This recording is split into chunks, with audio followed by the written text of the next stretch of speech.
We just keep on fighting and we never look back.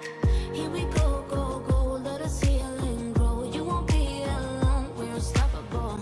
Don't be afraid to show what we're going for. This is what we know.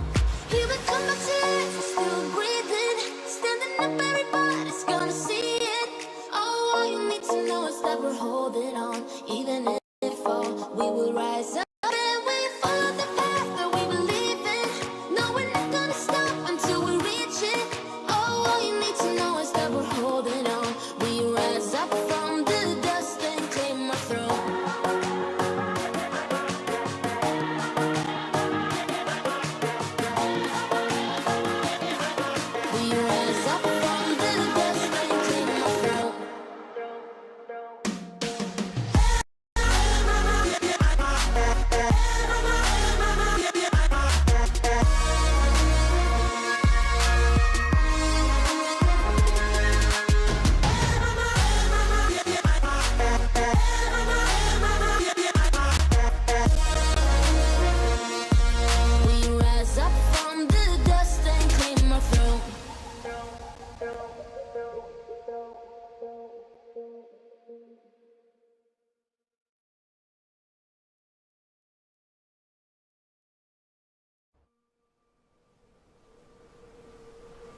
The gap widens as Team Secret and Nexplay Esports continue to dominate the North Luzon group stages, and the door quickly closes on Galaxy Racer and Action PH. At this point, it's about these teams making their own statements. As we close out the North Luzon group stages, what will we be remembering them for? As we enter day 5, the second to the last of the North Luzon group stages at the 2021 League of Legends Wild Rift Sea Icon Series Summer Season Philippines. Mika Fabs over here as your panel host and joined by these two very dashing gentlemen today, Ottilus and Osiris, as your analysts to break down all of the action for you guys today. And of course, none of this would be possible without PPGL, the largest multi-game esports league in the country, for bringing the Icon Series here. And thank you, of course, to Mineski and Globe. And of course, our official mobile partner, Oppo. Picture your life together with the all-new Oppo Reno 5. Enjoy all-day gaming with long-lasting, fast-charging battery with a powerful processor and a smooth 90Hz refresh rate. Get the ultimate gaming experience with the all-new Reno 5 4G for only 18,999 and Oppo Reno 5 5G for only 23,999. And the best part here is that you can always get it in the Globe online shop. At syempre, nandito din ang sikreto ng mga gwapo. Kahit buong araw nang naglalaro, hindi mukhang na-GG, fresh pa rin. At para fresh all day, bring your clay game with new Master all-in-one clay face wash that cleans 99.9% of germs, controls oil to 12 hours, and helps prevent pimples. All-in-one, bring your clay game with Master, sikreto ng mga gwapo. Yes, I think we're just going to go ahead and let him do that every single time. And you guys can up your game, of course, as Glow Virtual Hangouts Go Esports brings events and programs like no other, starting with an apprenticeship program led by the pros, stream takeovers, and local and international tournaments. Just download the Globe One app and click on the Virtual Hangouts tab to get updated, and hashtag OL together now on the latest happenings on Globe Virtual Hangouts. Just so much to do and so much to take in today, as we, of course, we enter our second to the last day. We are almost closing out the North Luzon group stages over here. And you know, there yesterday we did have quite an interesting day. For especially Galaxy Racer and Action PH. Now, Galaxy Racer put on quite a brave showing in going up against Nexplay Esports, and I believe that they really did. I believed Galaxy Racer. I really truly did that they almost had it, or they almost cracked the code. But Nexplay Esports just too good. And just heading over into our recap from yesterday, Ottilus, I know you have some points to share, some takeaways that you learned from yesterday that you want to share with our audience. I have the 3 biggest takeaways from yesterday's matches. Number 1 is that we are no longer seeing the 1-3-1 composition, right? Teams are now going into a more standard laning phase and putting the dragon laners and the support in the bot lane. And for my second takeaway, Galio is still very highly prioritized by our pro teams. The pick and ban ratio is absurd, just 100%. And we also have seen, as my final point, Katarina being unlocked by our Filipino mid laners in JZ and Tatsuri. And it's always a pleasure to watch a Katarina pop off in any game. Oh my gosh, you know what? Tatsuri was just amazing yesterday, and we're gonna focus on him also a little bit later on, as of course he will be playing today, and he has some very, very exciting statistics. But it was just a tough day for Galaxy Racer, I feel, and Action PH, and I don't think it's gonna be easier for them today. What do you think, though, are the merits of these two teams? I do think that they still have something to work with. Osiris, let us know your thoughts on this.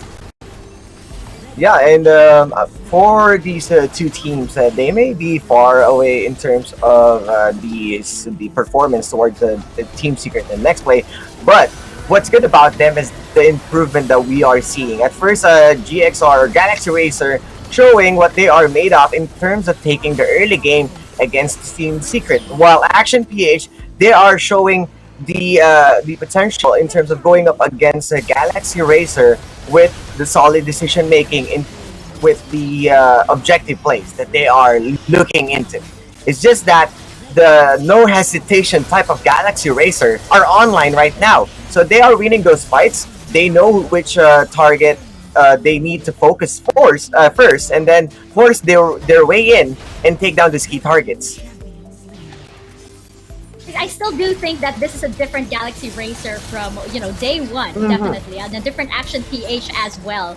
And you know what? Just Team Secret and Nexplay Esports. I don't know what else to say about these two teams, but we are seeing them fight again today, by the way, as a grand finale for today. But Team Secret, they seem to be the only team to have taken a series from Nexplay Esports. I find this really interesting. Do you guys think that it is in, their secrets? Is it in the flexibility of their draft that they can just pull out these champions, these strategies from out of nowhere? Otlus, we were talking about this earlier. Absolutely. When we talk about Team Secret, it's really hard to read them from the draft. They can play Seraphine in the mid lane. They can also play Yasuo. They can play Katarina. They just have a champion pool ocean right now, and I think even Nexplay is having a hard time in reading what Team Secret will come into play. And looking at our day number 2 right now for our first match, Galaxy Racer and Team Secret, I will closely look at as to how they will draft, because GXR is also known for having a very good drafting phase. Yes, it's gonna be really interesting. I feel like it's gonna be the draft phase for this first series that we have over here is gonna be really, really exciting. What about you, Osiris? I want to get your thoughts though on Team Secret, and what exactly is their secret to have been the only team to have taken down Nexplay Esports? Well, the Team Secret, they're really showing a different side of the spectrum. They are also aggressive in terms of objective taking, but as what Otolus told us, the draft is pretty well. They know which to prioritize first. They are forcing people to ban certain champions that opens up a lot into their comfort picks. It's kind of showing that they are experimenting by having the Yasuo and Orianna, but it's just fairly showing that they can use anything, but the comfort picks is being overlooked. So that's one of the mind games that Team Secret is playing against other teams, and which we admire. So I think that's how close they are to NXP. I love that. I love the mind games, actually. It's what makes the drafting phase so exciting. And just checking out a little bit more from our recap so far, you know what? These teams, they've just, I feel, grown so much throughout the first 2 weeks. It's just the first 2 weeks of the Icon series that we have over here. And Team Secret versus Action PH, what you're seeing right now on your screens. We did mention as well that Action PH, they have grown as well. This is a different Action PH from what we saw on day 1, even though they are still struggling quite a bit in the North Luzon group stages. But I just want to get your thoughts on what the merits are from this team. What have you seen actually improve from them since day 1? Otolus, let's start with you. They are starting to become more decisive, not just on the drafts, but also in their decision making. It just was unfortunate that yesterday Team Secret had a better read in the meta, bringing out the Draven and just putting out a show against the Sona and Seraphine. Sona and Seraphine was strong the last patch, I think, and I believe the scaling champions was really the highlight of last week. But this week, it's all about the lane dominance, and I think right now, Action PH, with their backs against the wall, with nothing to lose, we will find a more dangerous, we will find a rejuvenated Action PH. And again, Otolus says Action PH for the win. The biggest cheerleader right here on the panel, is for Action. Auto for Action, I guess. Otolus for Action PH. And, our last series yesterday was, I feel like, one of the most interesting matches that we've had so far here at the C Icon series. It was Galaxy Racer versus Nexplay Esports, and just taking a quick look at the highlights from that match. I want to ask you guys, I know we unpacked a lot yesterday, but Galaxy Racer, I feel like they were almost there. Especially during that first game in the series, they had such a huge lead. Nexplay Esports was just able to turn it around at the last minute. And what do you think, Osiris? Was this because Galaxy Racer almost cracked the code of Nexplay Esports, or do you think Nexplay was just actually prepared for whatever they had to throw? It goes both ways because Galaxy Racer, they already got the early. It's just that they are having a hard time closing this one. Played well by NXP. They are not showing, or they're not opening any windows after losing the early game. Waited for the Akali and Kaisal late game. And after that, they're just wrecking havoc alongside the map where they excel. So the early game, I think Galaxy Racer had a good read how well to counter NXP, but then they just fell off from there. And NXP, once again, taking advantage of the weakness of the or the opposing side. And on game 2 of the third series, it's just power of Nexplay, all about that overwhelming damage that they can provide all throughout the game. So I think it's just Nexplay who's classing even further towards the second game. We discussed this as well yesterday. Nexplay Esports, you just can't make any mistake when you're up against them, because the smallest little millisecond that you're off, Nexplay Esports will take you down with that.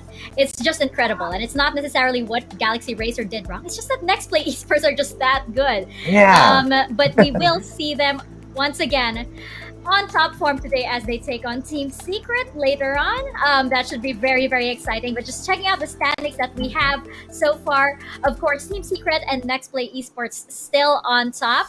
And we have Galaxy Racer and Action PH in third and fourth. Now, as we've mentioned, the door to the playoffs is slightly closing already for Galaxy Racer and Action PH, but each series still has 50,000 globe points at stake, and that means that each series still matters. It's still winnings. It's still there. It's still those Globe Cup points, which is equivalent to 1 peso. And just checking out the overall standings over here, just remember that this is just the North Luzon group stages. We still have the South Luzon group stages and the Visayas and Mindanao coming up later in the month and next month as well. So just checking out where we stand right now. This Group A that we have over here, this has been quite an amazing group.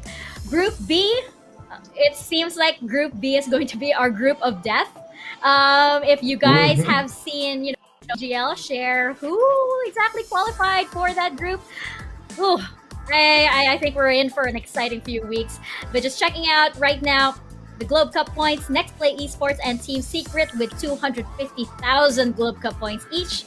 Galaxy Racer with 100,000 Globe Cup points. And Action PH still to get on the board, but we'll see, that could change by the end of today. And yes, ladies and gentlemen, this is part of the 10 million prize pool that the Sea Icon Series Philippines has. And, just to explain that a little bit further, just explain the format that we have over here at the Sea Icon Series a little bit further, let's take a look at this video.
to Wild Rift.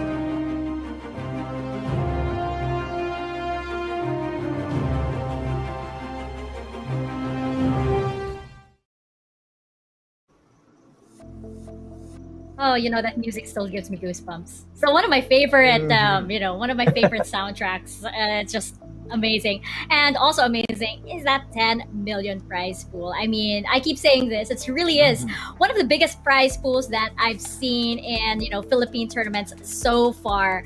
And you know what? We do have something to give back to the community as well. We do have some giveaways. We have a major giveaway, by the way, and minor giveaways that happen every day. The major giveaway is per broadcast weekend, so the winners of that will be announced tomorrow, this coming Sunday. The major giveaway is 1,650 wild cores, which you do have just a few things to do to earn that. Just like and follow the PPGL Facebook page. Post a photo of yourself while virtually hanging out with all of us or watching the C-Icon series. You can get as creative as you want, just pick a funny face, or when Rojin or when Osiris is doing that master thing. Maybe you could do that for me, actually. That's my special request. And make sure the post is public with the official hashtags, hashtag C-Icon series, hashtag SISPH, SISPH, hashtag PPGL Wild Rift, and hashtag OL Together Now. There will be a total of 10 winners that will win 1,650 wild cores.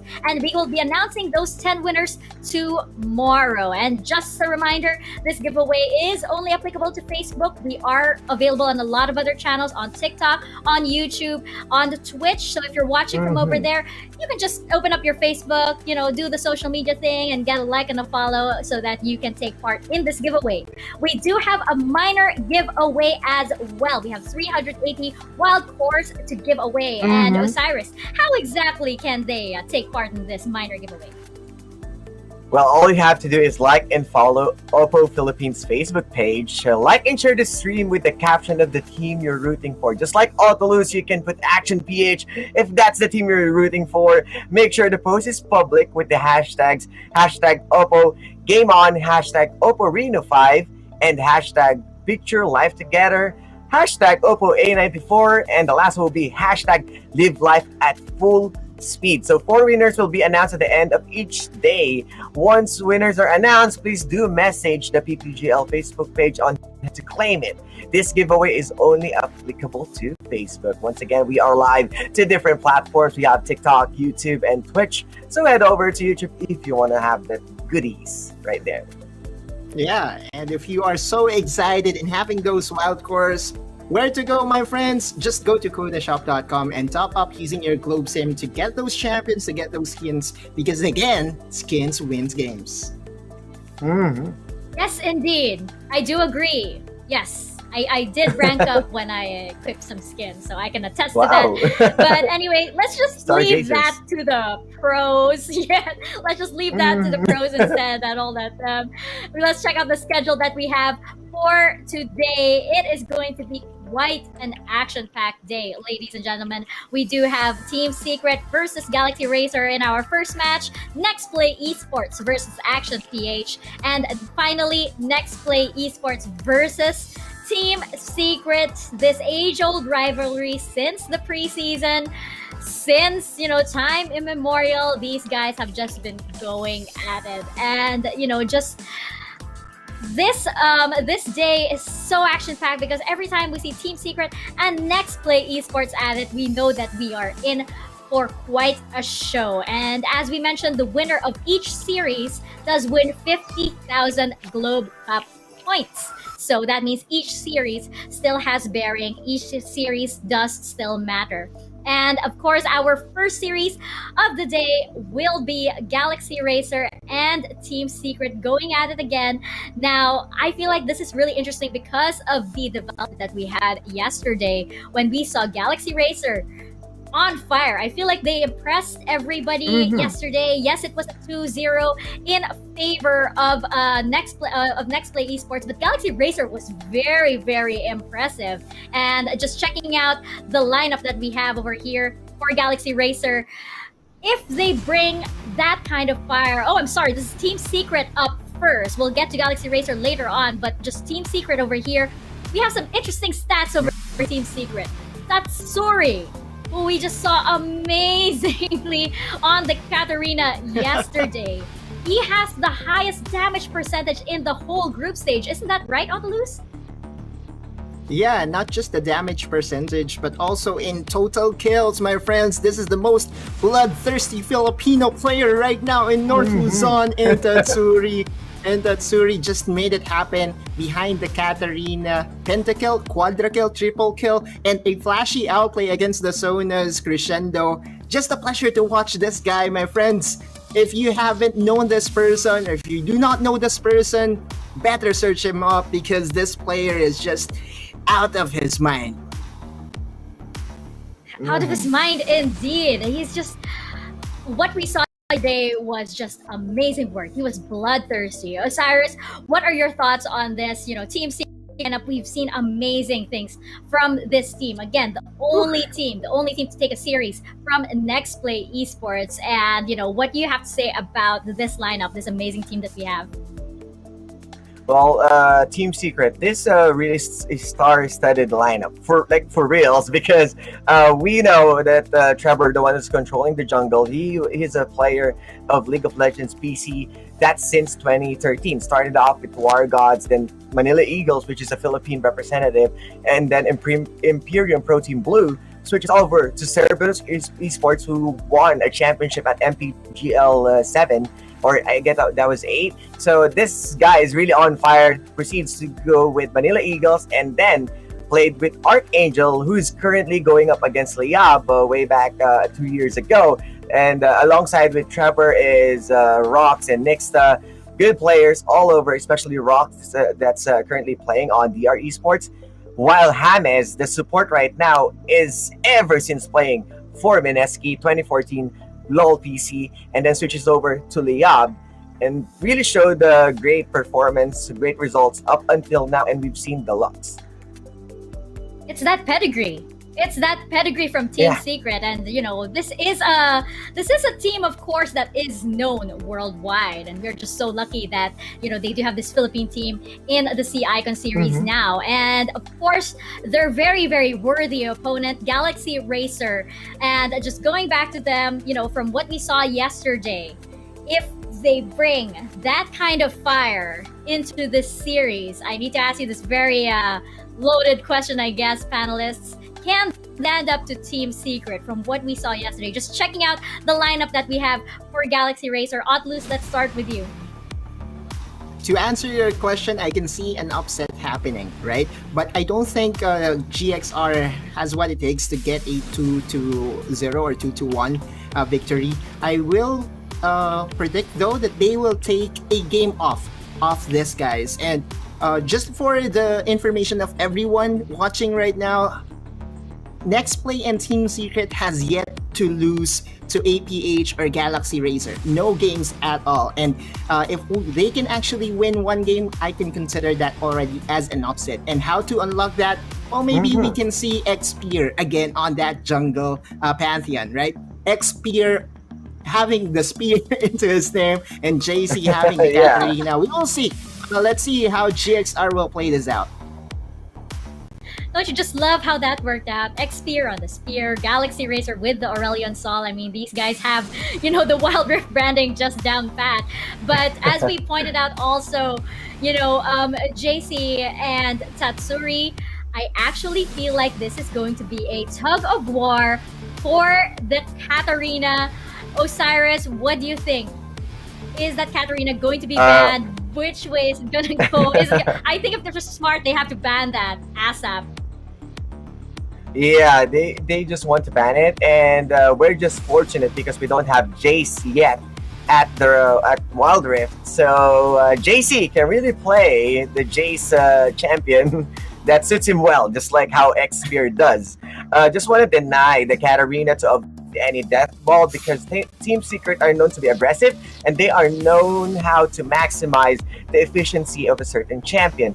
Now, going back to Xpear, this guy on the jungle going up against Trevor, and Xpear is not a stranger into the jungle as they are also playing on a pro level at LOL PC that was on Jengski Esports alongside with Fade, which is currently playing on SunSparks. So that kind of environment, the same as James and Tribor, that the professional, the competitiveness, the bar is, they are racing it higher, and JC right now showing that he is one of them. You know, we're talking a lot about the history of these players, their pedigree. Interestingly enough, our Globe key player clash that we have over here, I believe it is going to be Trebor versus Xpeer. Autolus, you mentioned that these guys have quite an interesting history. Let us know about that. Right, so they worked together as teammates in a previous title. They have dominated the Southeast Asia for consecutive tournaments. So in that lineup, Trebor was the jungler, while Xpeer was the AD carry. So there is history really between these two. And right now, the reason why they are our key player clashers is because we have to see them unlock their mid lane. JC and Dansuri can really win the game for their team, and it won't be possible if Trebor or Xpeer won't be able to unlock them, right? So in the stats department, Trebor is very well ahead, but I don't see it as a dominated side for Trebor just yet, because Xpeer really has shown yesterday that he can go toe-to-toe against all the junglers. Ooh, this is going to be quite a match. And you know, ladies and gents, you know that your panel will always cheer for the underdogs over here, but Team Secret, they are just quite the unpredictable champions that we have over here. Really quickly, before we get into this series, I want to hear your predictions. Autolus, which way is it going to go? I think I did say my prediction earlier that it is still going to be a Team Secret win, but with an upset win of a game by GXR. So this is in total 2-1 for Team Secret. And Osiris, what about you? Yeah, for me, my heart says I want to go to 2-1 for Galaxy Racer, but we still have the stats. We still have the total scores that Team Secret is really mowing over. I'll go with Team Secret 2-0, but I would really love Galaxy Racer showing up the cracks of Team Secret, just on what they did with NXP yesterday. I know, same here. And you know, I would also love for Galaxy Racer to pull through with this, but I will echo Autolus's sentiments. Tatsuri really scared me yesterday, so I believe it might be a 2-1 in favor of Team Secret. But anyway, enough of this. Let's get into the series. Galaxy Racer versus Team Secret. Casters, take us into the rift. Thank you so much, Panelist Desk, and welcome everyone to the second to the last day of the PH Icon Series North Luzon. I'm Infinity, this is Riku, and we are moments away from Game 1 of Team Secret versus Galaxy Racer. Is Team Secret going to stay on the top? Or is GXR going to change history and bring them down today? Yeah, super curious how that's gonna pan out, because as we were talking about with the panelists, they mentioned that we're back here in towards this matchup. This will be the third and final we're going to be seeing these two teams duke it out. So just as you mentioned, will history repeat itself, where we're going to be seeing Team Secret 3-0 Galaxy Racer series wise, or will GXR be able to take at least one game off of Team Secret? They've been showing so much domination, especially yesterday. I was gonna ask you, Infinity, was it National Flex Day yesterday? Because Team Secret was definitely brandishing a bunch of their skills and as well as their hot picks yesterday. Yeah, we saw a Katarina, we saw a Draven, a Yasuo. All these champions were not used by Team Secret, and they brought it out with a massive surprise against their enemy teams yesterday. And it was not just, a very close matchup, because they dominated in each and every series that they fought up yesterday's matchup, even with the new picks. And now, speaking of new picks, you talked about the unconventional, untraditional type of draft and champions that Team Secret has brought. Katarina, to be more specific, Tatsuri went in for the quadra kill and the pentakill yesterday. And I don't know what's gonna happen for today. Enrique, I want to hear your thoughts on what do you think could happen onto the mid laner of Team Secret. Yeah, for me, it was such a very a huge surprise because it was definitely a breath of fresh air. Because when we look at the two mid laners, mainly JC and Tatsuri, JC is always usually on that carry pick in the mid lane. Tatsuri sort of enables the rest of the squad by playing utility, maybe a Seraphine, maybe an Orianna. But yesterday was so different. Playing on the Yasuo, playing on the Katarina, we saw Chewy adjust for Tatsuri playing the Orianna instead of the usual 80 Rangers. So I'm so curious whether or not we're going to be seeing Team Secret from yesterday or the usual Team Secret where they sort of play a little bit more standard, a little bit balance on the aggression. But because what we've seen from their matchup against from Action PH, I think we might see more aggressive Team Secret, which is the TS from yesterday. Yeah, absolutely aggressive. They went in for a surprise attack in terms of the engagement, right? In terms of in-game. They surprised their enemy team with a snap of a finger. It was a 3-man set coming in from the junglers of Team Secret. But speaking of champions, we're now into the draft. Ladies and gentlemen, set your eyes into the screen because this is where it all begins.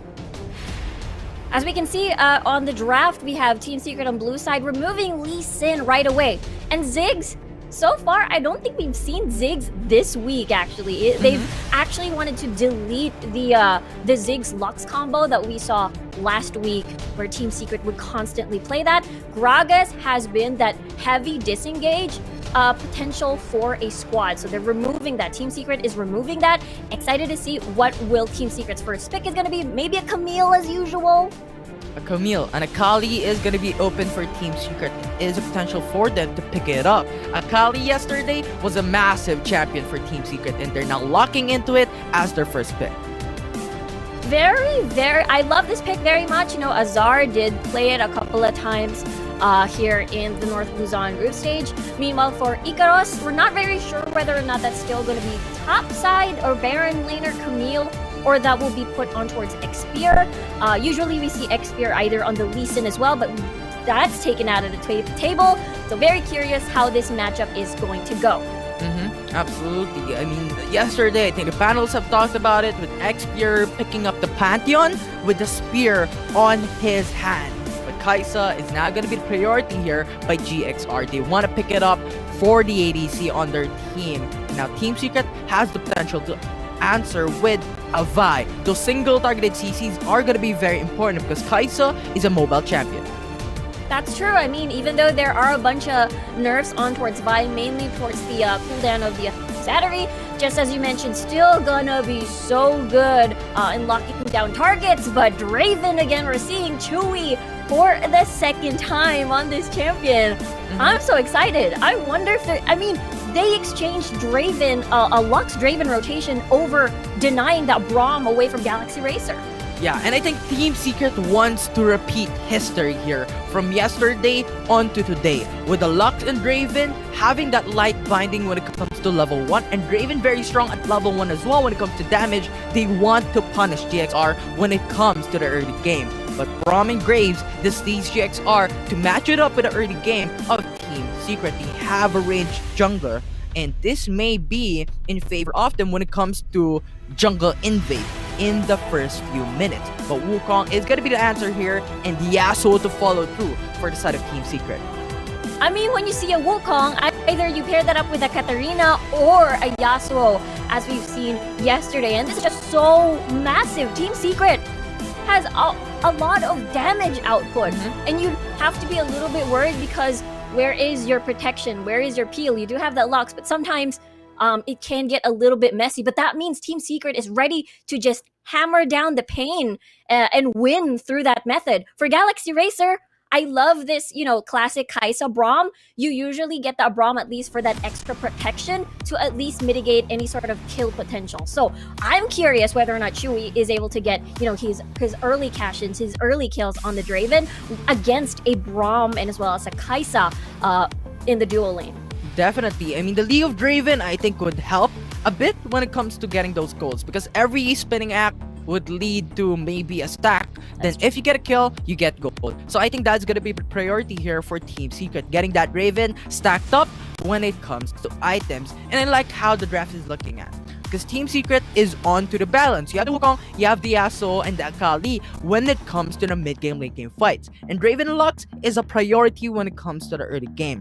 And GXR is looking at the same thing, but more hovering into the late-game potential. They have the community to go for the 4-1 setup. They have Kai'Sa, Braum, and Aurelion Sol to try and set it up. They're scaling champions, and if you give those items early for a Kai'Sa, the Acadian Rain is just gonna deal massive amounts of damage. Yeah, you really cannot deny the power of an Asol from early and as well as to late game objective fights, if you will. He's just gonna get that Celestial expansion in and just try to get as much as he can. JC's Aurelion Sol is definitely scary. We've seen how effective that is against the Nexplay match yesterday. Unfortunately, they weren't able to finish the match, so they proved that Galaxy Racer is able to sort of win the early game as long as they get that set up. Now they have to figure out how they can finish a game after having that early game lead, especially they're up against Team Secret, who is currently at the top 2 of the current standings. 100%. I mean, they dominate when it comes to the early game. Panelists have thought it. NXP was just in a bit of a disadvantage. They got like 7 kills, wherein GXR was already 15, was already 17, 16, and they were at the 7k gold lead at one point in that game. And NXP is evenly matched against Team Secret right now. So if they can do it once again of GXR, what they did into NXP onto Team Secret, this might change a bit. And speaking of changing a bit, I think we haven't talked about our predictions, Riku, and I want to bring it up once again in this first game. Predictions. Okay, so looking at the current draft, because I really loved how Team Secret performed. Galaxy Racer was very close in defeating Nexplay yesterday. I'm gonna say 2-1 in favor of Team Secret. Galaxy Racer will be able to take one game off of the series. And I'm not gonna disagree. It's gonna be 2-1. It's gonna go straight to game 3. But at the end of the day, with the powerhouse of a Team Secret draft, they're gonna take it home. But GXR is gonna take one game in their favor. And I'm waiting to be, prove us wrong, GXR. Prove us wrong. Make it a 2-1 in your favor. And it's gonna be a beast of a match. I mean, they really showed us what they're made of yesterday. I mean, Nexplay, considering that they're the #1 team in Luzon at the moment, they've defeated and crushed Team Secret. And Galaxy Racer was just so close yesterday in that game #1. They just gotta replicate that performance. They have to replicate the punishes, because looking at this composition from Team Secret, you know they're gonna be aggressive. So Galaxy Racer has that ability to punish. They have the disengage, they've got the Aurelion Sol for that huge stun, and as well as a lot of damage output from the Graves and as well as the Kai'Sa. So a lot on the line for Zivs as well as Xpear. The pressure is definitely on them, and as well as Ikaros to stabilize the lane, because most of the time his opposite laner would usually dominate. So this time around, biggest question is, how will Ikaros stabilize the Baron lane? Absolutely. It's a 1v1 against Azar. If you can capitalize on it, get that early gold, punish Azar with that Akali, that's not gonna dominate when it comes to mid-game, late-game type of 5v5 team fights. And we saw Azar's capability when it comes to decimating the back line of an individual matchup. But now, let's head into the Rift. There's gonna be game #1, GXR versus Team Secret. Excited to see the early punish we were talking about. And now this is a 3-man roam going into the jungle of Team Secret. With a Braum, they're capable of going in for the jungle invade.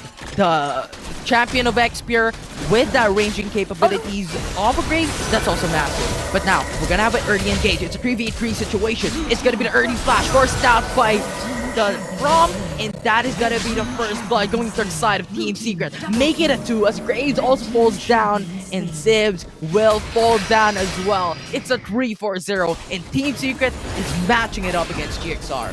Yeah, that is a massive punish, but Tatsuri? Ooh, GXR. Getting that stun onto Tatsuri, I think it was unexpected. Level 1 was the thing that Tatsuri was looking forward to. But when it hit level 2, it was just massive stun. JC just went in for the damage and just got the return of 1 kill for their team.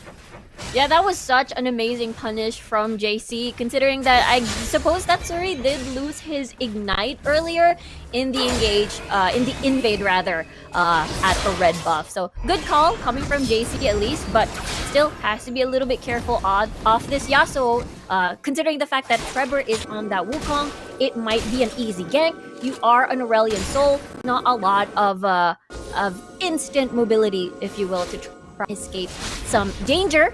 Trevor, though, might look into a tower dive. Indeed, as Trevor goes in for the ADC of GXR, Kaisa is gonna be in trouble. But let's change it up because we have Braum in the middle of a fight. It's a 3v1 as Draw falls down once again, and they're looking to go for the tier 1 turret into the Baron or Dragon. Yeah, Dragon Lane, first 2 minutes. Top side, though, it's just a little bit of an exchange between Azar and Ikaros. Looking pretty close so far with our solo laners. First, Azar and Ikaros here dueling it out, and then an Aurelion Soul and as well as a Yasuo, but JC was able to win that. But as we can see so far, Team Secret has been winning all of these lanes except for the mid lane. Surely, though, for JC, would still able to win that first duel, but Tatsuri, though, is still going to be a big threat as the game goes, as he scales into the later stages of the game, which, you know, GXR probably, you know, tick-tick-tock, as Chewy has been dominating so far in the dual lane. We'll have to see whether or not JC will take a visit in the dual lane as well. Absolutely. Level 5 already for JC, so absolute dominant when it comes to rotation. It's a rotation master. It is built into the skill kit of an Aurelion Soul. So if it is going to be utilized when it comes to the game, they could punish the Raven and Lux. Considering that this is an Enchanter duo support, it could be very squishy for GXR to early punish Team Secret. That's true. Both of these dual laners here, you know, Hamez on the Lux, Tatsuri, or rather Chewy on the Draven, they're quite...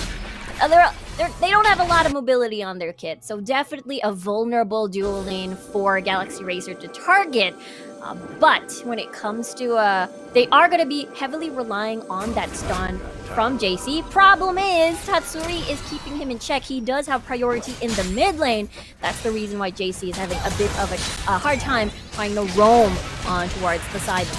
Expert and Trevor, though, is going to meet up. It's going to be Trevor initiating the fight, and that is the forced dash away from Graves to go back to safety. The flash is now not going to be available for GXR jungler to utilize into the dragon fight that may potentially occur in seconds after. Yeah, that is hard. That is such a good... Like, I mean, it's like such a small thing, but that is huge on a Graves. Using your flash, you only have that one dash as well. So that's going to be very difficult. But JC moving towards top. Can absolutely punch Kali. It's going to be the 1v3 as we have the exit ultimatum connecting onto Azar. Azar wants to for more. It's gonna be the flash away, but Azar wants to get a kill onto Ikaros, but Ikaros went in for the stun, and that is gonna be the recurrent call. Azar falls down, and that will be the kill that GXR is looking for. Yeah, almost there. I thought Ikaros' life was in trouble, but as an exchange, Team Secret decides to get that first blood tower. But action is brewing in the mid lane. It's gonna be the stun connecting onto Tatsuri, but no follow through. It's gonna be JC gonna fall down. Killer Instinct is gonna fall through though, as Trevor is gonna get stunned up by the concussive blows. Tatsuri is low. Trevor is low, but we have the counter call from Team Secret as Sims is gonna fall down. It's a double kill from Tatsuri. And that will be it, as Galaxy Razor is a bit of a danger in that engagement, as we have Chewy going in for more. They want to go for kills, and another has been taken down by Team Secret, and Xpear is not going to be available as Ocean Drake is alive for Team Secret to take. Yeah, Team Secret is just everywhere, and they're just winning all of these fights. I mean, it was a little bit worrying, as Ikaros just wants to duel and exchange a couple of blows here and there. But it's insane. It's insane. Azar might be in trouble. Here is GXR. Never mind. Anyway, Team Secret does manage to get the dragon at least. But you gotta be a little bit worried here for Galaxy Racer, because Team Secret is just claiming everything for themselves, including towers and as well as dragons. And Team Secret could utilize the Ocean Drake very well. That Omnivap gives the sustainability for Azar, for Chewy, and Tatsuri. And they don't have like a role would be like pure tank. We're gonna build pure tank for our champion. They don't have that. So having that extra sustainability from the Ocean Drake is gonna be utilized very well for their draft that we are looking at. Yeah, absolutely. Especially when we see Ikaros has been trading blows against Azar at the Baron lane. But now Team Secret, because of that first blood tower in the mid lane, TS was able to, you know, get control over the river portions of the map. That is actually such a huge thing as Galaxy Racer just trying to pick up the pieces now and stay in their own territory. And at this point, Team Secret, because of that map being open, they are the ones who have the ability to roam. Cross going in for the stun onto Tatsuri, but a massive amount of damage is just too much to handle. Ikaro's HP is gonna be melted down onto half. Trevor is looking for another fight. Rip Herald is gonna be spawned out into the Baron lane, but we have the final spark. We have the ultimate. It's a 3-man knockup, and that is gonna be the kill. Tatsuri is gonna fall down, but the fight is not gonna be over as Glacial Fisher goes for the 2-man knockup as Rift Herald is gonna fall down, and GXR is happy with a 1-for-1. Happy with the 1-for-1, but look at the tower and bottom lane, in the Dragon lane. It was a 4v5 as, you know, Azar was just having a field day with that split push. With the 4-1, he brought the draft, and, you know, this onslaught from Team Secret is not stopping. Oh, Celestial Expansion is just too much to have, but it's not gonna connect as Chew is just too fast, too quick. But we have the stargazing of JC just putting down Graven. And that will be it. But Team Secret is looking to go for more. Tatsuri is going in for the quick response. And we have the kill, we have the play. As draw rather, is gonna fall down. As JC is gonna have the Yasuo ultimate just right up into his face. And that is the double kill for Team Secret. This is pure chaos, and of course we live for it as a bunch of fights happen at the top portion of the map. Galaxy Racer decided, okay, our bottom lane, our Dragon lane is practically open thanks to Azar. Might as well try to equalize the tower kills, but unfortunately, you're a Graves. You're not really gonna do as much damage on towards the towers. You definitely need divs there with you to at least deal a huge chunk. Therefore, not a lot of chip damage was able to happen there, even though X-Spear decided to just, okay, exchange from topside fight. I'm just gonna push the lane here. Yeah. At this point in time, JXR should be going on top of each other, grouping up together, and it is a much more susceptible risk to Team Secret to go for the Wukong Cyclone and Tatsuri with the ultimate. But at this point in the game, when you're 7-kill disadvantage with a 9k or 10k gold deficit, it's really not something that could be viable for your team to go 1v5. Because Team Secret is just too much to handle and go for those quick responses and go for those skirmishes. So GXR needs to stack up onto each other, maybe clear some waves in their favor to then go for the 5v1 in their favor at this point in the game. Azar is keep on split pushing. If they can punish this champion, they can now look to go for more. Yeah, that's true, because when it's the 5 game, because Team Secret was just so ahead at the first 5 minutes of the game, they've managed to get Tatsuri up ahead, Azar with a bunch of kills earlier in the Baron lane fight. It's just so difficult to fight 5 and 5, because as you mentioned, Galaxy Racer will hope to get a fast pick, make it a 4v5, hopefully get that lead, hopefully get that numbers advantage, and then you transition that to objectives and as well as towers. But Team Secret, again, second dragon of the game, effortless because of that early map control. This is that domino effect that we saw, and now they're reaping the rewards. And now GXR needs to look for an answer to cut out the domino effect that you've talked about, Riku. If it keeps on continuing, Team Secret is just gonna have a great time. But GXR, if they punish this, they cut out the line of 1 domino, they take out 2 dominoes out of that line, they could now try and go for the counter engages, counter attack on Team Secret. The Baron Asher is open, and this could be something that could cut out the domino effect from Team Secret. That's true. I think GXR can find the timing. They do have the capability to do so. We mentioned earlier in the draft, JC on this Aurelion Soul will be that expert, will be that massive crowd control for Team Secret to sort of scatter and ruin their position. And they do have, again, a lot of damage as well as AoE on the board for GXR and as well as single target. So I think as long as they are able to focus who they need to kill first, I think for me, Draven would be their best shot. I think will be a little bit tricky to catch, considering the fact he has a bunch of dashes here and there, and has a lot of damage. And a little bit worried for GXR there, as Team Secret is now correlating in the top side. Celestial Expansion is not going to connect. The ultimate is going to be forced out, as JC is not going to have any more ultimates ready when it comes to a team fight, because it was forced out by Team Secret. Secret is available for the massive setup. Prepper is available for the Cyclone. Tatsuri ultimate also available. So this is going to be something that's very scary for GXR. They need to get that information, because right now they're missing that aspect of the game. And now it's going to be Prepper going in for the Cyclone, and Tatsuri going in for the follow-up. Visual Fisher trying to delay the fight. It's Draven going in for some damage output. Double light binding root onto GXR, as Braum, as Draw has 1 HP but still alive, and that is what matters in this game. Yeah, that is definitely the go signal. Draw having to go away and go back to base and recuperate. That's going to be a temporary 4v5, but now Team Secret is here. Ooh, another root is gonna connect onto JC. Trevor is gonna delay the fight, trying to go for the knockoff. Draven goes for the kill. JC is gonna fall down. It's gonna be the double kill. Kaisa is gonna get melted down, as Cream Man is gonna get obliterated from GXR. And Azar diving under the turret. He doesn't care about the turret damage, as Draw is the only one remaining from GXR, going 1v1. Spark just to delay the fight, dealing up massive amounts of damage, as Azar just goes for poke.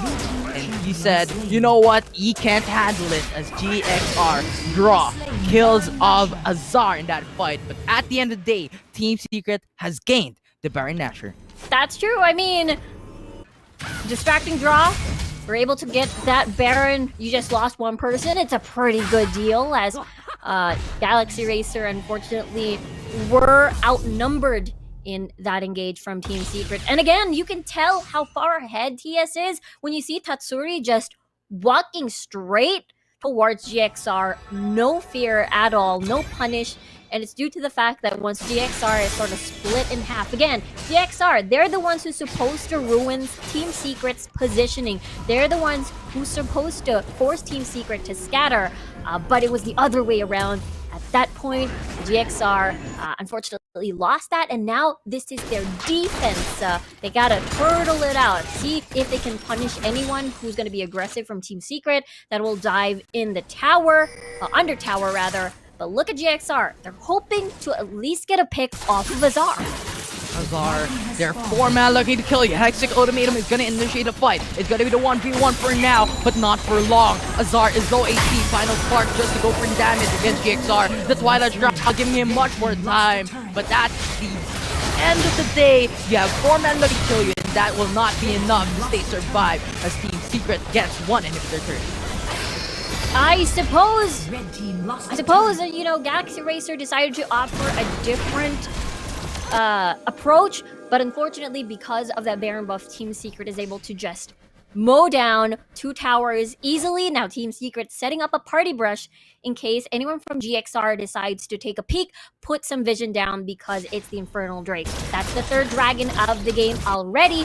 Galaxy Racer, again, trying to pick up the pieces, trying to get as much farm as they can within their territory. As PS is just so far ahead. They're basically walking in and out of fights and able to cash in more gold and as well as more objectives.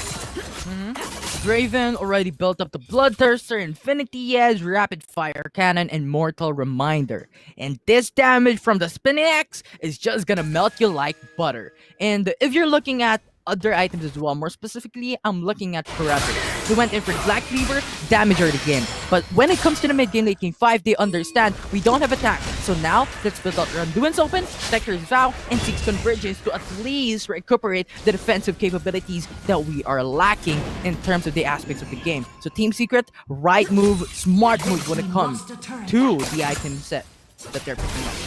Yeah, definitely. They are trying to secure, that itemization path to secure their victory and make them and allow them to just, again, walk in the fight and just be super aggressive, use their lead, no fear.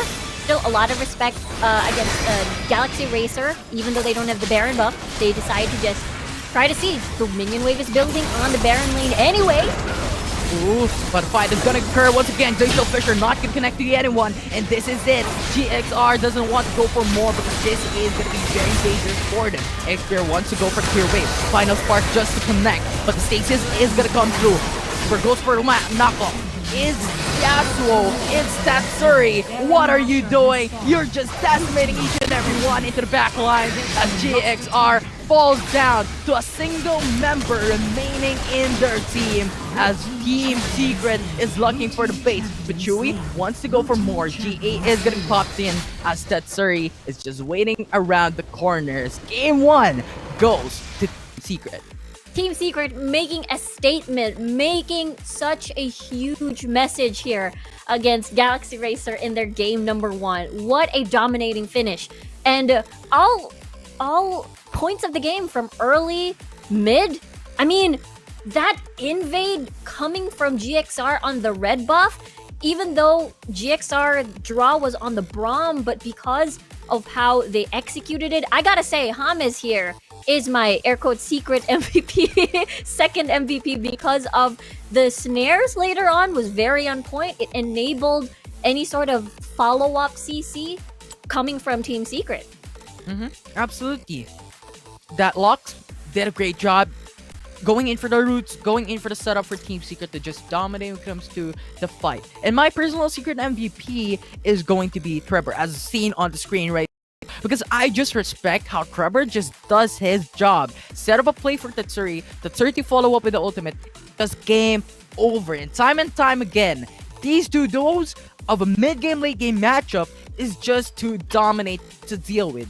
And I want to go back to your thoughts a while ago. When it comes to the early game, the jungle invade from GXR, I think that's important to take note. Because, yes, GXR has XPR with the Graves, that's strong when it comes to the early game. Braum as well, concussive blows, that is strong as well. But when you're matching it up against Team Secret, they went in for the 4-man roam against GXR, wherein they only had 3 members in that fight. So Graves and Braum and even Kaisa was just collapsed on by Team Secret. And Graves with the damage, light binding from the Lux, we've talked about it a while ago, is just too much in terms of the early game. At level 1 to be more specific. So Team Secret gained that lead, got the 3 kills in that first 30 seconds of the game.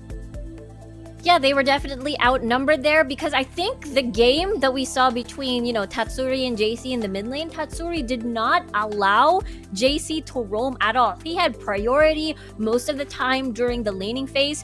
And I think what was heart-wrenching, aside from that jungle invade that didn't go towards GXR's favor, is that they really didn't get to utilize how strong the roaming potential an ASOL is, especially on JC. But because of Tatsuri's priority again, so it's like, GXR, who do I want to relieve relieve pressure in their lane? Do I want to relieve Ikaros's lane? Or do I want to relieve, Ziv's lane, where Chewy is having the time of his life? So at that point, you can't even roam, and 2 of your lanes are a little bit of a difficult time between, Team Secret's laners from Baron lane to as well as the duo lane. Dual lane, very, very strong as well. Draven Lux, just too much when it comes to damage output. And now, let us look at what happened in that game 1 from the highlights brought to you by Oppo Reno 5. Play the game. Yeah, it was, I think, a bunch of really good target focus, and of course, the damage earlier in the early game. Draven on the Chewy. I mean, Chewy on the Draven. Chewy's not the champion. Definitely hands down in terms of damage output for sure. So they couldn't win that jungle invade, but as well as the Baron fights here. Coming from Team Secret, at this point, they're such in a huge lead. They're basically just walking all over GXR and initiating the fights without even CC. And I think CC is going to be the key point here for Team Secret. They have a lot of hard engages. They have a lot in store for their team.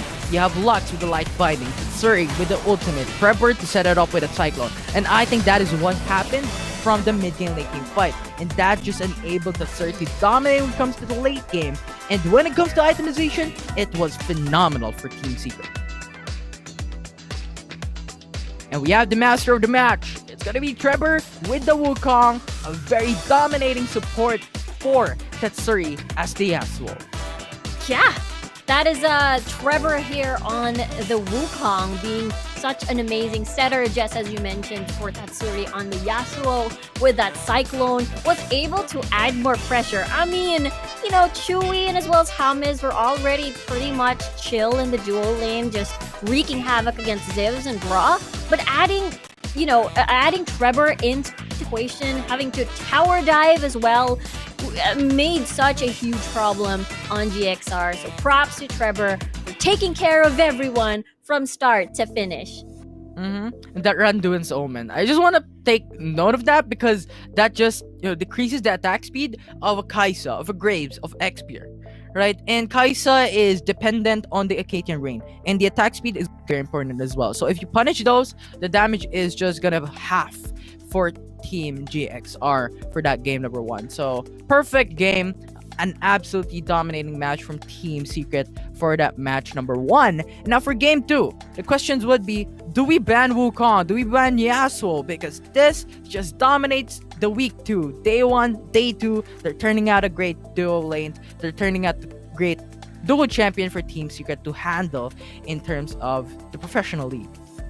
Yeah, that's true. Like, do you want to ban out maybe... I mean, if you do ban out the Yasuo, that means Wukong and Katarina are still available for that mid and jungle duo synergy, if you will. There's not... Like, there's just so many. It's just all of these amazing and strong picks, especially in the early stages of the game, that we see for the first time. We saw for the first time yesterday, makes it such a challenge when it comes to the draft, because Team Secret is just so comfortable playing this super aggressive wombo combo-ish style. We usually see, the Ziggs and the Lux, and now Ziggs is usually always banned now, so that unlocks Tatsuri on, okay, I'm not going utility. James will be on that utility role instead, and Trevor as well for that setup, and it's my time to shine along with Chewy. I like this version of Team Secret. I like it so much because it's just so chaotic in a good way. For GXR, makes me wonder what they are going to do with the draft. I feel like maybe they do not need the Braum Kai'Sa combo anymore. I feel like they need something that can shine in the early stages of the game, that probably can match the Draven, or something that will sort of punish the Draven. Very curious. Maybe remove the Lux from their end, take that for themselves in their first rotation, but they are going to be on blue side this time around, I believe. So curious what their priority pick is going to be. Are they going for the same bans? Are they going to stick with either do we choose Akali, do we choose the Camille, or maybe we can put Ikaros on a neutralizing lane? I believe he did pick up the Singed before, he picked up the Gragas before, so something that has a bit of utility when it comes to the team fights. Same questions in mind, Rico. It's just a mystery for Team Secret and GXR at this point. But I think, here are my thoughts, because they're gonna switch in terms of sides, right? And Team Secret has used Katarina in the past, and I want to see it once again. Tatsuri going in for the quadra kill, pentakill is just amazing to see, and I'm expecting maybe Team Secret, we're now the second pick, so now maybe we can pick Katarina and something else that is dominant to go for more of the setter for that Katarina to really just handle those big CC champions, because Katarina is easy to counteract with those minor CCs, right? That knock up from an Alistar could be one, a Braum with a Glacial Fissure could be one. So if maybe Team Secret is just left with champions that are not really that hard when it comes to CC for the side of GXR, they can now pick up Katarina and go for the quadra kill, go for the pentakill Katarina in their match number 2. I think I really want to see the Katarina and Diana matchup again. I think for me, I felt like maybe a Diana would win earlier on, considering this is all just a level 5 matchup. You can cancel, I suppose, the ultimate with your Moonfall, as long as you have the timings correct, your shields up, so that you have a better chance of surviving. So I'm curious to see that matchup again. I mean, Diana was buffed in the current patch for 2.2a, so I want to see that more. I want to see Pantheon again, by the way. I feel like, Galio is always banned. Pantheon is open. Sort of same concept, maybe on the AD side of things, but he's definitely very strong early, which does potentially match what Team Secret is going for. You can definitely punish with a possible Pantheon pick. Pantheon is just a champion that gets that map control in their favor real quick, because the response from the ultimate of a Pantheon is just too much to handle. And imagine having a Pantheon and a Galio in your team, absolutely insane. You want Pantheon went in for the ultimate, Galio went for the ultimate. That's just synergy when it comes to ultimates, successively connecting against maybe Team Secret. And now the question would be, Team Secret let this happen for GXR. Now that they switched in sides, the bans will also be switched out. Team Secret should now ban out those very priority champions. A Camille and a Kali could be banned out by their team. Now GXR has the more creative freedom in banning out some more flexible or single targeted champions on maybe the comfort picks of Team Secret, because they had a first pick and they could pick up something that is very powerful in their first rotation. Yeah, I think since they're going to be blue side now, they don't really have to ban the Galio. They don't have to ban the Ziggs. I would prefer that they ban the Ziggs. It's just one of those things where you're not going to ban the Ziggs. Maybe you're going to be playing the Ziggs Locks combo, but will you be able to execute that, the Ziggs and Lux that we've been seeing, the Siege composition, the Poke Siege composition? And I feel like Galaxy Racer really did shine yesterday when it comes to the early game punish. So I think really they could sort of veer away from the usual that we see, and not maybe the Kaisa Braum, something else. But when we look at what Zivs has been playing, he did play the Ziggs before, he did play the Xayah and Ezreal before. So curious to see what other options he has in store. Something that's safe against Chewy, I suppose, or something that can punish Chewy. Something that could punish Chewy. It's how about Xayah Rakan? I think it will be a very interesting duo lane. Yeah, we haven't seen it so far in the Icon Series Week 1. And if we see it today, it's gonna turn out amazing or maybe not amazing. It really depends on the users, right? It really just depends on what happens in game. But I think the capability of a Xayah Rakan when it comes to the matchup, just rooting out enemy teams and disabling their potential to go for mobile type of pickings, I think that's gonna be pretty massive. And when it comes to those choke points and those shortcuts in the jungle, I think that is where Xayah would shine out. And if GXR wants to battle it out in that aspects of the map, they could gain the lead with the Xayah Rakan, as you stated. Yeah, I can imagine if, again, it's going to be the Humiz Chewy duo of a Lux and as well as the Draven. Pair yourself up, Xayah and Rakan, with another aggressive jungler. Maybe the Wukong, maybe Xpear can play that. We've seen the Wukong picked up at the first ever match we've seen between these two teams. So both, again, having these, common and mutual grounds of that jungler pool. Excited to see whether or not we're going to be seeing the Lee Sin open, perhaps. But again, I'm excited because this is the time where we could possibly see this this is our last day of basically seeing the Team Secret and Galaxy Racer matchup. This is the third round robin. We're back with our third and last lap. So I wonder what creative things Galaxy Racer can do in the draft, because I feel like that's such a big deal, and sort of unleashing what they really want, especially if they want to unlock JC. JC usually on something that's on a carry, but with that Aurelion Soul, you're sort of just trying to empower everyone else. So I want to see JC on a carry champion. I want to see some really strong 1v1s against Tatsuri.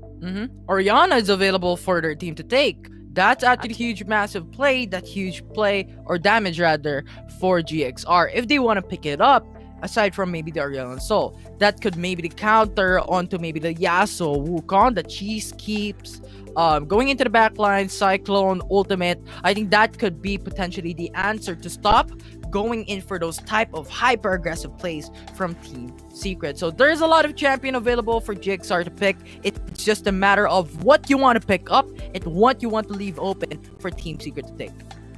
Yeah, now that you bring up the Orianna, I have a feeling that if you ban out the Wukong, it's kind of similar to a Ziggs. You sort of cancel out a certain comp. You cancel out the Poke and Siege comp if you ban out the Ziggs. If you ban out the Wukong, you also ban out the potential Yasuo in the mid lane, the potential Katarina, and as well as that Orianna, since they all synergize so well with the Wukong, I think they will leave Camille open again just to have the monkey have some breathing room at least, so that Team Secret will be a little bit tempted to pick up the Akali again for Azar, or maybe the Camille for that flexible pick on the Baron lane and as well as the jungle. There's so many possibilities, Infinity. I'm just so excited for the next draft. So yeah, forget it. The ball is on Galaxy Racer's court. How can they recover after such a huge, like, dominating performance from Team Secret? So curious how they get that reset within the series.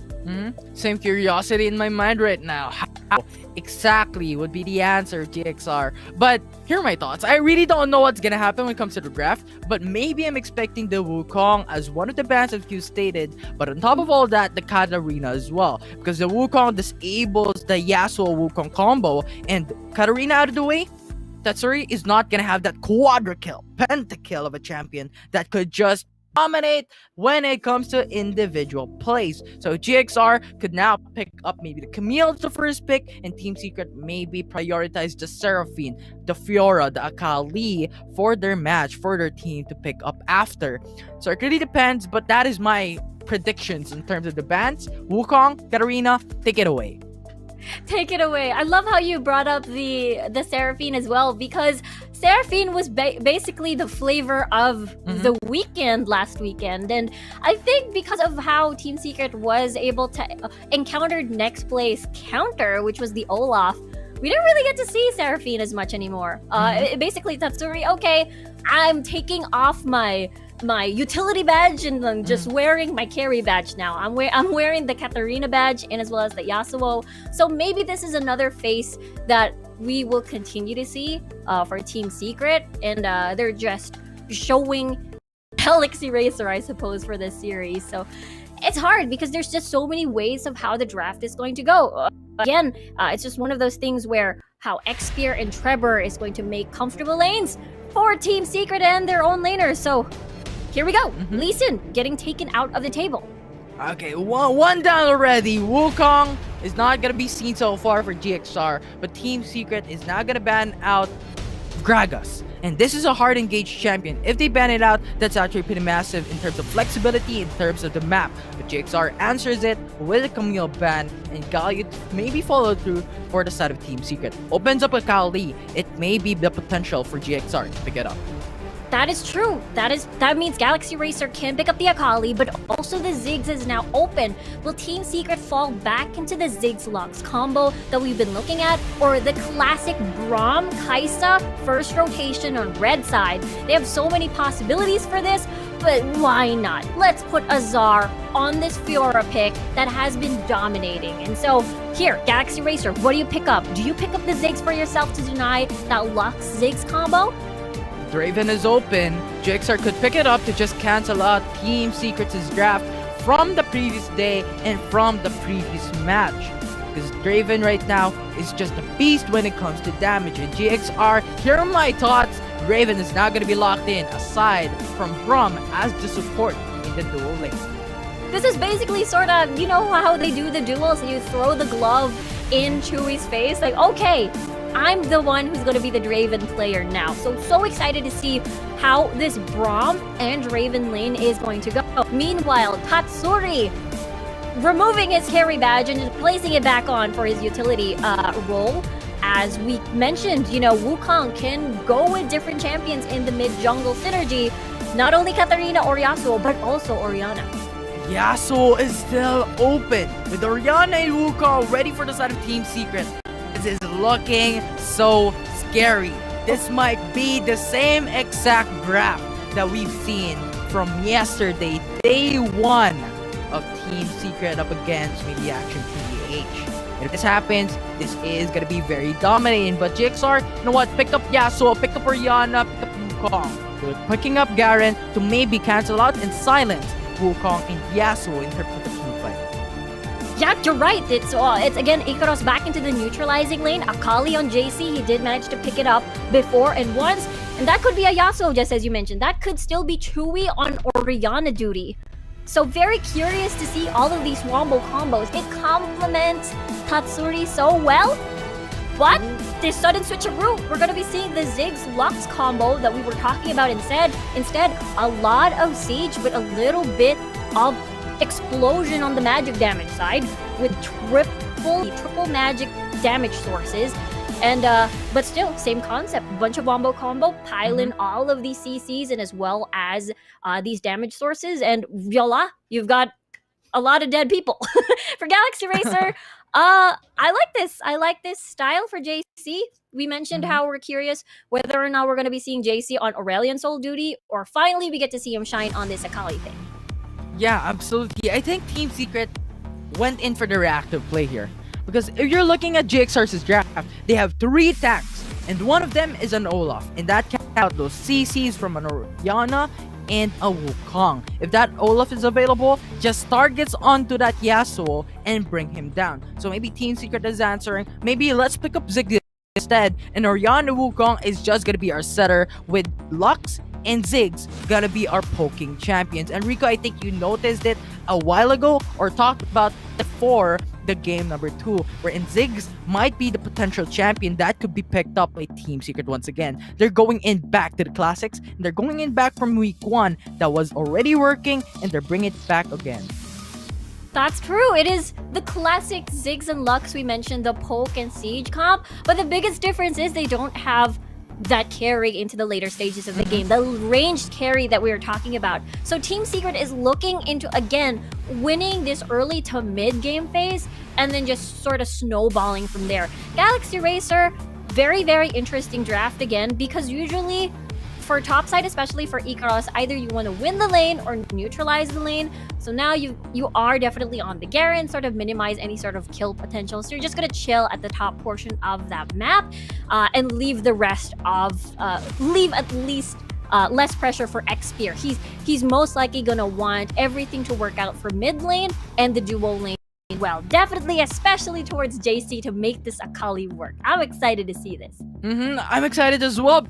But this draft is looking like on par. Like they're toe-to-toe, they're even level when it comes to the champions that you're seeing. Because when you're looking at GXR, you have Akali to assassinate Ziggs, or maybe Lux, and even Orianna of Team Secret. So if GXR utilizes Akali very well when it comes to the early game, it's gonna be pretty massive, and I think this is gonna be the source of their win when it comes to the mid game, late game fight. And when you also have Garen, it's advantageous is into the early game against a 1v1 of Fiora. You can just go for silence, go for the constant DPS of the second skill of the whirlwind, right? That is gonna be pretty massive as well. So GXR is looking for the early game. If they could utilize this very well and take this opportunity, they could potentially win match number 2 against Team Secret.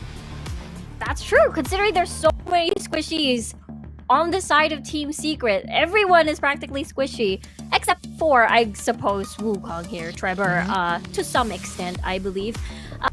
But yeah, Galaxy Racer, if they execute this really, really well, our predictions might be correct with our 2-1 in favor of Team Secret. I mean, who knows? We can still be wrong. It could be a 2-1 in favor of Galaxy Racer, and I'm looking forward to that.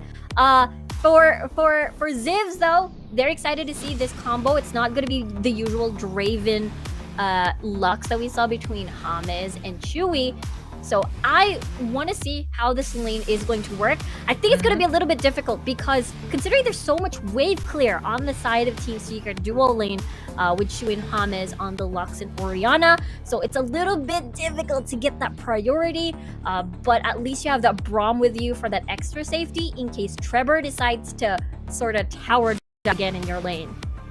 I like how you mentioned wave clear, and I think that will be the name of the game for game number 2 for Team Secret, because if they go for early wave clears, they could rotate very quickly, while GXR needs enough more time to clear the wave to then go for quick responses. So Team Secret is more of the hyper aggressive once more of a draft composition wherein they're going ham all in when it comes to the early game. They clear the wave, they get objectives, they get kills, and they finish the game when it comes to the facing of the matchup. While GXR, well, let's take it slowly. Let's go for the balance here for the duo lane. We have Draven, we have a Braum that will tank out those damage incoming in maybe from a Lux or Yana duo AP lane from the side of Team Secret. And Akali, I'm expecting into the mid lane, Olaf as a jungler, and Yaren will now be into the Baron lane. So this is gonna be very exciting.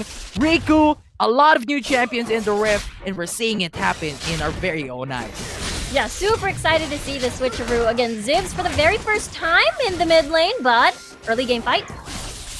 But Xperia is gonna fall down a bit because that is too much damage from a Lux and a Ziggs level 1.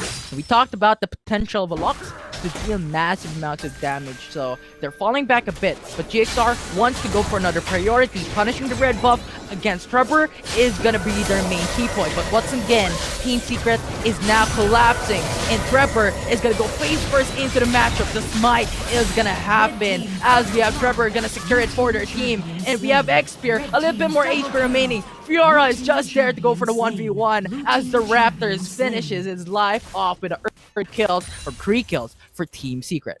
That is so unfortunate because Galaxy Racer wanted to do another invade, another repeat, another scenario where possibly they can make it work. Because when we look back into the Galaxy Racer versus Team Secret very first game, it was Xperia on the Wukong who was invaded and he was punished. But immediately, Team Secret was able to play that well. Azar was able to wait. Oh, 4-man collapse from Team Secret, and the same way JXR is doing the same thing. Garen is going for the silence. Graven is gonna say bye-bye. It's gonna be another kill, but it's a 1-for-1. It's a 2-for-0 rather for the side of Team Secret, taking a lot of kills in their favor. And we have Trevor just farming in the enemy jungle camp. Whew. I absolutely understand the cons. More deaths. Olaf is gonna slain once again from Team Secret into the bottom quadrant of their very own jungle.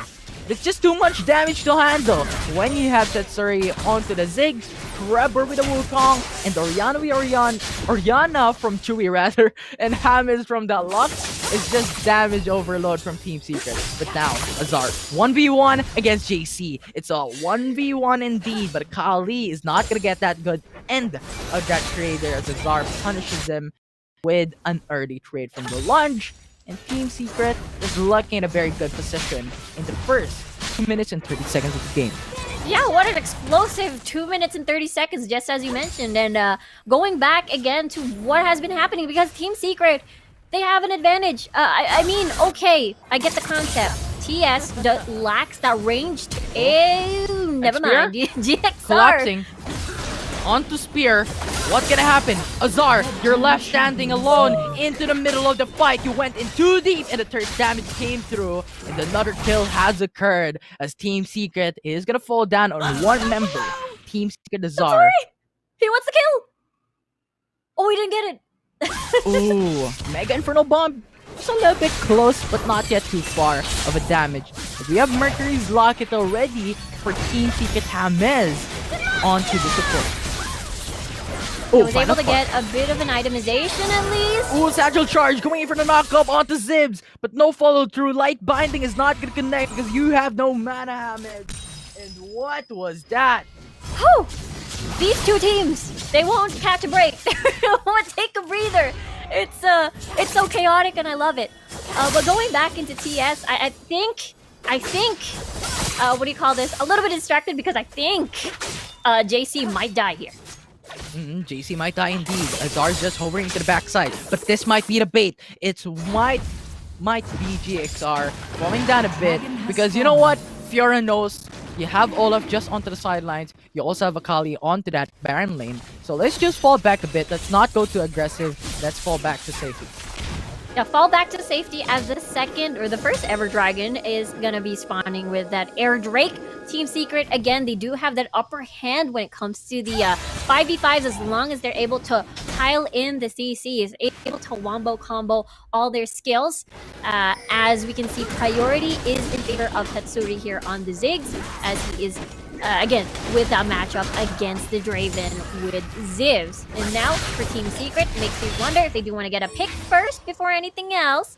Satchel will make sure he is fine as Azar and as well as JC. This is the top and mid lane matchup.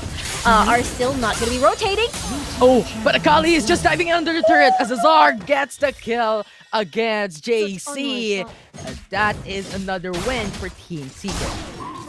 I feel like if that dash from JC wasn't too advanced, Ooh, double blast zone from JXR, going in for the knockup, going for the play as blue team secured Cloud Dragon. The final spark, just to go for the damage, just to go for the kill, but JXR is just too punishing against the enemy team. We have the ultimate connecting onto Hammond. Hammond falls down, but Trevor is just going into the fight, going into the fray as the force of the flash is gonna be forced out by Icaros, and that will be the 2-for-1 trade-off as GXR secures the Cloud Dragon. JC wants the kill. After his death at the top side of the map, he certainly wants a cash-in. Trevor is going to go in for the support, going in for the response. JC is too low as we have Trevor left with 1 HP alongside with Oriana. But that is going to be the end of the match. That is the end and not the end of the fights. I think this is a retreat from... Nope, no. A lot of match happening all around, but Tatsuri gets that honey fruit, stays alive for a little bit, but Ziggs is gonna fall down from the hands of Xpear, diving under the turret, and that was just a trade that GXR is looking for. I think this is the most action we've seen in a span of 6 minutes. Team Secret and Galaxy Racer, for sure, their composition is basically spelling, we're gonna keep fighting, we're gonna be hoping the early lead and snowball, especially when we see JC and Azar, a matchup we don't really see because, again, the panelists have mentioned we don't get to see the 1-3-1 as much anymore, but we get to see it again. More action, but having to swap the mid lane to top side is going to be super interesting just because of that matchup, the Fiora and Akali. We've seen time and time again. Trevor will be moving with his team and is able to get at least that first blood tower, rather the second tower in favor of Team Secret, just transitioning that to the Rift Herald. And Galaxy Racer, they are not going to contest this. Their jungler is so far away. Xpear is far away. They're looking to get Tatsuri, but that is a Ziggs who has that satchel for that extra safety. And JXR is just left into the Dragon Lane, going in for the turret, and the now question would be if they can secure it. Now Garen would be going in for the ultimate as Ziggs falls down. It's a 1-for-1. Draw is now out of the question as well. But we have Trevor, Xpear going through into the Dragon Lane. Chewy is gonna hold up, and that is gonna be pinned down by 3 man of GXR. Ariana falls down onto the ground as Hammond is the only one remaining. But Secret is looking for another objective into the mid lane. They are going to secure the tier 2 turret, and they're going to get that map control in their favor. But Hammond, though, is going to get that Xpear jungle going in for the flash. Flash for a flash. Hammond, 1 HP remaining. Santos charge just to delay the fight, and that blast cone just saved his life. But Olaf is going to secure it with the passive damage, as Olaf is going to see secured as well. It's a 1-for-1 in favor of none. Hamas survived so long enough for Xpear to just be in the enemy jungle and get an exchange kill 1-for-1. That was, I mean, 6 minutes was pure chaos, and then 2 minutes more. It won't more stop. chaos. I love it. From chaos to more chaos to more chaos. Exactly, to more chaos. And I feel like because of the towers slowly whittling down, I feel like the chaos we've been seeing in the first 8 minutes will dwindle down a little bit more and move on towards 5v5s and less on the skirmishes. But looking at Team Secret's composition again, they're aiming to try and siege and poke, catch someone off guard, land that CC, blanket of bombs coming from Tatsuri on the Ziggs. And that's definitely how they're going to make this team composition work. It has been working so far. 8k gold lead for Team Secret. They've managed to destroy that mid tower, 2 towers in fact. Meanwhile, theirs practically untouched. I mean, that's what happens when you're when you're on the Zig. I think Galaxy Racer now needs to answer with magic resistance.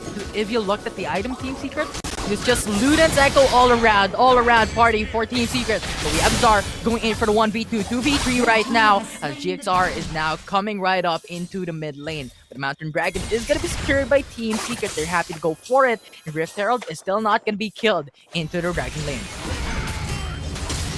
Still, oh yeah, already unleashed. Really good call, as Ikaros is going to be in the middle of it all.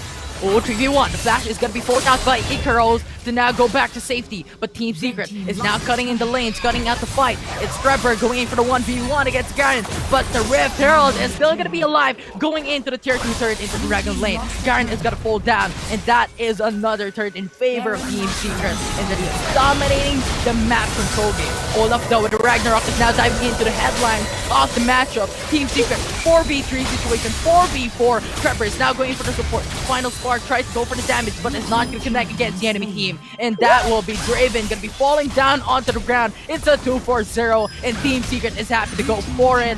As Tetsuri goes for the flash, goes for the burn. Akali is going to fall down once again as they get a inhibitor turret into the mid lane. But the fight is not going to be over. Another chaos is going to occur. It's going to be the fight. Trevor is going in for the Cyclone. As we have GXR, a 3-man team going in for the fight. It's going to be the knockoff, not going to be enough. GA is going to be popped here for Trevor. But at the end of the day, Draw realizes there is no damage left for their team to go for the follow-up. Team Secret 4v1. Ikaros has stayed alive, but not for too long as Lux finishes the game and finishes the kill from that Garen. Oh my word, that was such a long engage. Coming from the Dragon lane near the Dragon River up until the base of Galaxy Racer, where we find out that there is no more mid lane tower, no more base tower anymore. This transitions to Team Secret getting that Baron. And Galaxy Racer, they gotta be careful. They're not in the position to try and contest this. They're so far away, and Team Secret now secures the Baron. Now, I mean, they were already wrong with their composition when it comes to sieging towers and as well as winning these mini fights here and there. I mean, the fights here so far, they've got different focuses. They're trying to split the map, or rather the fight, in half. And Team Secret definitely is rewarded now that they have the Baron. Their siege co-composition is going to be a lot stronger. And again, because of that Orianna and as well as that Wukong pick, they're able to sort of balance their composition out and as well as work so well when it comes to these team fights. And I just want to highlight onto the items of Zar. He went in for the BRK, and I think the reason for that is you have GXR with a lot of tanky champions, Ikaros, Draw, and Xpear. And having that BRK, that is percentage of HP damage in every single basic attack. So that is pretty massive. So if Team Secret utilizes this very well, they're just gonna dominate those tanks. But now, gotta be another fight. Glacial Fisher not gonna connect, but there is Xpear going in for the backline, going in for the flank. For 2-man of GXR, that's pretty massive. And we have Trevor just going into the backlines, going into 4-man Cyclone, and there is it. JC is gonna fall down, the teammate, and that will be the game number 2. And Team Secret is going in for the team inhibitor turret into the Baron lane. What a crazy finish for Team Secret, as now minions are marching down the Nexus. And they're pushing in, they're going in hot, as there is it. The series is gonna be over in favor of Team Secret with a 2-2-0 landslide win against GXR. Can I say that is the most chaotic match we've had so far in the Icon series for North Luzon? Oh my word! It was basically fight after fight after fight. Team Secret knew that basically, okay, we've been getting towers, we've been getting the gold lead, we've been getting objectives, we have the better wave clear, and Galaxy Racer sorta had, you know, non-existent wave clear, I suppose, with the picks that they had. So it was absolutely a struggle going up against, you know, fighting these objectives, how to get priority and stuff like that. And that's the reason all of these things just led into a domino effect for Team Secret. I mean, we didn't get to see... There were so many things happening. Infinity was just fight after fight after fight. And GXR unfortunately wasn't able to get that breathing space that they needed. Slowly but surely their towers were falling apart. And look at this graph. It was basically a secret game. And this is just the result of how flexible and big of a champion pool that Team Secret does have. It's pretty massive. It's so big that even if you ban out some of the champions from their team, they're gonna think of something new, they're gonna think of something more creative. They went in for the duo AP lane, and what more can we think of when it comes to creativity aside from Team Secret?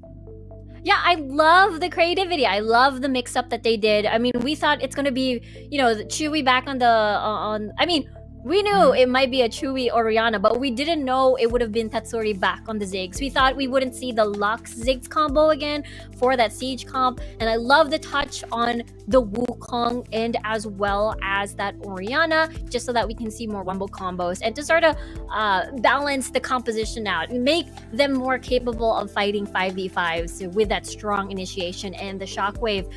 I love it. Just as you mentioned, they showed how flexible they are. Chewy with that Oriana pick makes me wonder what other mages he can play in the bottom side of the map. I would love to see more of that, having a 80 range-less composition. It's very refreshing for sure.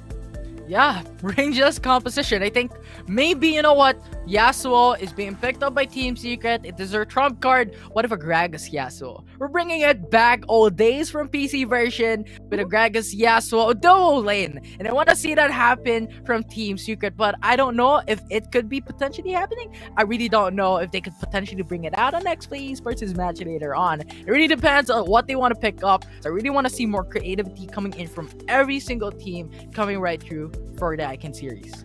Yeah, that's the thing. I mean, we're just at North Luzon. We still have 3 more regions to cover for their group stages. And so far, it has been super spicy, super chaotic, the good kind of chaos, and just so much to look forward to. Considering, again, for this week, we had a patch drop, and that's the reason why we saw a lot of interesting things. Yeah. And with that said and done, let's look at what happened exactly in Game 2 of how Team Secret won that fight.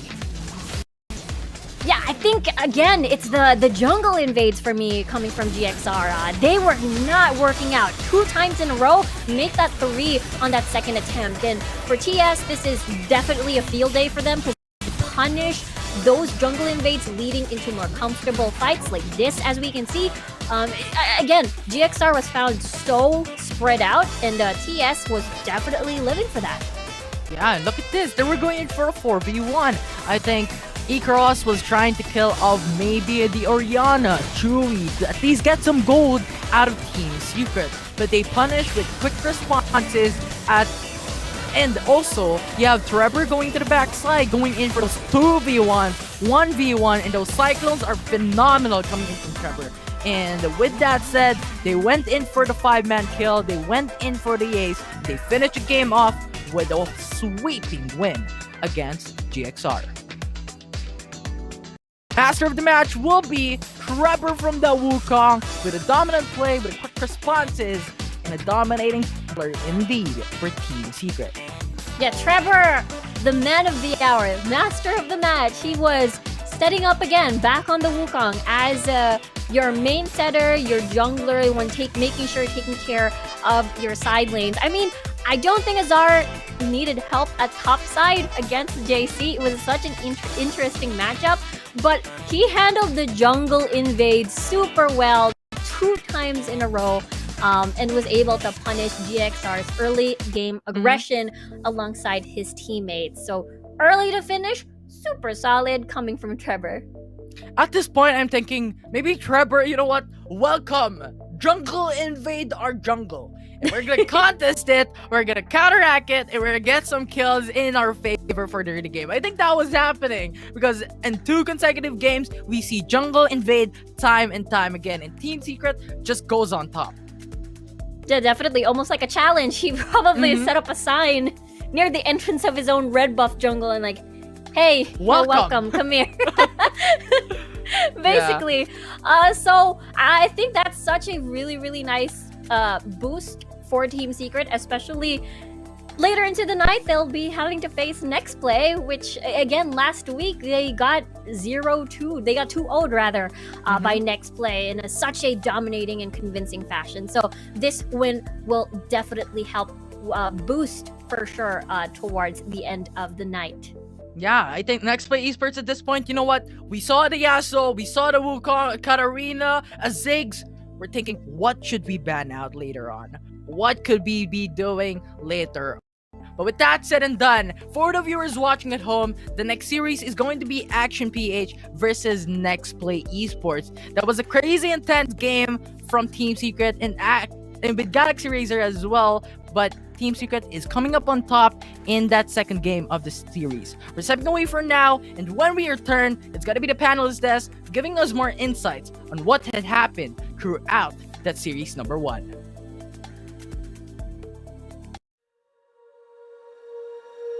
When you feel it's hopeless, when you think that you lost, oh, I will take your hand and we'll rise up from the dust. Oh, here we go, go, go, let us heal and grow. You won't be alone, we're unstoppable. Don't be afraid to show what we're going for. This is what we know. Here we come back to life.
Another definitive win for Team Secret, taking the first series of the day with a 2-0 against Galaxy Racer.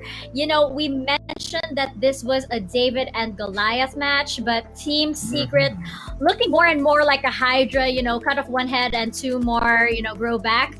Because Galaxy Racer, every time they tried to get a one-up on Team Secret would just retaliate and come back. You know, one goes down on the side of Team Secret and 3 or 4 go down on the side of Galaxy Racer. And we knew from the beginning that this was going to be a tall order and a lot to ask, but this was undoubtedly almost one-sided of a series. And just checking out our highlights from that series, you know, just game one, Osiris, you know your thoughts on this. I know that it seemed like Galaxy Racer was biting off more than they could chew at this point. Do you agree?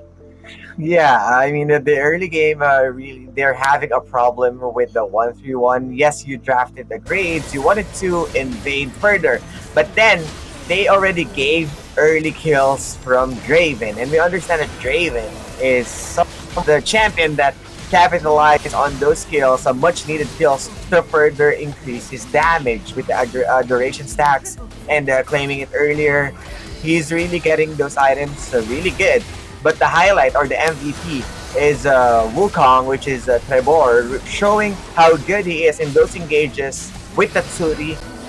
I love the itemization coming in from Trevor as he goes for a Zeke's Convergence and a Protector's Vow. If you're going to check the draft, they don't have any tank. So this time, he opted for the items, and then on game 2, he got those easy damaging items because they wanted to finish it earlier.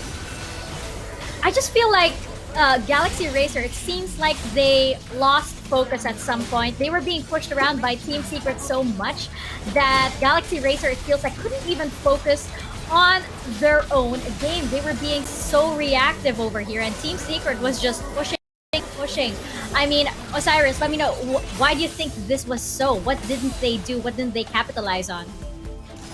Well, it's just that Galaxy Racer, they slipped up into the early invades, and yes, we do have a solo kill against the Yasuo of the Tatsuri, but then again, the Aurelion Soul JC isn't backing up the whole team. You're going to expect that the 1-3-1 is a bit hard because you have James, who's got the Binding Light, and you also have the damage early on from Wukong. So I think a JC with the rotation might also help the team to invade, but it kind of lackluster from that point. And going into game 2, Autolus, let me know your thoughts on this, because I also feel like, you know, Rico did mention that the early invades coming in from Team Secret were just so crucial to this, and Galaxy Racer, especially in this game, it doesn't seem like they were playing their game. It didn't seem like they were playing the game. They were playing Team Secret's game the whole time. What are your thoughts on this? Okay, this is a clinic as to how to control an invading composition coming from your opposing side or coming from the opposing side. If you go back to the highlights, or if you go back to that game, what Trevor did was genius. He did not start the red buff. He just made sure that he will stand by for a second, will not take any damage, so that if the invade happens, he will be healthy enough for a skirmish. And one thing to note during the level 1 invade was Xpear still pursued in invading the jungle, even though he was already poked out by the Ziggs and the Lux. If you look at the replay, you will see that Xpear already was at half health. And from that point on, that's a 50-50 as to who will have the smite. And that is actually a backbreaker for you and your team if you don't get that smite on, because that's already a plus level to the jungler of the opposing side. And if the jungler of the opposing side goes level 2, knowing Wukong, he will go for the Nimbo Strike plus the first skill combo, and it's just going to deal massive amount of damage. But one thing that I would like to also touch on when it comes to Team Secret is their ability to just play non-standard compositions. They are able to put Oriana in the Dragon lane, and that's actually one thing that I was concerned about when I was looking at their draft. Where is the damage in terms of the AD department coming from, or will come from, right? And the answer was Wukong. Wukong did not go all damage during the first game because Yasuo was there to do the AD damage, and he was really just the setter. But come second game, he went all damage because the composition says it all. There's no way that they can dish out the attack damage or the damage in the AD department because they don't really have a standard AD. And I just am glad to see that Team Secret is just showing their prowess in the drafting stage. Man, they are crazy. They are genius. And from what I heard, they don't have a coach yet. Man, they're a beast. So this means that they probably haven't even reached their final form yet, which is actually quite frightening if you think about it. And you're absolutely right. Them just playing around with the draft, they'll keep you guessing up until the last minute as to what they're going to do. And there you go, rewarded of course with the first series of the day. Just checking out the Globe Cup standings that we have, of course, that is 50,000 more Globe Cup points going over to Team Secret, who are now on the top spot with 300,000 Globe Cup points. Nexplay Esports following not too far behind with 250 Globe Cup points. Galaxy Racer with 100,000 Globe Cup points, and Action PH again yet to get on the board. Now this is probably going to change as we see, Nexplay Esports still has 2 matches to play today, the last one being up against Team Secret. So these standings are definitely going to shuffle around, especially those top two spots that you see over there with Team Secret and Nexplay Esports. Should be exciting to find out who is going to take that top spot, who is going to be on top of our Globe Cup point system over here at the end of the day. And, just going into our second series of the day, it's another big one. It's another big David versus Goliath match. At the moment, though, it seems like it's more like a David versus, a Kraken of some sort, because this is Action PH versus Nexplay Esports. And, not to put on the pressure, but everybody's eyes are on Action PH over here. There's a lot of pressure for this team as the only remaining team to yet get a point on the board. And just checking out Action PH's lineup over here, we know that these guys are very, very capable. There is still a reason why they belong in this group, but it just seems like they haven't that rhythm yet. They haven't gotten that big break just yet. Otilus, what are your thoughts on this lineup and why they can't seem to, jump up just yet? Okay, well, there are so many things to touch base on when it comes to Action PH. From their last series, the draft was a tad bit questionable. But it all comes down as well onto the execution. I think there is something really that's holding them back. And with everything that you said, that the pressure is on them, I actually want to counter that with a positive reinforcement, saying that this game is, or this series, they just have to think about one game at a time, right? And make sure that they do not succumb to the pressure, because at the end of the day, this is still a 50,000 globe points that we are talking about, right? And that's almost like 3 times a tournament winning that you will get, right? So this is still a huge thing for Action PH, and I still believe in my boys. They are going to play more confident right now. They're going to take a game off of Nexplay, and they're possibly taking a series win as well. Otto, ever the biggest cheerleader of Action PH, and just taking a look, of course, at our solo player highlight over here for Action PH, and it is going to be Riots over here on that ADC. And Osiris, just let me know what you think about his stats over here, and just up against Nexplay Esports. There's so much riding on this guy over here. Let me know your thoughts. Riots, he got a decent number of, as someone who's playing on the ADC or marksman role. It's just that this is a tall order, because we're talking about Uzi on the other side that he needs to stay on par with.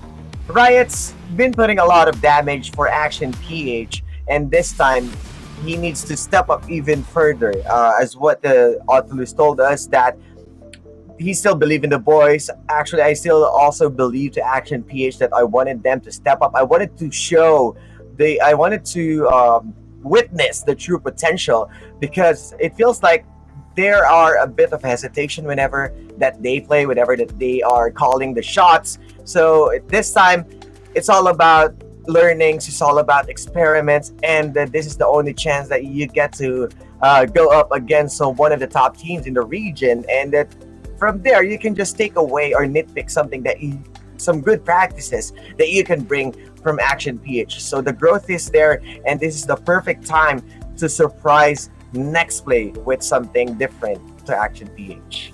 That's right. I that's an excellent point. I really do agree. You know, they still have to remember that reason. There was a reason they made it to the North Luzon group stages out of all of the other teams. So there is that. There is that. And of course, just looking at their behemoth of an opponent, Nexplay Esports, still, you know, the team to beat, not just in the North Luzon group stages, but in the entire Philippines, possibly the world, as we do mention.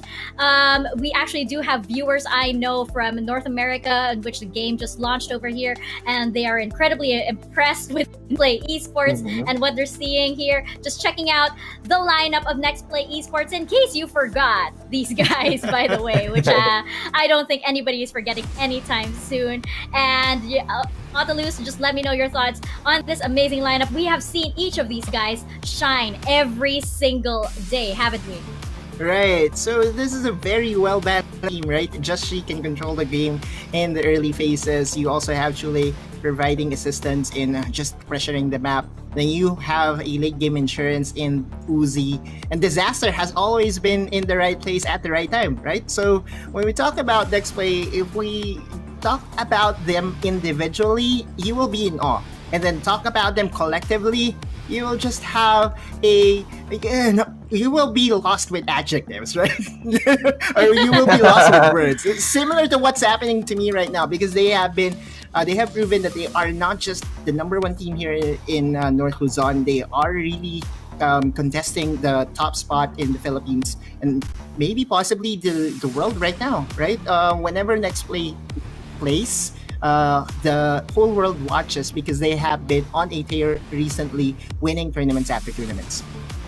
That's right. And just focusing on our solo player highlight for this team, you know, we have been saying, I believe like, you know, a few days ago, we're talking about just how wonderfully clean their Liquipedia page comes out. And a lot of it is, of course, because of the individual efforts of all of these players, but also because of this guy, Uzi, over here. And Osiris, let me know your thoughts on Uzi and just how frightening of an ADC he is.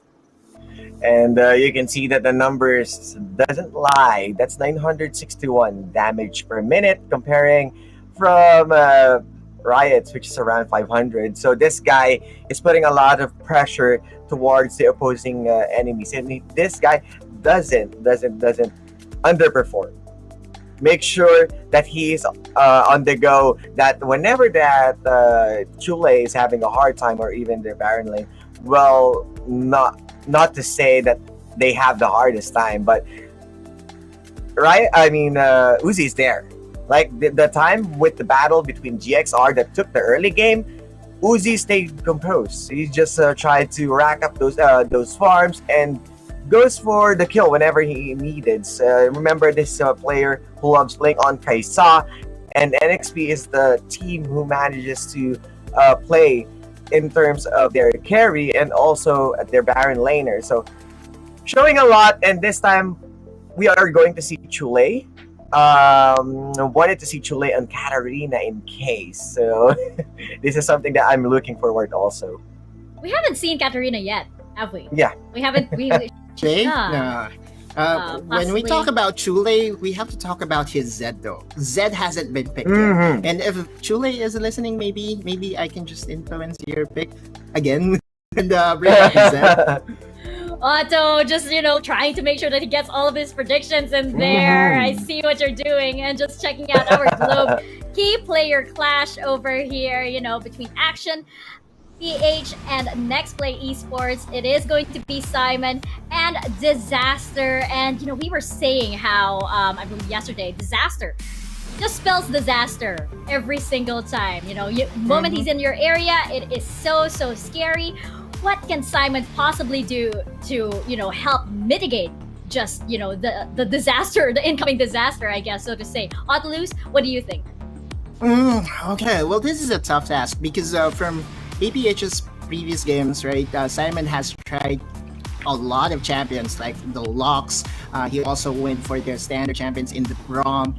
I possibly would want to just go all in here and have Simon be on that Leona and control the game using his crowd controls, unlocking his jungler, mid, and dragon laner. This is really going to be a tough matchup if you're going to ask me. And if you don't mix it up against the caliber of Disaster, it will just be well read by NXP. And it will just come out a victory for NXP, a clean victory for NXP. Yeah. Very interesting, Leona. That is I that just is a want very new interesting champions, prediction. right? Yeah. and that's something that really compensates Disaster. Everyone at NXP is already a playmaker. So what does he need to do? He just needs to peel. He just needs to go play on the defensive. He doesn't have to be that flashy person. And I think that's what separates him from the squad or from the whole support from the region, because he's focusing. His vision is mostly protecting the AD carry, which is Uzi. And at that point, they're making things work. Well, guys, there is nothing more to say except to actually just get into the series that we have over here. Nexplay Esports versus Action PH. I believe we are almost ready to step into the series, but before we do, panelists, although you guys are casters also, I might add. That's why I had the mistake. But panelists for today, let me know your predictions. Otlus, let's start with you. I'm going full crazy here. Action PH, let's go 2-1. It's just want them to win. My guys, my boys, Moxie TV. My hearts are with you. Maybe the world will turn around, you guys, but I will be your number one supporter. Ever loyal. Osiris, what about you? I wanted to also give a shout out, of course, to Moxie and the boys, but I'm going for the top one in the region. It's a 2-0 for me next play, but I would love to see Action PH showing that big action. I echo both of your sentiments. Well, I guess Osiris' sentiments over here, because I do believe it will be a 2-0, but it will be in favor of Nexplay Esports. I get all too happy to be proven wrong here. As we step into the second series of the day, it will be Action PH versus Nexplay Esports. Casters, you guys are up. And thank you very much, Panelist Desk. Welcome back, everyone, to the second series of the week 2, day 2 of the Philippine Icon Series. I'm Infinity, this is Riku, and we're back at it again with a very interesting series. Nexplay Esports up against Action PH, and we heard the Panelist Desk. They were clashing up there. They were going in for Action PH, they were going in for Nexplay Esports. You know what? At the end of the day, these are the top 4 teams of North Luzon. They're fighting it once again. Now the question would be, will history repeat itself? Yeah, it might be another similar outcome when we look at the Team Secret versus Galaxy Racer matchup. Team Secret came up on top 3-0 series-wise in the entirety of the BO3. Now we're going to be seeing Action and Nexplay duke it out for the very last time. So very curious to see, as again, I mean, Action has been experimenting here and there when it comes to the drafts, and I believe we saw Annie for the very first time ever in the Icon series was played by Eiko, but we'll have to see. I mean, Galaxy Racer showed us that Nexplay can potentially have a weaker early game, so that's probably where Action can strike, get that early game composition, get that strong punish, and be proactive when it comes to the first stages of the game. Absolutely. Proactive Hyperactive will be the name of this game for this series because Nexplay Esports is a hyperactive type of team. They want to go hyper aggressive when it comes to the early game to dominate when it comes to mid game, late game fights. And Action PH is looking to contest that. And I want to bring back to what the panelists have talked about. Individual comparison of the supports. Enrico, I want to hear your thoughts because earlier when the panelists was talking, we were talking about the support as well. Brom, Jana, Leona, these champions were already coming to into our minds. I want to hear your thoughts on what do you expect when it comes to the support role. Well, there's a ton of things that are pretty similar when it comes to the pool of Simon and Disaster. But when it comes to I'm not sure if we've seen Simon and the Alistar pick just yet, but both of these supports do have, the similar champion pool, if you will. But I think when it comes to my favorite, I do love Disaster's Jana. And I believe we were talking about this off the cast, whether or not we're going to be seeing a Leona. And then we were like, yeah, I think maybe if Jana is kicked out of her utility throne, I guess we may see the Leona because of that 2.2A buffs. But yeah, it's a little bit difficult considering that Disaster is such an amazing Jana player. So maybe we get to see maybe the Lux again revolving around the Ziggs Lux combo that we usually see, that Team Secret would usually dish out into the draft. So a lot of possibilities for sure. Again, we were talking about how the new picks, it was Uzi on the Draven yesterday as well. So perhaps we get to see that again, the League of Draven for this weekend. Yeah. Draven all around. It's a Draven party happening in Icon Series for the second week. And I want to come back to Leona because I think that Zenith Blade is actually phenomenal when it comes to cooldown. 6 seconds at level 4. And I think that's going to be spammable. So I hear your words. I hear your thoughts. Ought to lose from the panelist desk. We might potentially see it. And there are a lot of support pools that are really, really great. And like how you talked about, Rico, about the Jana of Nexplay Esports. That radius of the Monsoon is perfect each and every single time. It disables the engages of their enemy team to a T, and I think that is something that we can expect once again for today. Yeah, absolutely. I feel like we might see that again. Such strong disengage being in the hands of Nexplay. Most definitely because you do want to protect Uzi, which is again, I think the panelists have brought it up, your late game insurance. And I feel like that is the scary part about Nexplay. Once they reach that late game, they're so online and it's just in their element. And potentially they could be the late game kings of Luzon, but we'll have to see as we still have South Luzon to check out next week. So, but yeah, I think it's just one of those things where for Action PH, if they do want to get a strong foothold of that early game, you want to make sure that they have Yamada winning his lane, having that comfortable lane, because don't forget, you're up against a Ryzen who has distracted 4 people, can 1v4 and just last as long as he can to distract the whole team. So it's gonna be a tough matchup for sure for Yamada. So we'll have to see how the draft revolves around that. Especially we're gonna be seeing, I believe, Nexplay on blue side. So Action PH, if they do wanna prioritize having to get a favorable matchup in the Baron lane for Yamada. And speaking of favorable matchup, now we can talk about the bans right now of Nexplay Esports and Action PH. What do they need to prioritize? What do they want to leave open for their enemy team to pick up? Action PH, there is a lot of champions that were new for the second week. I'm mainly looking at the Annie, and you know what? I don't know if it's gonna turn out once again in this match against Nexplay Esports. But now, let's talk about the jungle. We have Nexplay Esports on Just Chi, the king of the jungle on that Lee Sin. A very dominant jungle. With the Vi being nerfed out, what do you think Riku is now gonna be the top priorities if a Lee Sin is gonna be banned out from Action PH on the Lee Sin of Nexplay Esports? There is a possibility we might see the Wukong again pop out in this draft, especially for Just Chi. He did play it once or twice already in the group stages. But for AIM, I think Isaiah brought it up already. What do you do aside from the Vi pick? Because I think it has not been working out too well for AIM. And possibly he could fall back into the Jarvan, maybe the Lee Sin, perhaps Jarvan.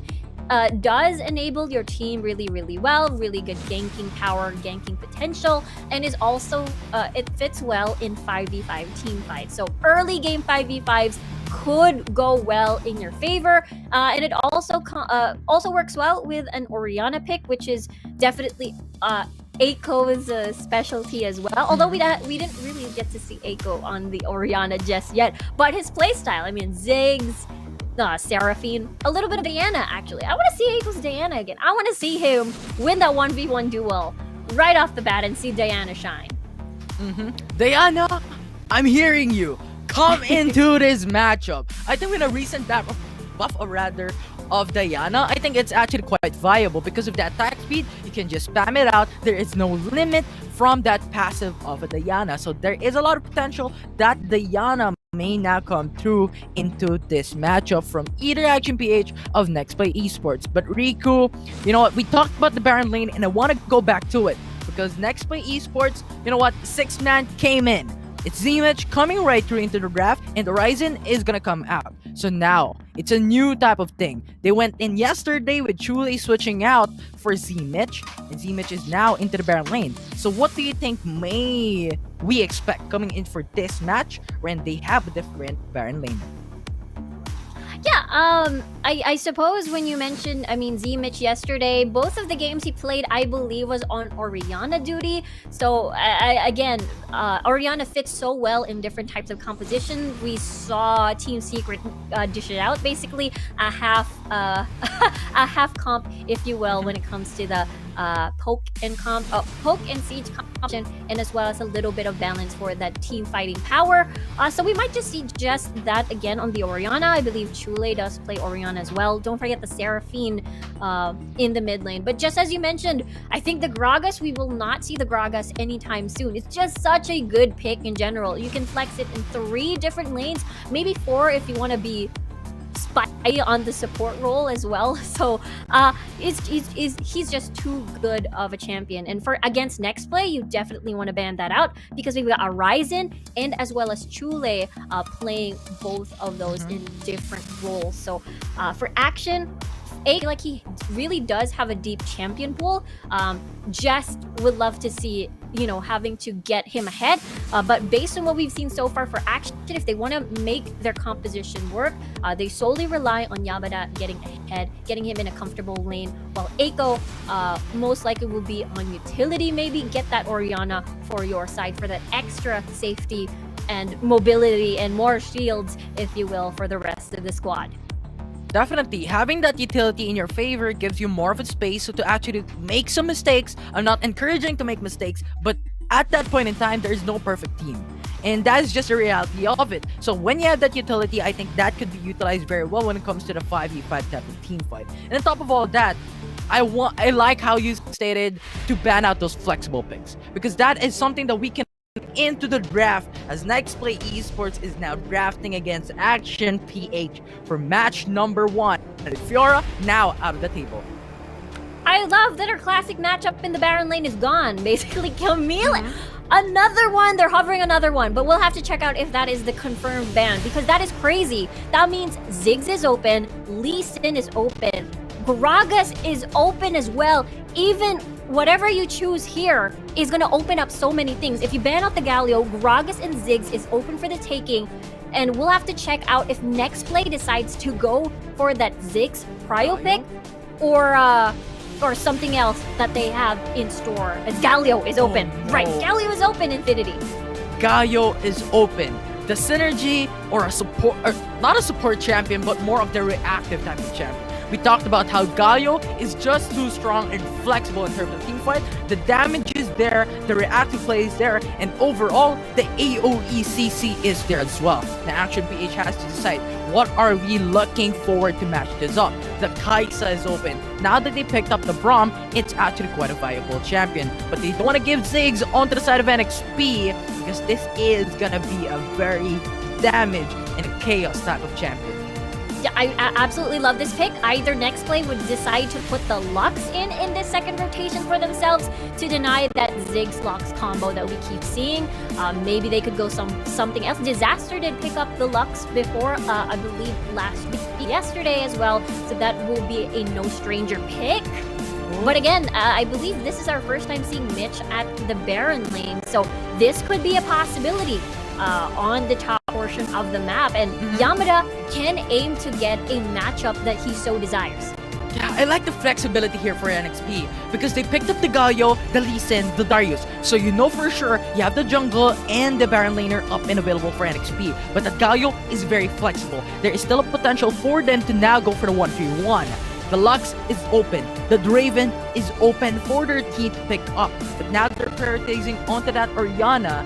Action PH has the Vi already, has the Kai'Sa already. They want to answer it with the utility champion.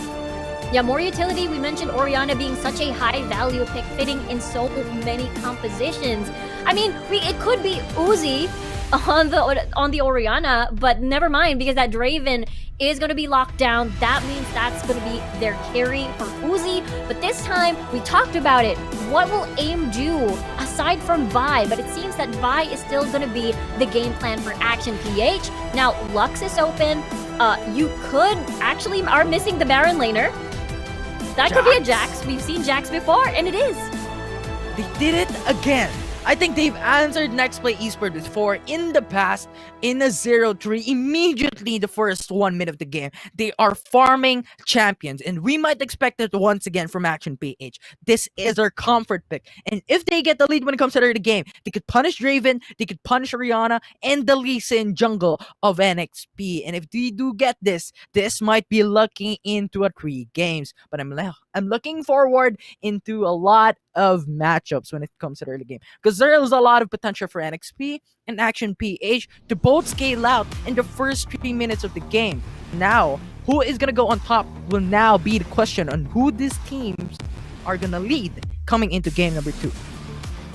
This is exciting. This means more action again.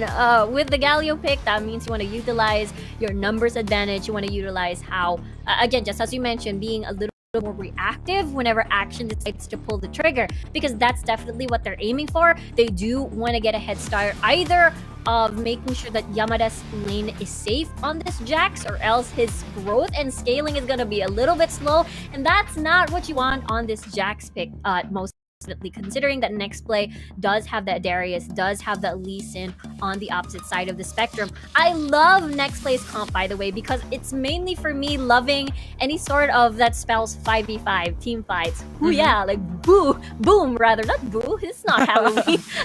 I mean, I guess the Galio jump scare works, I suppose. But yeah, the ball delivery system works so well for Nexplay. Either you set it to the Galio or you set it for the Lee Sin. And I'm looking forward to their execution for sure. I do agree, because when you have Galio, when you have Orianna, and when you have Lee Sin, that just speaks out team fight.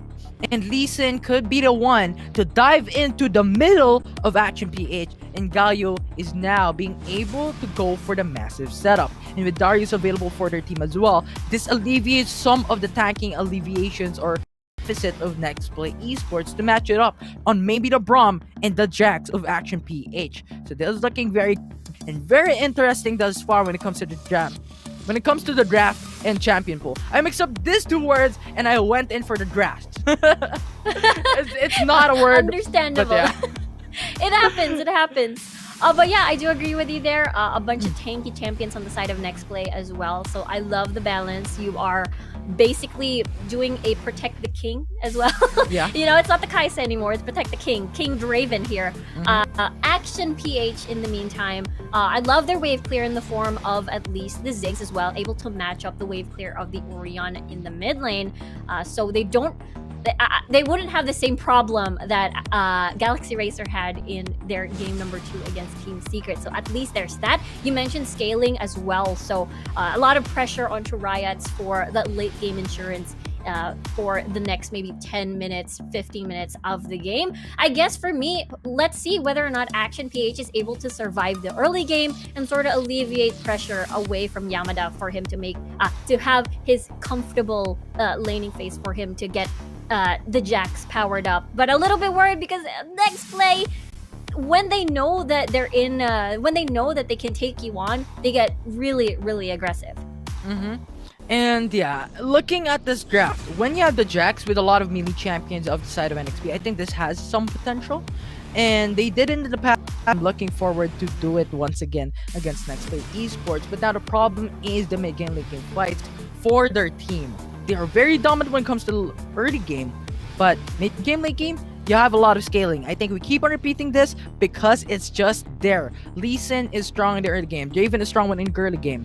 But Galio, Oriana, Darius, when those champions are stacked up in terms of items in the mid game, they're just gonna dominate the team. They're just gonna dominate the arena. And they're just gonna sweep out the enemy team. I love that you brought up, you know, a lot of melee on the side of what do you call this? Of Action PH. Going to have to be careful as you will be vulnerable to any of Disaster's taunts on this Galio. So positioning will be key when it comes to the team fights, especially on Riots as well in the Kaisa. Better time your killer instincts. Make sure you do not eat a taunt to your face when the fights happen later on. Mm-hmm. Nexplay Esports. I like how Just Cheat did there. He went into the mid lane, tried to go for a response if ever a fight occurs. But he went in for the ward, there's no fight, there's no response. He went in back, he went into the red buff just in time. And like, just the little plays there, but that is just so important when it comes to their game. Yeah, one of these mini mind game fights coming from both of these teams, just as you mentioned. Looking at the duo lane here, I understand, you know, Simon and Riots being extra careful. We've seen how the Kaisa and Draven lane went from the very first series of today, and it didn't look pretty. Even though you had the Braum, Draven would still just walk towards you. Oh dear me. Echo, very low. Yeah, Sonic Wave, Charlie with a poke, down to low health. But we have Aim though, setting up play, going in for the ball breaker. Chule is in the middle of the fight, but we have Just Cheat, just to go for the support, just to go for the response. The first blood is coming right to Nexplay Esports, is gonna take it home. Killing of Aim in that mid lane. Oh dear me. Unfortunately, yeah, they weren't able to kill secure Chule in the mid lane, unfortunately. And first blood, just as you mentioned, in favor of Nexplay. That is so well timed. It's just very unfortunate for Action. Mm-hmm. Z-Mitch though, gonna go for hook onto Yamada, but he really just wants to go for those pressure. With half HP left from Yamada, Z-Mitch can now scale out in terms of the wave pressure against Jax. And if Jax doesn't actually get a hold of the early game, it's not looking that good when it comes to mid-game, late game.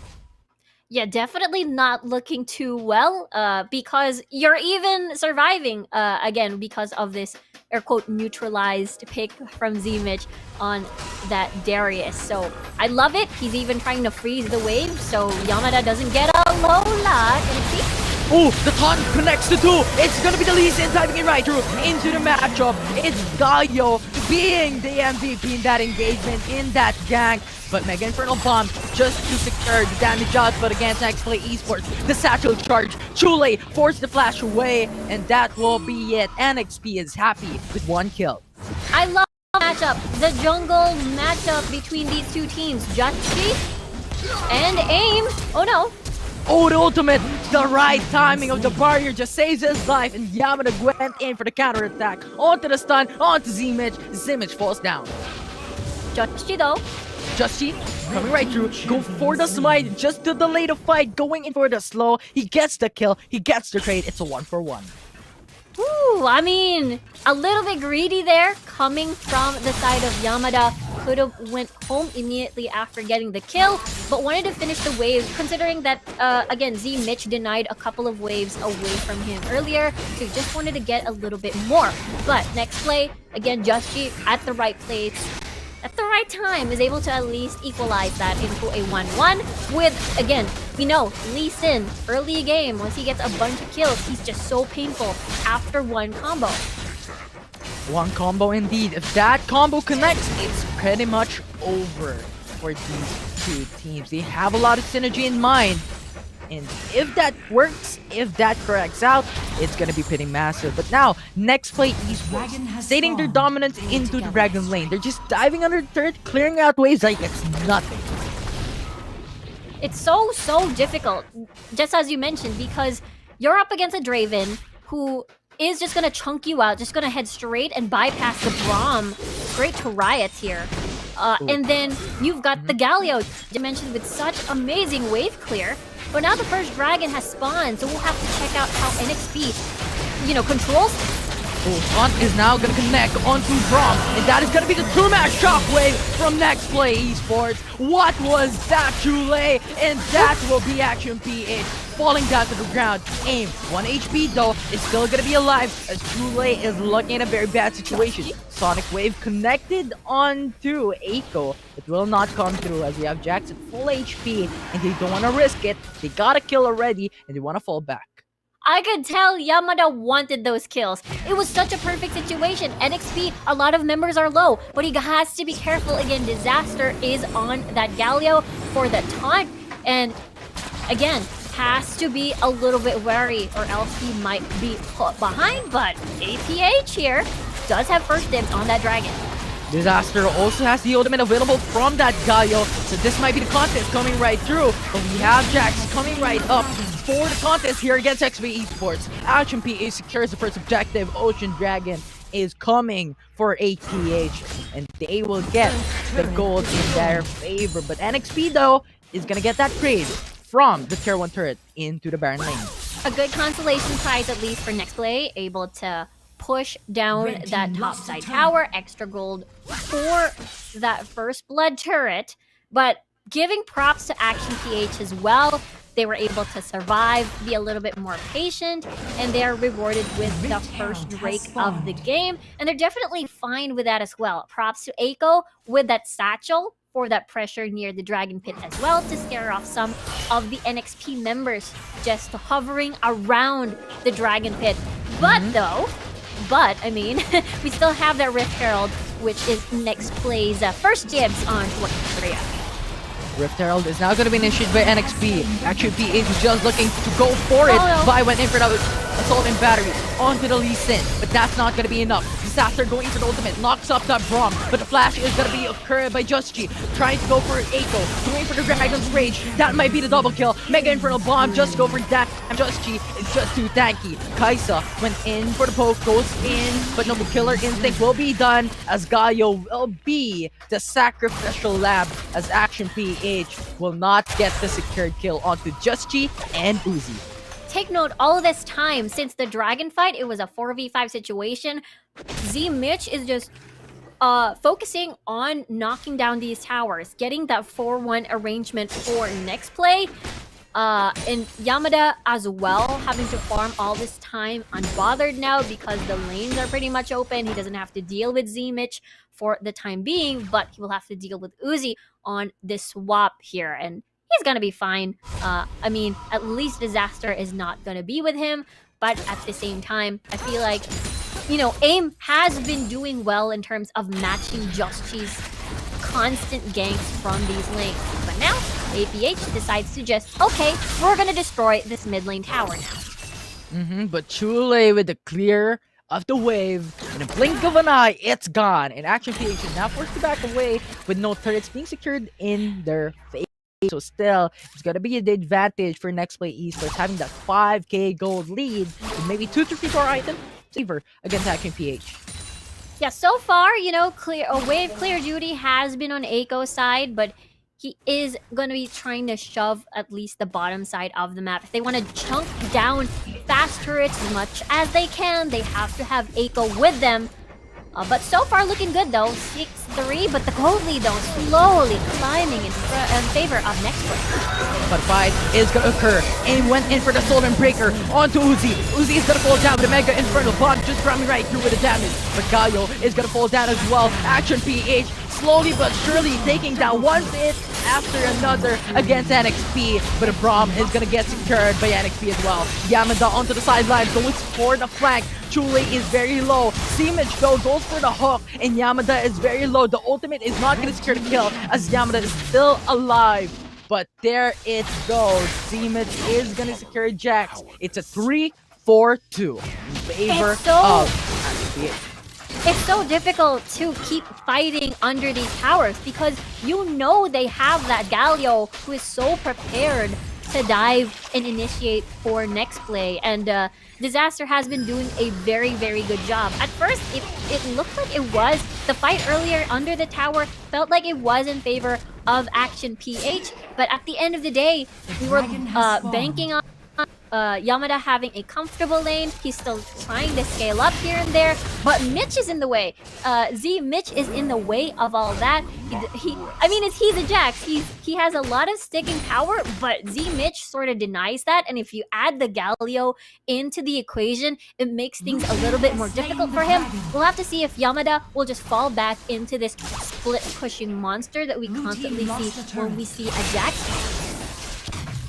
But the answer is gonna be yes. Yamada is slowly backing away for now because Action PH is hovering topside jungle and NXP does the same. But Disaster and Uzi is coming right through for the response. The stun is gonna connect onto Zeemich, but the fight is gonna occur right after because the taunt is just there from Disaster. The ultimate is gonna come right up, zoning out the enemy team. The double stun is gonna connect against Nexplay Esports. It's not looking that good. It's a 1-for-1, but Kaisa falls down. Rayat is removed from the table of Action PH. Chule goes for the poke, goes for the kill. It's gonna be Rayat again and again. Eiko is gonna fall down. It's Braun, the only one remaining. It's Simon, the support of Action PH, gonna fall down. It's a team ace. It's a team whiteout from Nexplay Esports. Look at Justy too, just going golden there, flexing a little bit on Action PH. And that was such, while it was a little bit of a long fight, it was so executed well by Nexplay Esports. A lot of trust. Look at Disaster, even though he's super low, Chule was nearby to give out the shield from the Orianna. So it was such chaotic but good. For Nexplay, they will take it. They love it. They've managed to eliminate everyone without suffering too many casualties. Action PH was not able to was not able to exchange it from anything off the map, and unfortunately Yamada's lane at the top side is growing smaller and smaller and has to farm the other waves instead, as Mitch will continue to ruin his day.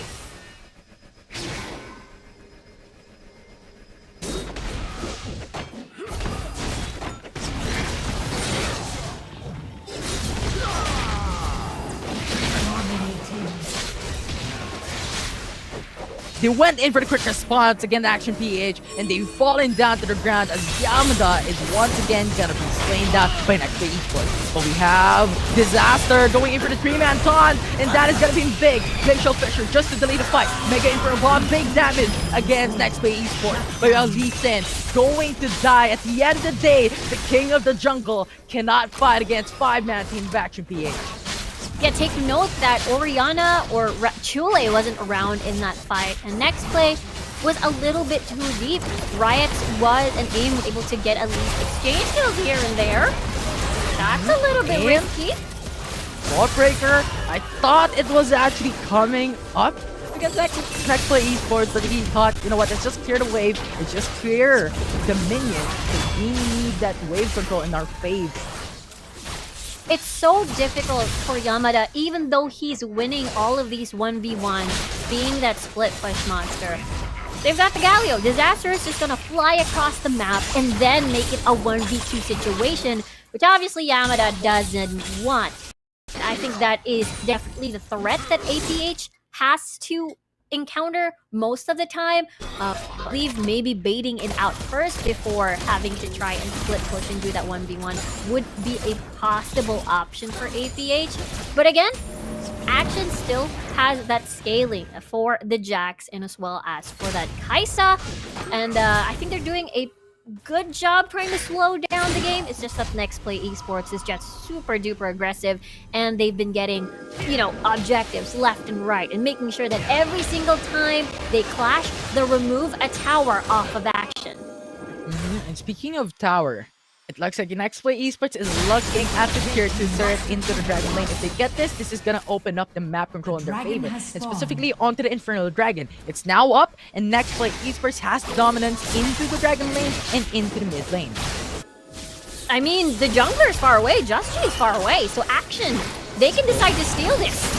Absolutely, that will be it. But Double Man Stun, Double Man Taunt is gonna be there from Disaster, from that Nexplay Esports. That is pretty massive. They're going for the knockup, they're going for the kill. But Action P8 still wants to go for action as they hear contest from the Infernal Dragon. It's a 4-man kill from Nexplay Esports. AIM is the only one remaining, but this might be the end. It's gonna be the ace, it's gonna be the wipeout from Nexplay Esports. Time and time again, NXP is putting the 5-man kill against Action PH.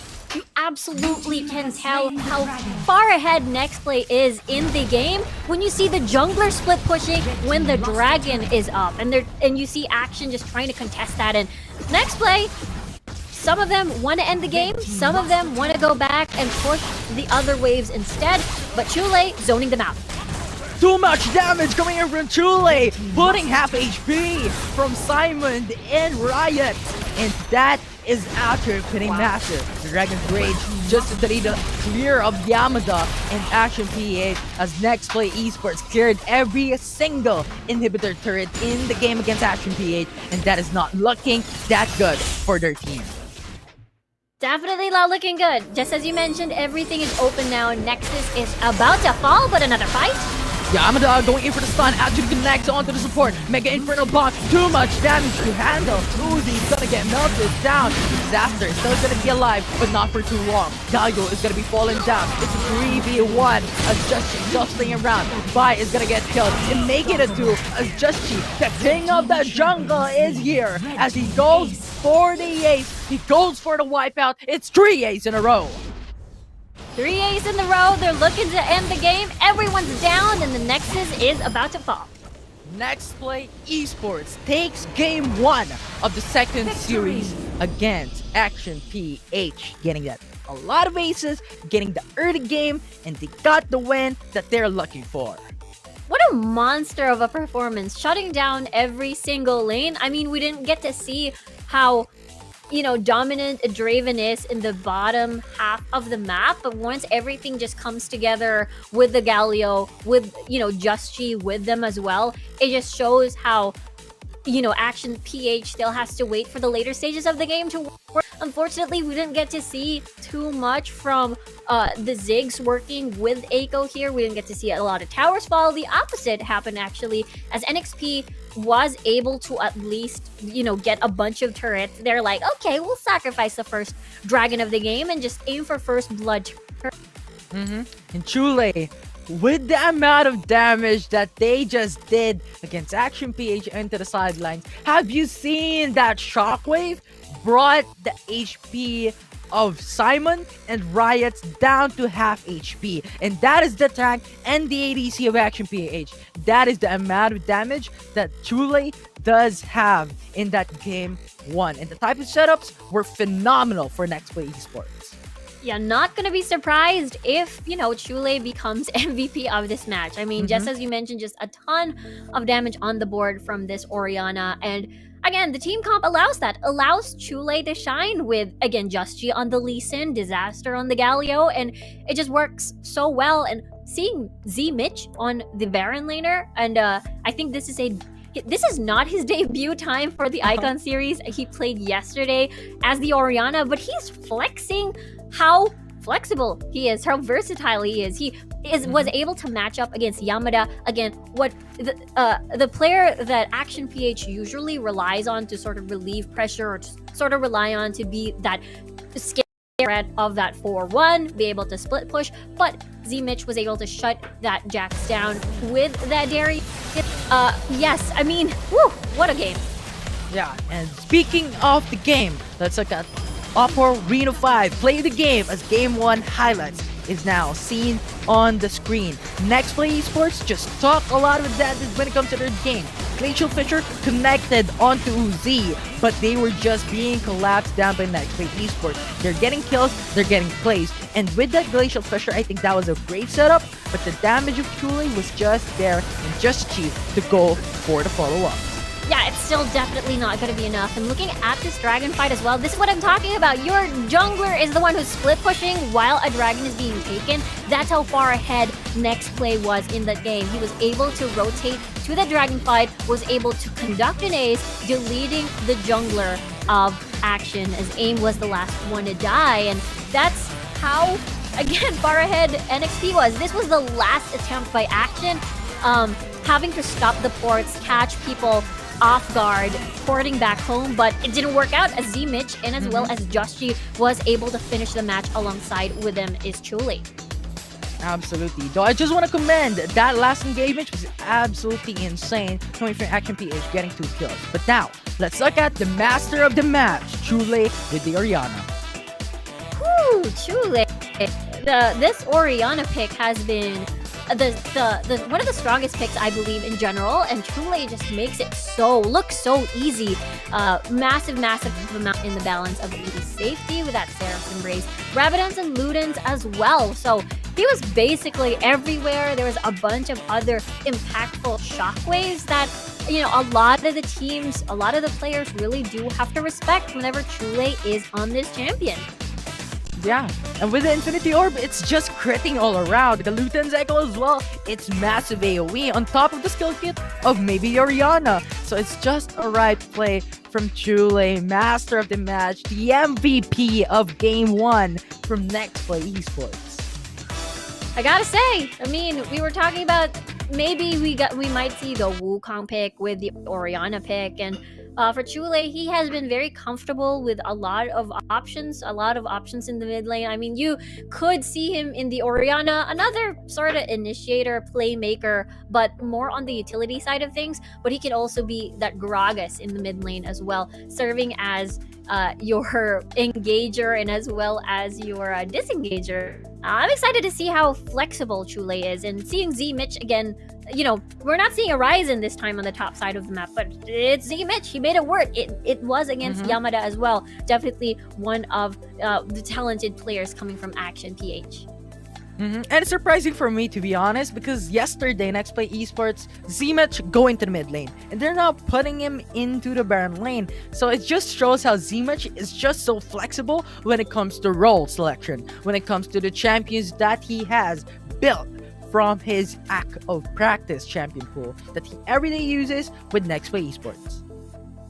Yeah, makes me wonder what else they have in store here, because they have a bunch of unpredictable things on the board for sure. But this is the composition that they played definitely earlier was very standard. You know, it's very standard Nexplay, except a little bit more aggression, not necessarily waiting for the later stages of the game to come online and just, you know, doing Nexplay things of just having to slap. They're definitely more of hoping to shut down Action earlier on, which makes me wonder if they're going to be doing the same thing. Yeah, and hear my thoughts here, because now we're looking into the draft. Fiora was the first ban of Nexplay Esports, right? Action PH answered that with a Camille. Nexplay said, you know what, you banned out the same role that we banned out. It is the Baron lane. We're gonna ban out a Calvi, and now this leaves Galio or Gragas open. If Galio was banned out, it can be picked out by Nexplay Esports. As you stated, Riku, it can be flexed in the mid lane that Chule was also using in the past. It can also be flexed into the Baron lane. It can be flexed anywhere, jungle, support, however you want it to be. It's just that flexible. So Action PH opted to ban this out, but this leaves out Galio open. So it's just a matter of mind games coming in from Nexplay Esports. Just in the beginning of the draft, they're already playing against Action PH. Exactly. I mean, you were talking about how these bans, we were a little bit worried because, okay, Fiora ban, Akali ban, Camille ban? Wait, where is the Galio ban? We were a little bit worried, and I think it was a choice between whether or not they challenge Action PH to ban out either the Gragas or the Galio, but Galio a little bit more value.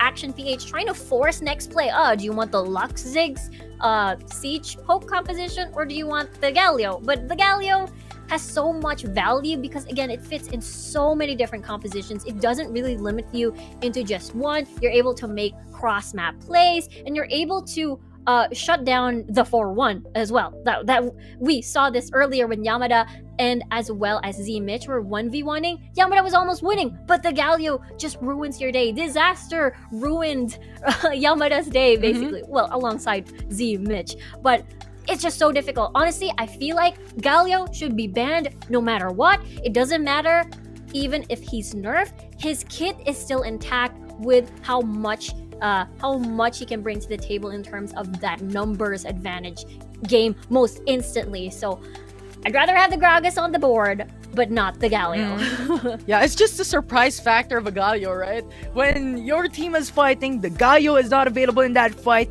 but sooner or later, it just comes out from nowhere. I'm a Superman. We're going down straight into the ground and knocking up enemy teams. And I think that is just so strong of a Galio, that is just so destructive of a Galio. Changes a fight upside down in favor of Nexplay Esports time and time again. It's just a game changer. And that taunt on top of it is just massive CCs coming in from NXP. Yeah, basically the Superman dealio for that Galio pick. I mean, I don't think he's the only one who can do the Superman thing. I mean, Pantheon is there as well. Most of the time, you know, back in League PC, we usually see either, a Galio pick. Either you get a Twisted Fate or the Pantheon. And Pantheon, we don't really see Twisted Fate too much in pro play recently, but it is the Pantheon that we did see, I believe, last week or actually just yesterday. I think it just works super well as well. I mean, we saw Galio and Pantheon on the same composition. You definitely do not want to see that again. So I think maybe the Galio mid, Pantheon mid could be a possible matchup. We've never seen Chule or Eiko play this out, so it's just a question whether or not it's going to be a comfortable pick for either Eiko or Chule. Yeah, and recently with the patch 2.2a, Pantheon currently just a massive reckon of a champion to deal with, because the damage is just there. The base stats of attack damage and attack damage per level was exponentially increased, and on top of all that, that Comet Spear will hurt a lot when it comes to the early game. So maybe if Action PH wants to prioritize when it comes to the early game setup, they could now pick up the Pantheon. It was left open a while ago, and they could just surprise NXP into thinking, you know what, we're gonna pick up Pantheon, and you pick up whatever you want because we are more dominant when it comes to the early game. Yeah, that's true. I mean, it could be picked up by AIM as well in the jungle. We didn't really get to see the mid Pantheon in the Icon series. It was more on the jungle portion of things. So maybe we get to see AIM switch it up a little bit.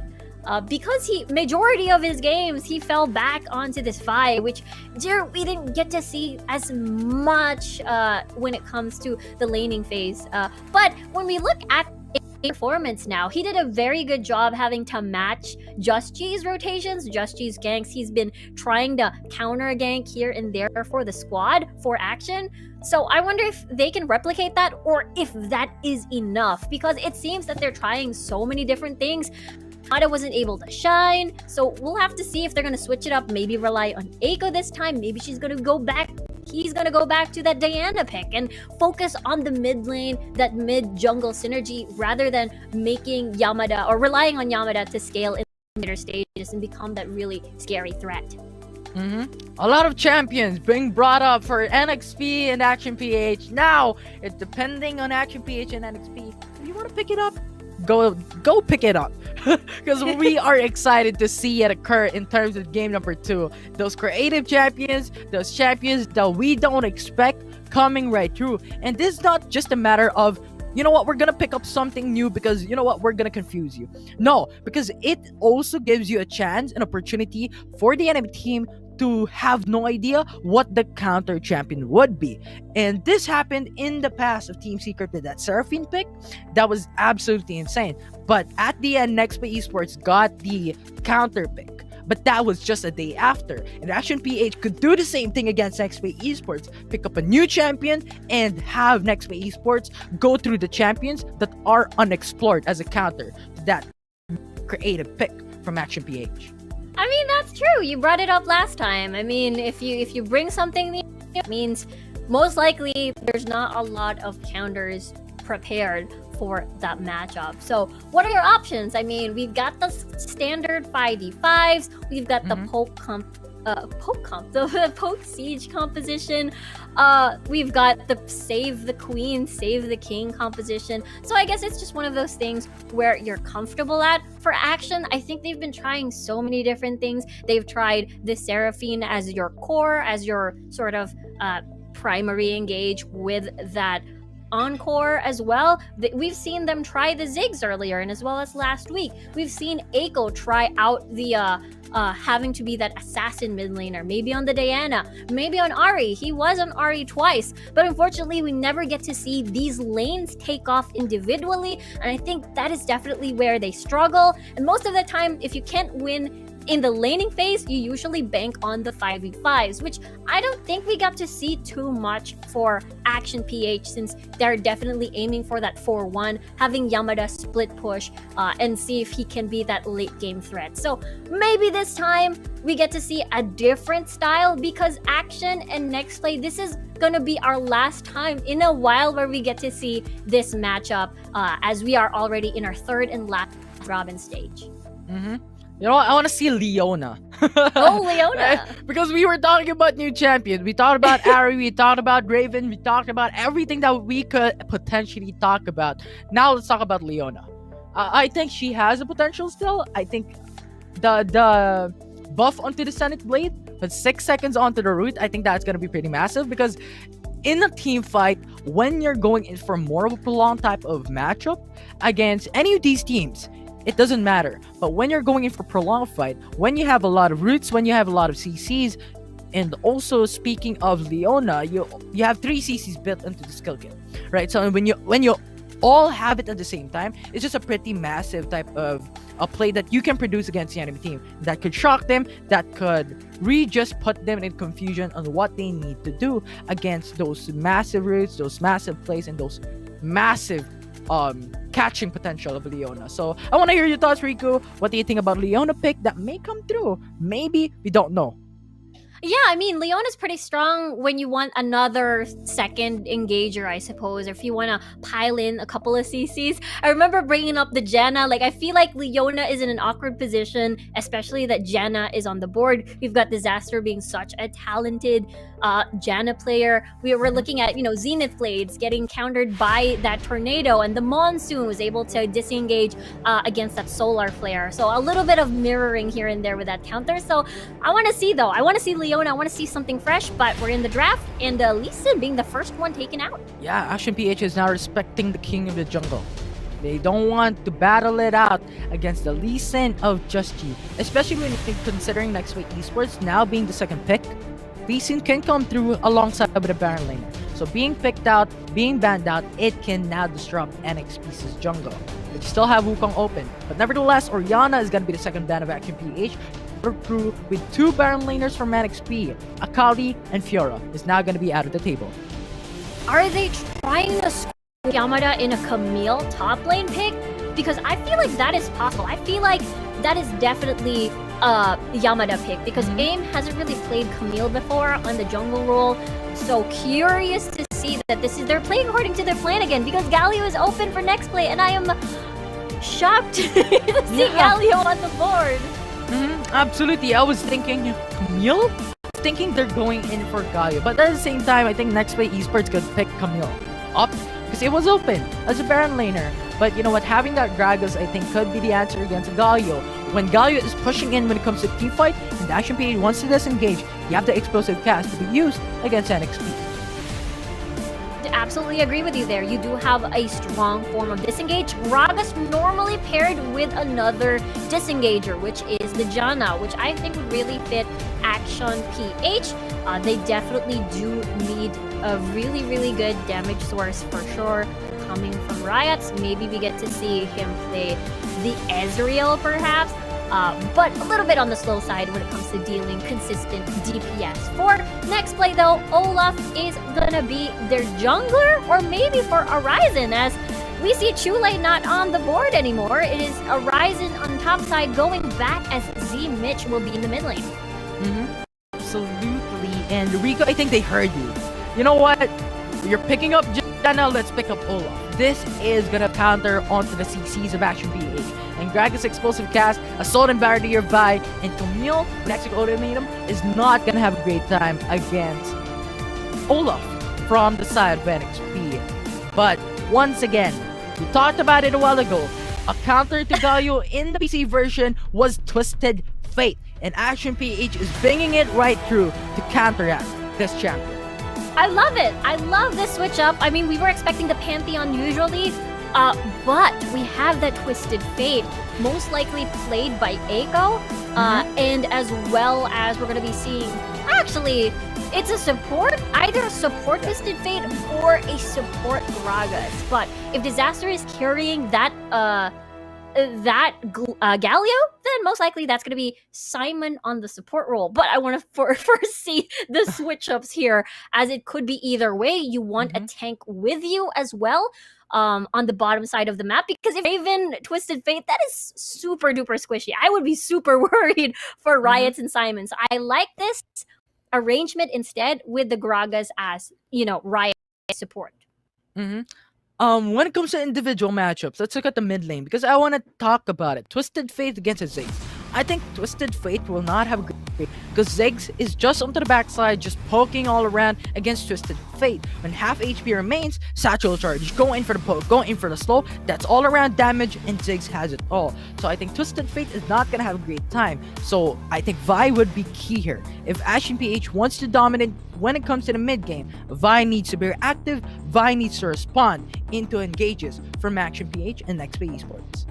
I super agree with you there. Wave clear wise, Ziggs definitely wins over the Twisted Fate, and it's not like you're an Orianna who can mitigate the damage coming at you with the shield. So if you don't have priority in lane, it's gonna be a little bit difficult to utilize Destiny at the right time, and you might get punished with a Ziggs with your enemy laner. That means fast turret takes. If you leave your lane, you actually might lose your tower super fast.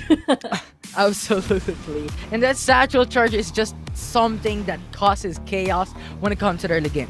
Because if Nexplay Esports gets the early lead, gets the early kill, they could go into turrets and just trade off some objectives against Action PH. And that is easy peasy. 25% HP, Satchel Charge, gone. Turret, gone for Action PH. And I think that is just the capability of this draft from Nexplay Esports. And considering you have the Olaf, you have Wukong, and you have the Galio, Olaf and Wukong can now set it up for Galio to go for the ultimate, to go for the knockup for Kaisa, to go then for the Killer Instinct, and Ziggs just to go for the Mega Infernal Bomb, deal massive amounts of damage. And Action PH is kind of a squishy type of composition, having Draven, having Twisted Fate, and having Vi as well on their team. Yeah, just as you mentioned, it is definitely going to be squishy, so they have to be careful when they try to plan their attacks. You're going up against a Galio who has that massive taunt. You're going up against a Wukong who has that Cyclone. You're going up against an Olaf that will just press Ragnarok and just basically walk for you. So Action should definitely try to be a little bit more careful when they pick up the fights, considering Kaisa, super squishy as well. You do have that Vi in as well as that Camille for that super duper soul lockdown. I feel like the number one threat you have here is definitely just Uzi on the Kaisa for sure in the later stages of the game. If a snowball doesn't happen in Nexplay's favor, in Nexplay's side, because Olaf can still be a super scary threat if he can potentially just spin out of control, and Uzi is definitely the least of your worries if that happens. Yeah, absolutely. So it's really just a lot of champions for Nexplay Esports that needs to be respected at the very least. But now let's talk about Action PH. We talked about the advantage of Nexplay Esports and we talked about the disadvantage of Action PH. Now let's talk about the opposite. Action PH is good when it comes to the early game. You have Twisted Fate, you have Draven, and when the gold card connects, Draven can deal some massive damage. So it's up to Action PH to utilize these two champions to get those early kills for their team to get in favor against Nexplay Esports. Yeah, that's true. I mean, they do have the casket for the disengage at least, and possibly leave Horizon all alone. You've got the Olaf just rushing in, casket, and then the rest of Nexplay might potentially be separated. The biggest problem is they have ways to catch up. They've got the Galio ult basically to catch up. They've got the killer instinct basically to get that backline access. So positioning is definitely going to be key here because Riot's life might be in danger for sure with just so many things that are going to be in your face in the composition of Nexplay. But for Yamada and AIM, their key is definitely deleting Uzi. They have the capability of doing so. They can blanket all their CCs, and we'll have to see how this pans out. And on top of all that, Kaisa from Uzi is not a champion that just stays into the back lines. The killer instinct needs to come right up front, and the Arcadian Reign is not having a great range as well. So Action PH definitely can take this advantage, go for the cold guard, and punish Uzi as the ADC of the Nexplay Esports. Yeah, absolutely. That can be one of their entry points into eliminating Uzi here on this Kaisa. They do have a lot of tools to do that. They've got the gold card from Aiko, Camille, Hextech Ultimatum, and as well as the Assault and Battery coming from AIM. But we'll have to see though, as Simon being scared, being pushed away by the bottom lane of NXP. But Horizon 1v1 against Yamada, actually getting a lot of damage from the minions alone, and both of their HP is down to 1/3. And they just want to get those engages. So Nexplay Esports going for the flash, going for the taunt. Disaster, what was that? But then follow-up, Uzi is still lacking in the damage aspect. So Disaster just wants to go for pressure. Definitely wants to go for pressure. Burned out the heal, flash and barrier out as well. Oh, Assault and Bat, or Vault Breaker rather, from AIM just to disrupt the mid lane. And we talked about it. If AIM goes for a reactive play, this is going to be pretty massive, but we still have Nexplay Esports getting the first blood, just with a Wukong, dominating once again, and that will be a 1-for-1. Justy wants the blood. He wanted that kill for sure, but now it's not over. Connecting onto the mid lane of Action PH. Draven, get away as we have Nexplay Esports going in for 3-man roam, looking to kill Riots, and Riots will fall down with the Draven skin. The Draven has fallen. Nexplay Esports though is able to make a wonderful, a very sticky situation into something wonderful for NXP. They're able to at least take revenge from Justy's death earlier in the mid lane, and were able to at least eliminate Riots there on that Draven pick, which makes it a 1-for-2 exchange, I believe, or 1-for-1 rather. So that's a little bit even, but it puts Riots a little bit on that back pedal, a little bit behind, as again, he has no summoner spells, he has barrier now. Simon has no heal, but we've got Disaster with his Ignite up, and as well as Uzi actually burned a couple of spells, but we'll have to see as Just moves in the bottom portion of the map. Potentially gonna be the fight though.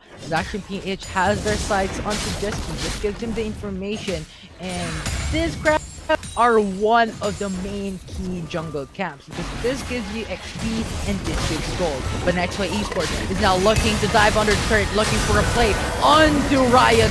Riot is once again gonna be decimated by Nexplay Esports. The response though is presence for Action PH, kills off one. But we have another from Nexplay Esports. It's a 2-for-1 in favor of NXP. Yeah, NXP definitely has that advantage, and take note, they have Z Mitch with them. They have that Zig, so easy towers, easy go. Touch charge.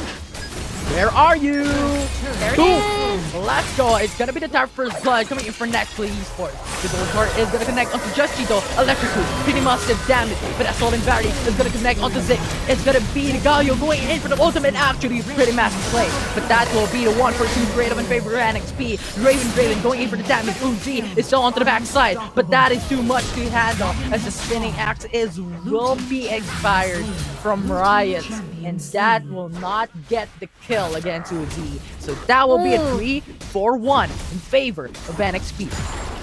Whew, what a tough lane for Riots and Simon. The action, Nexplay Esports brought the action towards the bottom lane and was able to get that early turret first blood. And that means, Riot's lane is basically gone. His laning phase is over. So having to take advantage of Raven pick and make the laning phase a little bit slower, managed to get a few kills here and there wasn't available, as NXP did an amazing job on Disaster's pick for this Galio to sort of mitigate that threat. Now, Nexplay has more room for this dragon, and that means they can reap the rewards. We'll have to see whether or not Action PH wants to contest it.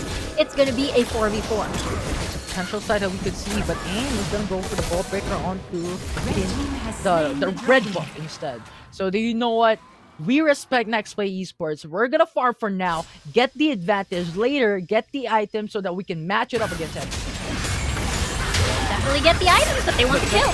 Going in for the Cyclone, actually pretty massive. Mega Infernal Bomb, just decimating, melting down the HP of the enemy team. Draven went in for the ultimate, but the damage is no longer there as Joshi now diving under the turret, going for the kill, going for the shot to Kate from range, just too much to handle. Twisted Fate is just there, trying to get the kill. The ultimate is now being spawned out. The TP though is now gonna occur under the Dragon's pit. It's gonna be Kaisa left alone standing to defend the base. Just Chi is just there. The flash out though from Uzi, trying to delay the fight. But at the end of the day, Yamada gets killed against Uzi. Can I just say how it's not over? Flash body slam again. That's 6. Have Galio with ultimate actually knocking out 2-man team. Going for the taunt as well. Simon just there hovering at the backside. But we have Salt Breaker going in against Z-Mitch, and Z-Mitch falls down. Ooh, Nexplay definitely overstayed their welcome, but to be fair, Horizon was not present in any of those early fights. He was definitely busy having to split push at the top portion of the map, and he's like, hey, you know what, the rest of my squad, their 4 men is actually pretty strong. They can handle it without me. I'm gonna just keep farming. I'm gonna get my Triforce. When I come back, I am going to be very, very painful and will be very confident, as NXP actually got a lot out of that. They got the Rift Herald and they even got that mid lane tower. That is the scary part about having that Ziggs in the opposite team. Or the stun. Well, not come Disaster's through. fine. Yeah, Disaster's fine. And no kills, just damage. Isn't though.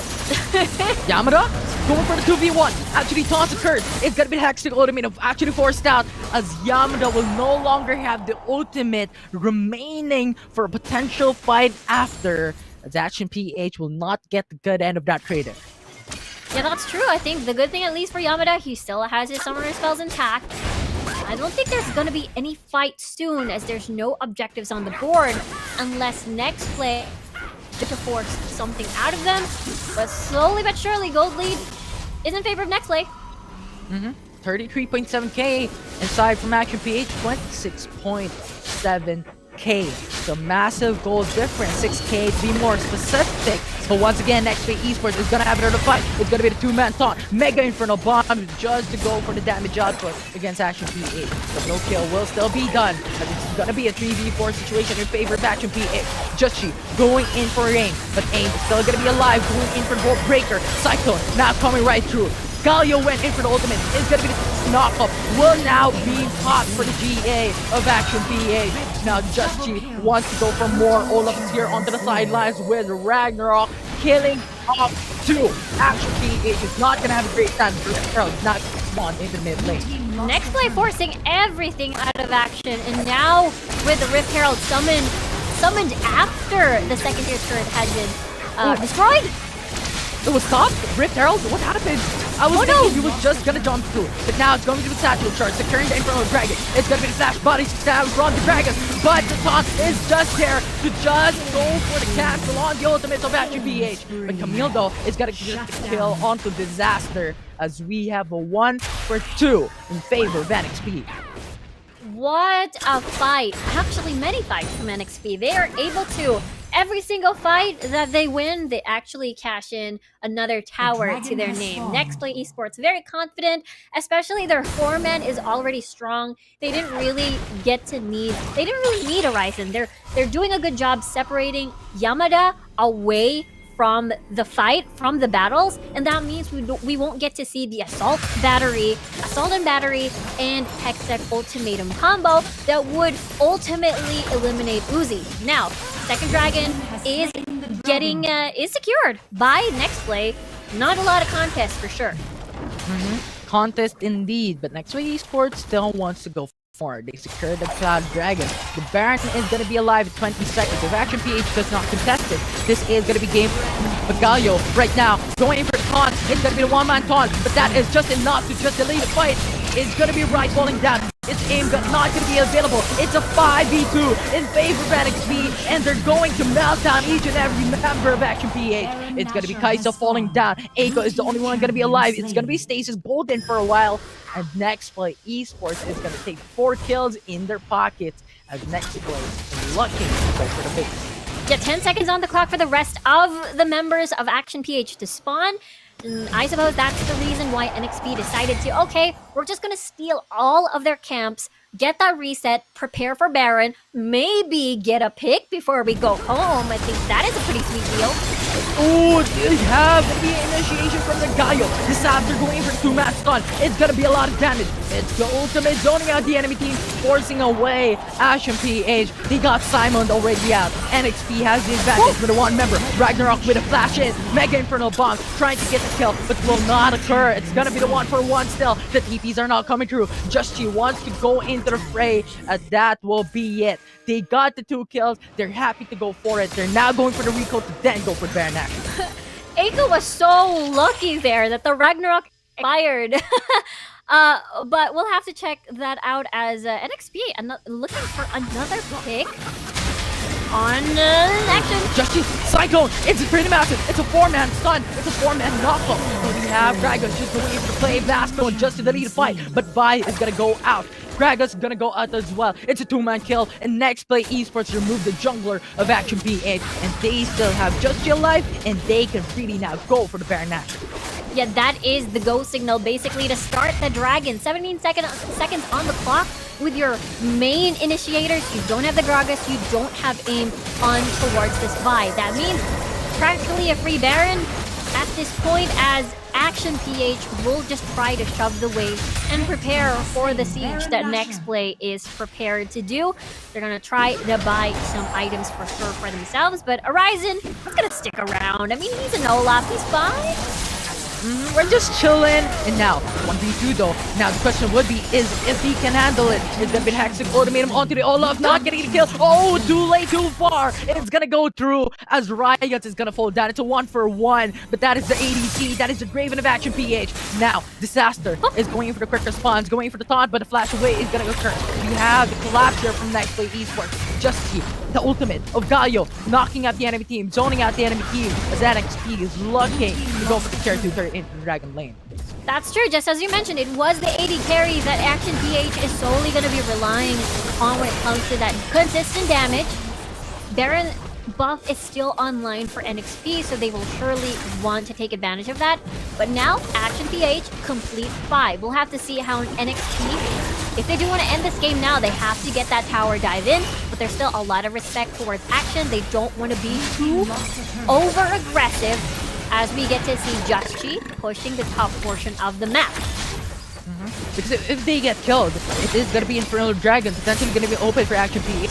They're playing it respectively, but now Galio with the humiliation is going right through. It's going to be the taunt. Riots will fall down. 2 inhibitor turrets is going to be not available for Action PH. And Nexplay Esports is crashing down onto the base, is crashing down onto the Hextic Ultimatum just to delay it. But we have Galio going for the taunt. Disaster doing God's work. What is this Nexplay Esports? They're going to clear out the enemy team. They're going for the ace. They're going for the kill, and they're going in for the Nexus. Whew. You know what? That will be game 2. Yeah, what a game number 2 for Nexplay Esports. I mean, first game, quite explosive as well, just having to play standard Nexplay Esports style. Now, it was just basically fight after fight after fight. Didn't give Riot the laning phase that he needed to sort of, sail through as a Draven, and that is definitely how you shut down a Draven. Not give him a laning phase, basically. Not get that 2v2 that he wanted. And props to NXP for that constant aggression, and as well as a Ryzen on top side on towards that Olaf. Not giving Yamada the space that they need, not giving him any sort of opportunity to join the squad and get that Hextech ultimatum on top of that assault and battery with aim combo. Yeah, it's just a massive initiations, but Nexplay Esports answered with a bang of a play.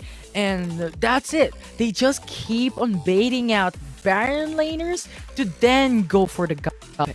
And I think NXP is just too good with it, right? Disaster just goes for the quick response, and you saw some flashy moves. The flash, the taunt, it occurs, it's a kill. It's gonna go through for NXP.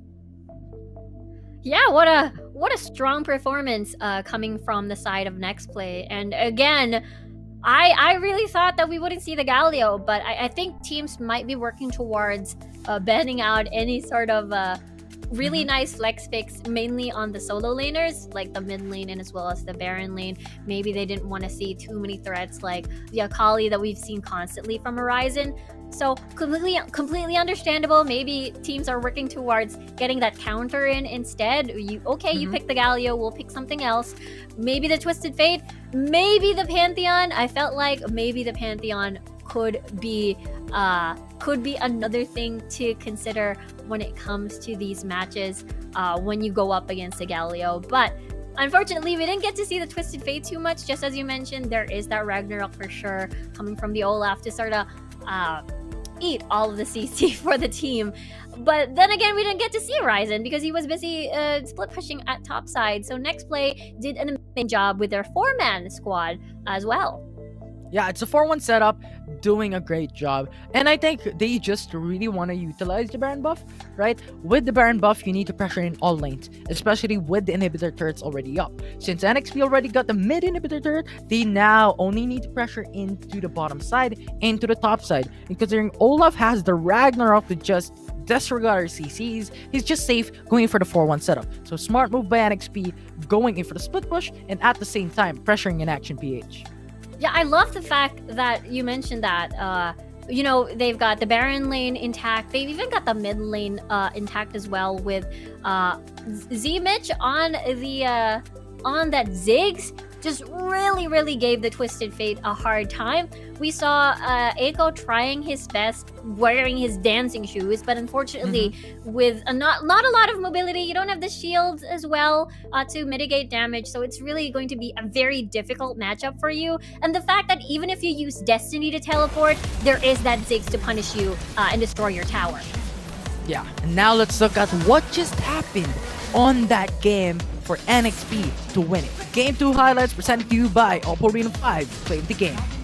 Okay, for NXP, they definitely did not give Riot the laning phase that he wanted. They destroyed bottom lane tower immediately and continued engaging in the enemy jungle, in Action PH's jungle, and just not giving Riot his time to shine as the Draven, basically. And that's how the snowball started.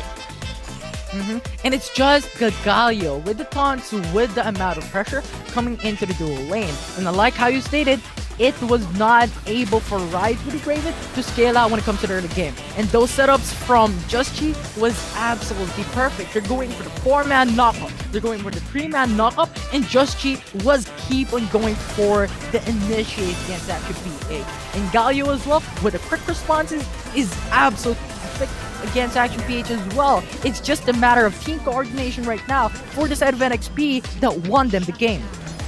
Yeah, definitely, considering that, it's a Wukong, it's a Galio, that means it's the time, and, with a killer instinct, they're able to catch up and burst someone down most immediately. And now we're looking at a massive match. It's Just Chi with a Wukong, with the setter, with the jungler of NXP. No surprises there, as Just Chi was everywhere again, and they were able to shut down immediately, Riot's lane as the Draven, and it was the constant presence of Just Chi at the bottom portion of the map, and basically sort of ignoring the top portion because, Horizon has that covered. Just Chi did an amazing job securing all of these objectives for the team. Action PH wasn't able to do anything as much because, again, Just Chi sped up the laning phase, basically. It made it over. Yeah. Olaf says, you know what? I'm tanky enough. You don't need me. You don't need to support me. I'm gonna dominate our Baron lane. You help out the other. You help out the rest of the team. Go for setups, go for plays, make Kaisa big, make Galio big, so that they can set up a play when it comes to the mid game, late game fight. And that is what Nexplay Esports did against Action PH in game 2. Yeah, it's super well coordinated. A lot of confidence being shown by Nexplay, and I think it would work well. I mean, Team Secret won match in a dominating fashion against Galaxy Racer. Now Nexplay again was able to sort of, release a lot of this aggression, I guess, on this match. So maybe ready for their final rematch with Team Secret. Absolutely excited to see that for sure later on. But for Action, I feel like they're still trying to find their identity. I really appreciate, a champion pool here. First, we see him on the standard Ziggs, Seraphine, but suddenly we see the Ari, the defense, and as well as Twisted Fate. I really love these picks coming from the side of the and I hope tomorrow once more. What a crazy game, what a crazy series that we just experienced from Nexplay Esports in Action PH. But later on, it's gonna be Nexplay Esports versus Team Secret in a rematch. So I'm Infinity, this is Riku, and we're stepping away for now. As we return, it's gonna be the panelist desk giving us more insights on Series 2 of the Philippine Icon Series.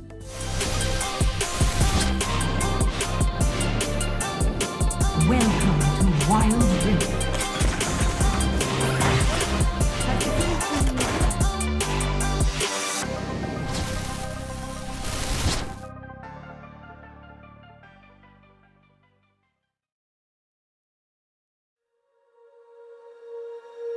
When you feel it's hopeless, when you think that you lost, oh, I will take your hand and we'll rise up from the dust.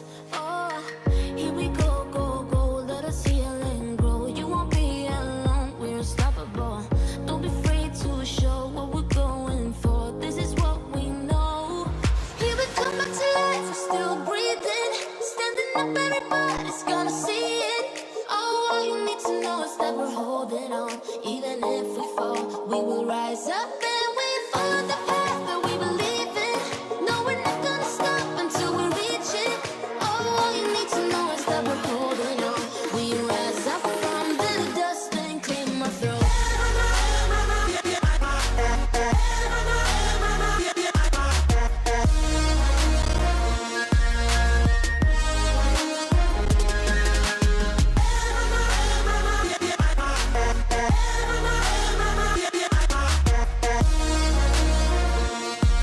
We rise up from the dust and claim our throne.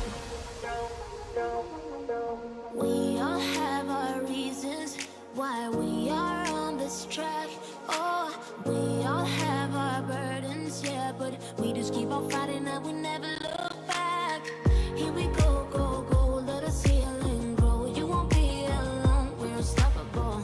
Don't be afraid to show what we're going for. This is what we know. Here we come back to life, we're still breathing. Standing up, everybody's gonna see it. Oh, all you need to know is that we're holding on. Even if we fall, we will rise up and we follow the path that we believe in. No, we're not gonna stop until we reach it.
Well, surprise, surprise, not because Nexplay Esports, as expected by everybody except Autolus, takes the series against Action PH with a 2-0. They will be taking 50,000 Globe Cup points home, meaning that it is a tie currently with Team Secret for Globe Cup points. We will get to that a little bit later. Just put a pause on that and just remember that at the moment. For now, panel, just general thoughts on what went on in that series. Autolus, let's start with you. Okay, well, let me break down first what happened during game one. In the drafting phase, it's very, very interesting that 4 bans were targeted on the Baron lane. Remember, ZMitch's lane is really in the mid, and that I think is the reason why NXP targeted the Baron laner of APH in Yamada, right? So with 4 top laners or 4 Baron laners being banned, he was left with a Jax. In hindsight, you would actually think that, oh, that actually makes sense. It can counter out the Draven because Draven's damage mostly is on the auto attacks. And you can also dodge a few of the hits from the Darius. But again and again, going back to when we analyzed the Jax pick last week with Galaxy Racer, we all know that Jax isn't really in a good shape right now when it comes to meta. I think the stats has to be boosted. Shout out to Riot because I know they will hear me out, and I really love my Jax, right? But yeah, it's just not in a good shape right now. Of course, we know that they are watching, so they just might hear you. But going back to that Jax pick, I wanted to ask, seeing that draft alone during game one, that draft alone I feel like was a little foreboding of that. But what were the possible win conditions for that Jax pick, Otto? Okay, well, when you are playing into a Jax, or when you're playing a Jax, he has to be way ahead of his opposition, right? If he goes behind, and if it comes to a point that the Darius can outduel him, then that means that the Jax is not really doing the best or doing a good game, right? And I think the focus of AIM was to unlock the mid lane, hence the gank in the mid lane. However, we're talking about Just Chi here, right? And Just Chi is just very good at this season. As we look into the highlights, look at this. This is just going to be another kick into the hero's entrance. That's just Chi knowing who to target. He's not going to pay attention to the healers. He's just going to target down damage dealers. I know the casters has made it a point to take notice of this, that Just Chi is just insane on the Lee Sin, my friends.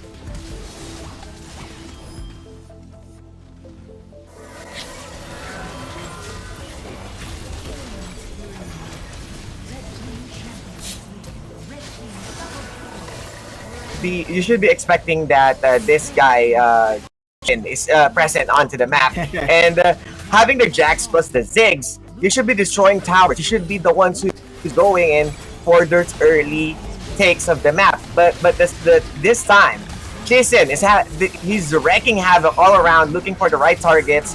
They have the Galio. They have the freedom to pull the trigger. They have the freedom to start every fight, and that makes them really scary. NXP playing a great job at the draft. I love how we're just calling him Cheesin now. This Justy of the jungle, just amazing. Yeah.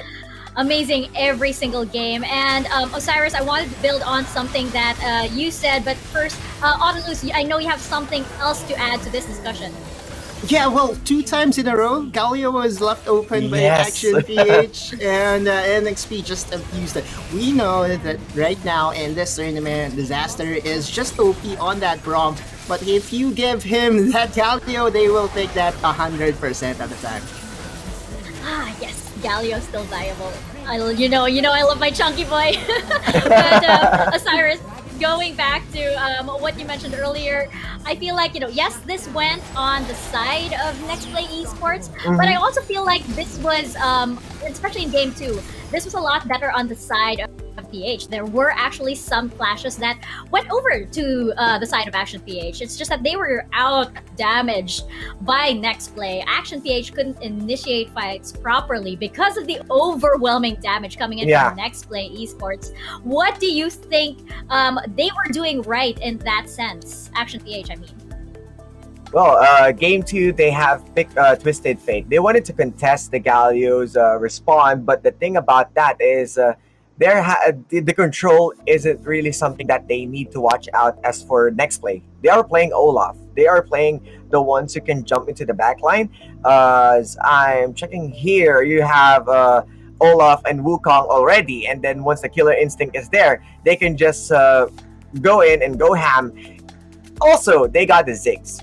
And you have Draven onto the other side. So for Draven, you wanted to play onto the laning phase. But as what Rico told us, as what the casters told us, it has been the Draven who can't play into the laning phase.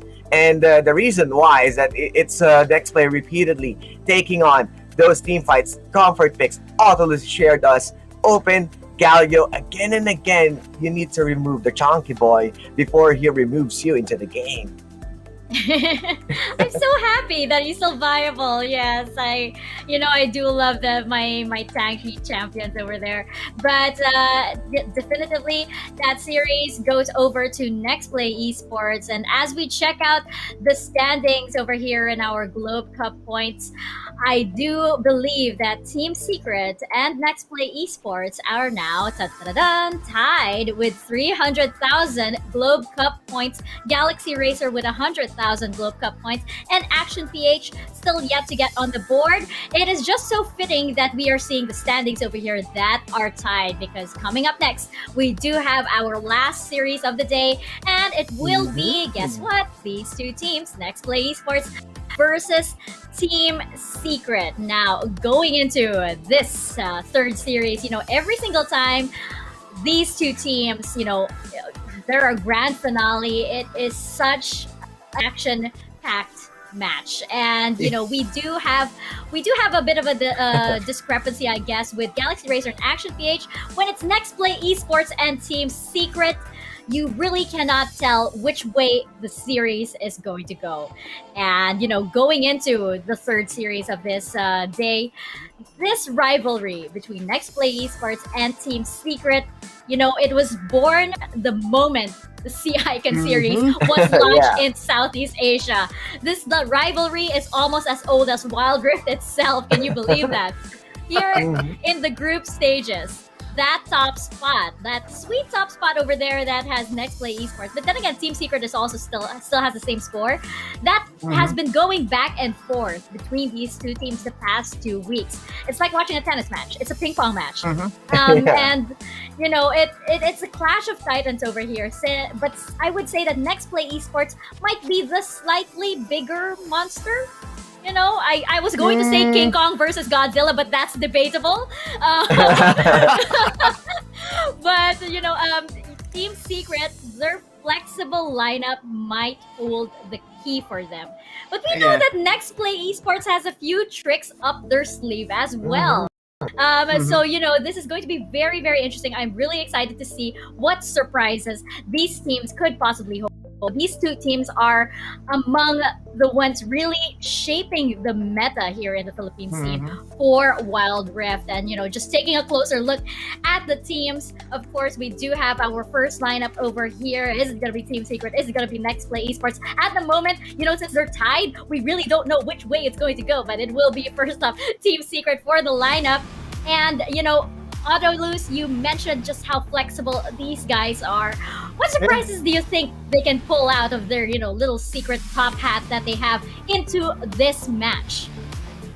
Okay, so far my predictions when it comes to champion picks has been on point this week, right? So I don't want I don't want to ruin that, and I just want to enjoy the show here, right? They have shown that they are very flexible in that their drafts. They can put Evelyn in a lane. That's not what normally happens. You don't see that on the ranked games, right?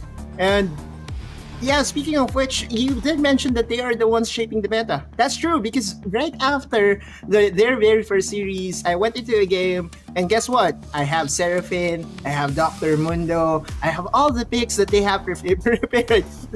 And I think that's the reason why these two teams are being focused by not just the whole Philippines, but also the whole world, right? And all eyes are on them as to how they will perform against each other.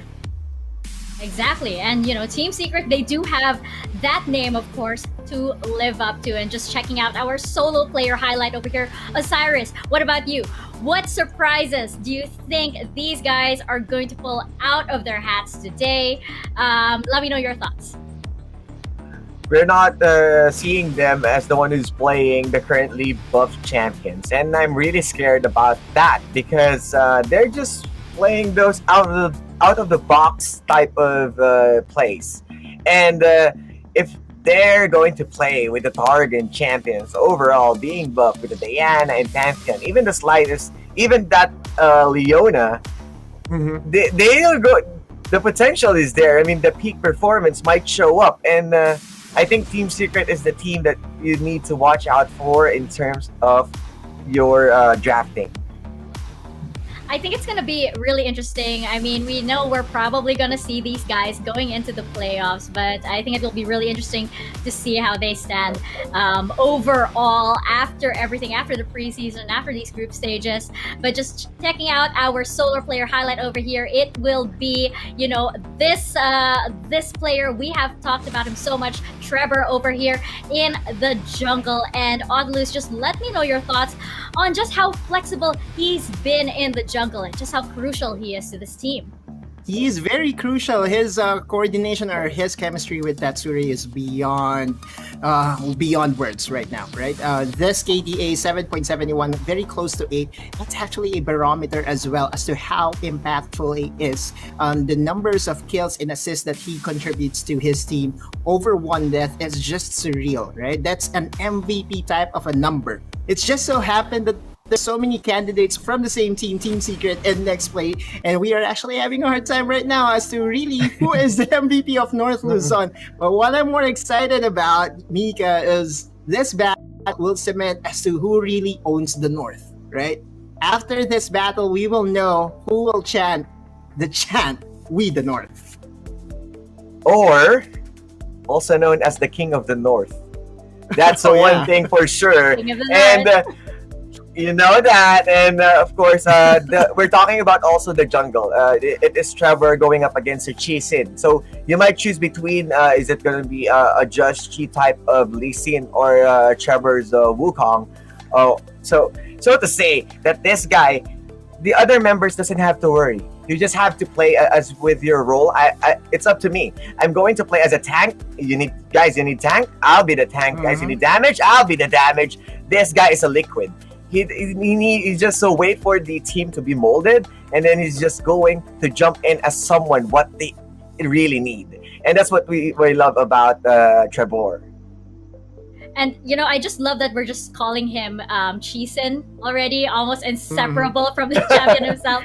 But let's take a look at Nexplay Esports' lineup, just in case you forgot. I mean, we just saw them in the previous series, but check it out, Nexplay Esports over here. Of course, these guys, again, Kings of the North at the moment. And we all know that the North definitely remembers Otalus. Just let me know. Yes, I had to.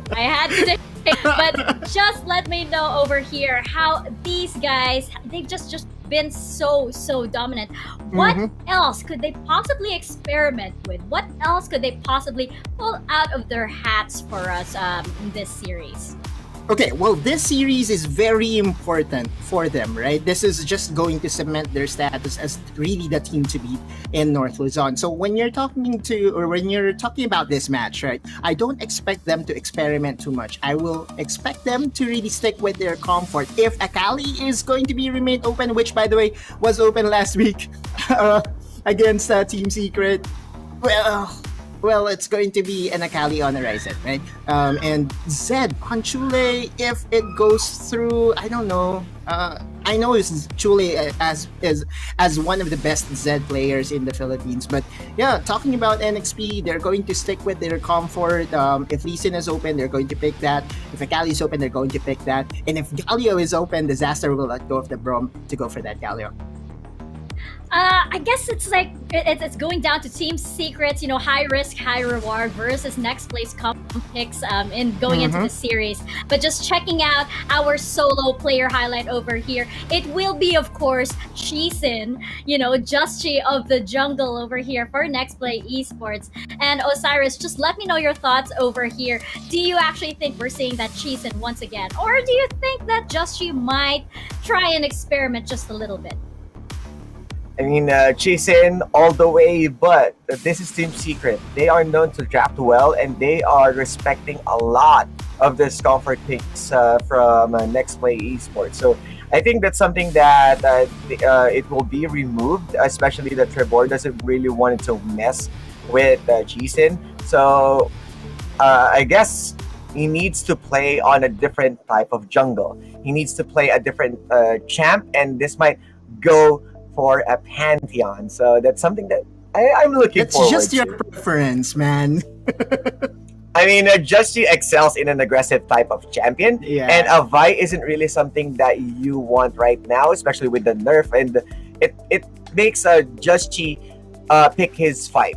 Unlike you can go with Pantheon that can flash and goes for the on-point stun or on-click stun, it was easy for him to drop those bombs and go for a different lane with the ultimate. So I guess it suits him well as a Pantheon.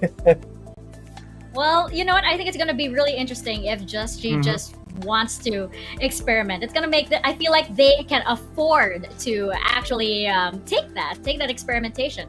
Heading into our Globe Key Player Clash, and there is a reason why we call this a Key Player Clash, because this clash, I feel like whoever controls the mid will control this game right here. And we have not praised these two enough throughout this whole group stage. But Autolus, just let me know your thoughts over here on these two amazing players. Wow, we're talking about the star player versus the star player. Tatsuri having the time of his life in North Luzon. Again, right now we have Tatsuri with the most kills, right? He's the most bloodthirsty Filipino player with over 70 kills, and I'm kind of wanting him to reach the 100, but with two series left, I don't think he will reach that. And then on the other hand, you have Chule that has been on a tear recently. Check this. 5 straight Master MVPs for this guy, right? And 2 of those MVPs did come at the expense of Tatsuri. So I'm just saying that when we talk about these two champions, two mid laners, and you did say that whoever controls the mid controls the game. So far, Chule has been controlling the mid whenever they match up with each other. So we'll see in this series, in the tiebreaker, as to who really is the best mid laner in North Luzon. Yeah, and considering also that Chule, if you're going to check the KDA, he may be sitting on a 5.84. He might be not on the 7s, the same as Tatsuri. But the reason why is Chule is playing mostly on an Orianna. And the Orianna doesn't have to go back when she's slow. She can use the ball, command protect, command dissonance for the movement speed, and another team player per se for Nexplay that helps everyone to go online. And I think Chule Orianna is really strong for this guy, even though it got nerfed with the damage. The utility is there, the shockwave set is there. You gotta respect that all coming in from Nexplay. This is going to be incredibly interesting. Is it going to be the wild cards coming in from Secret or the comfort picks coming in from Nexplay Esports? Analysts, let me know your predictions as we head into the last series of the day. Autolus, let's start with you. My Jon Snow for today, my friends, is NXP 2-0, King of the North. And Osiris, what about you? Yeah, for me, I still wanted to see Team Secret show up the big cracks of NXP, but they are looking good right now. They are on a really absolute tear. I'll go 2-0 Nexplay, but Team Secret, you know the secret. It will be there. Let's reveal this guy. I feel like, can I just withhold my prediction? I don't want to say anything, but I do think It will be. It's unfair. I know. It will be a 2-1, and I will say this time it will be a 2-1 in favor of Team Secret. We do know that yes, Jon Snow, but don't forget that Jon Snow was stabbed several times. Okay, so here we go. Who is going to be the king in the North? Casters, take us into the game.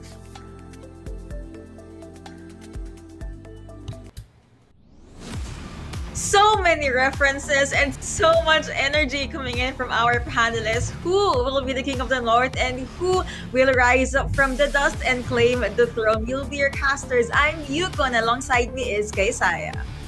Yes, thank you so much, Yuko, for that introduction. This is going to be exciting. And again, our panelists have mentioned their predictions already. And of course, we will be, forced to mention our predictions as well. So since I'm talking right now, I'm going to be passing the first question to you. What is your prediction between these two teams that we have as of the moment? Oh okay. My goodness. Think, I might have lost Yuko right over there. So I guess I'll start with my prediction. My prediction will be a 2-1 score in favor of Nexplay. It's actually tough between these two. And I don't know, I'm still ready to be proven wrong by Team Secret. Before I can remember the first day of the event, we have been mentioning our predictions. We would say that still on the top list, it is gonna be Nexplay Esports, but then Team Secret proved us wrong during the first day, first week. But Yuko, I assume you are already here? Already? Yep. Don't worry, I'm alive. The nerves just came to me, and the series is too intense, so my PC be like, I don't think we're worthy for their presence. But yeah, we are now back, and I do have to agree with what you said. And to add to that, they have been fighting against each other time and time again, and every single fight is just beautiful, regardless if it's 2-0. Also, can I just say that the series that we have today, it's all about 2-0s. I'm not sure if we're gonna be seeing 2-0s again, but I am looking forward to a 2-1, honestly. Definitely 2-1. I mean, these are top tier teams as of the moment in the current North Luzon stage for the summer season of the Icon Series Philippines. But expectations, this comparison between the jungler, between the mid laners, and these usually are the ones working on the ganks. Ganks coming in from the jungler as well as ganks from the mid laner. Once it's done, going for the shove in the middle lane, you know that you have to be very careful, especially if this mid laner is already missing in the map, waiting for a potential gank in your lane. Oh my goodness, that is true. And I have to say that they have quite similar tactics or fights when it comes to Wild Rift. But what do you think are some of the differences for these teams? I think it's more about we're not gonna say about their skills with regards to macro play or macro play. These teams are part of the top 2 teams as of the moment, and that's not even a question already. I think it's more like how comfortable already they are, the advantages and where they currently are as at the moment. Like for example, Nexplay is actually in an actual boot camp. They are coordinating and having their communication with each other real time. Whilst for the other team, Team Secret, they have to go through, of course, online conversation, and if tech issues happens, then that's gonna be up to them to clear up. And there's a difference between having a bonding for 6 months already. Like you have the synergy, you have the chemistry. If you have to correct one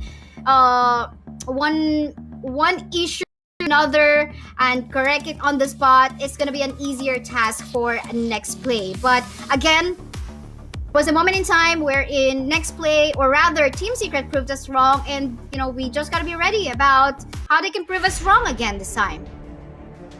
Yep, let's see if they will be able to take out Nexplay Esports. So we're gonna jump into the pick and ban phase. Of course, first ban from NXP is gonna be Wukong.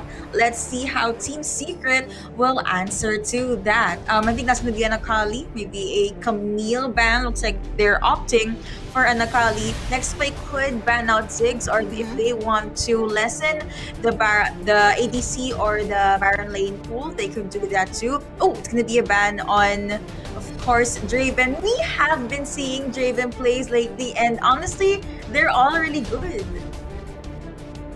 Yeah, I mean, this week I actually love the variety of bans right now. You know, who would expect a Wukong ban, a Draven ban once again, but surprisingly again, still Galio is still being respected. If not in the mid, then sure, in the support role. Again, the CCs are contributing a lot in delivering well-executed kind of play, and at the same time, you gotta be worrying about the taunt that Galio can do. But for the meantime, Kaisa will be one of the priority of Nexplay Esports for this game.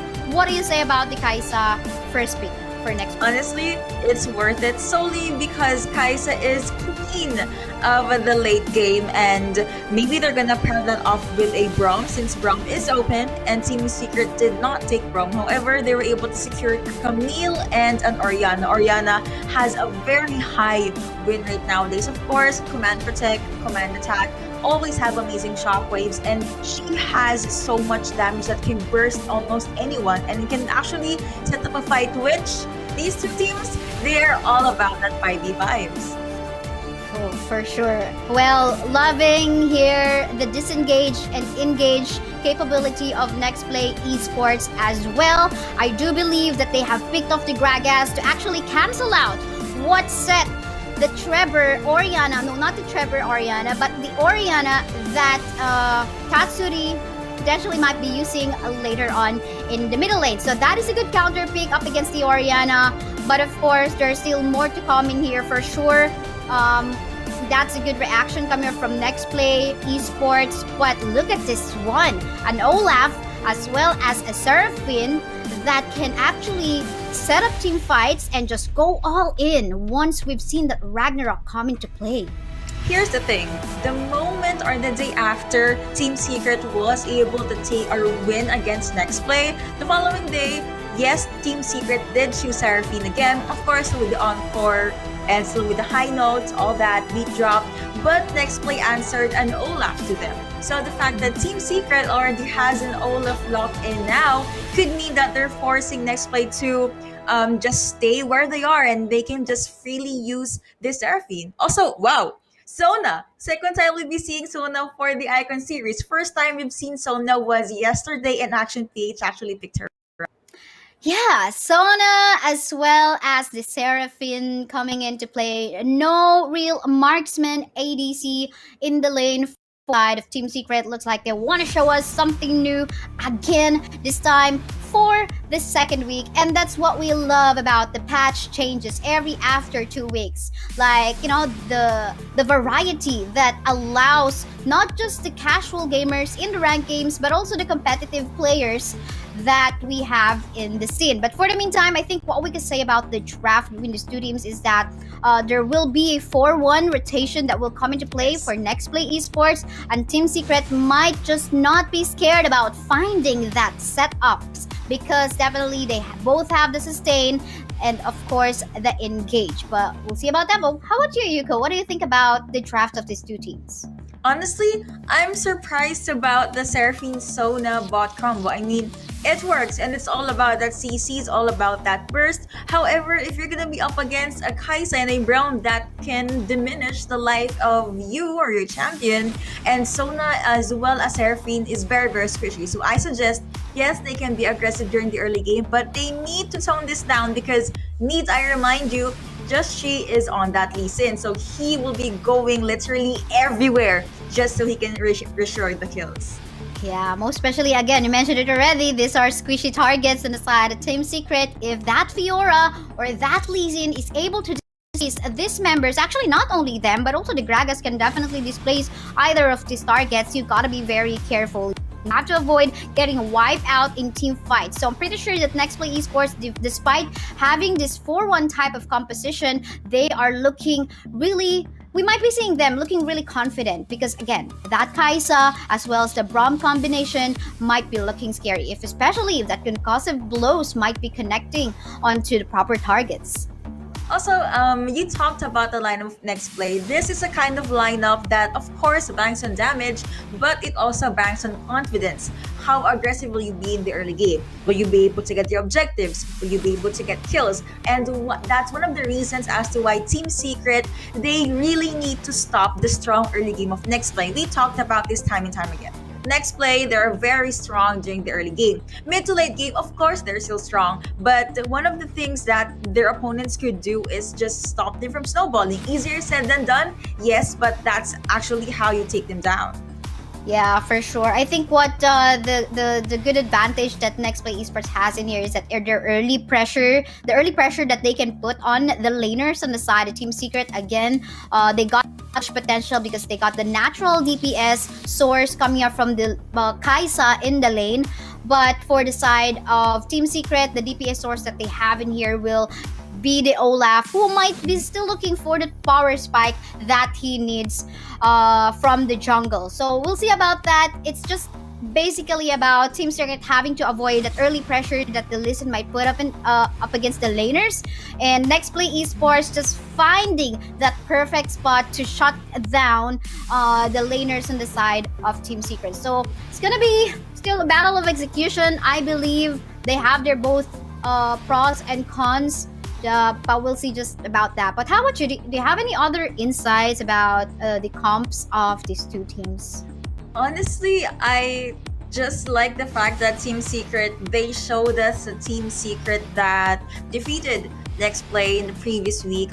It's something that I'm gonna highlight the Orianna, Seraphine, and Sona. Especially, I'm not sure if it's gonna be the ADC here. I mean, I've heard jokes about ADC Sona and ADC Seraphine, mostly ADC Seraphine, unless they want to. Just kidding. I'm not expecting an ADC Sona. But yeah, ADC Seraphine can dish out so much damage. Sona can be the front line, or they actually picked up Olaf.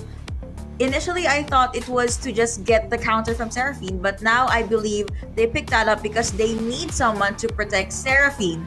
And Olaf, if you give him CC, he's just, no, I'm fine with it. What are you gonna do? And of course, with that Ragnarok, he said this earlier, as well as the axe, he can just chase anyone down. However, I kind of want to highlight the mobility and how slippery Nextplay is. So that's also a factor that we can take into consideration. But overall, if you said you like the composition of Nextplay, I'm gonna have to go with Team Secret solely because it's something new. You know, let's go with surprises here.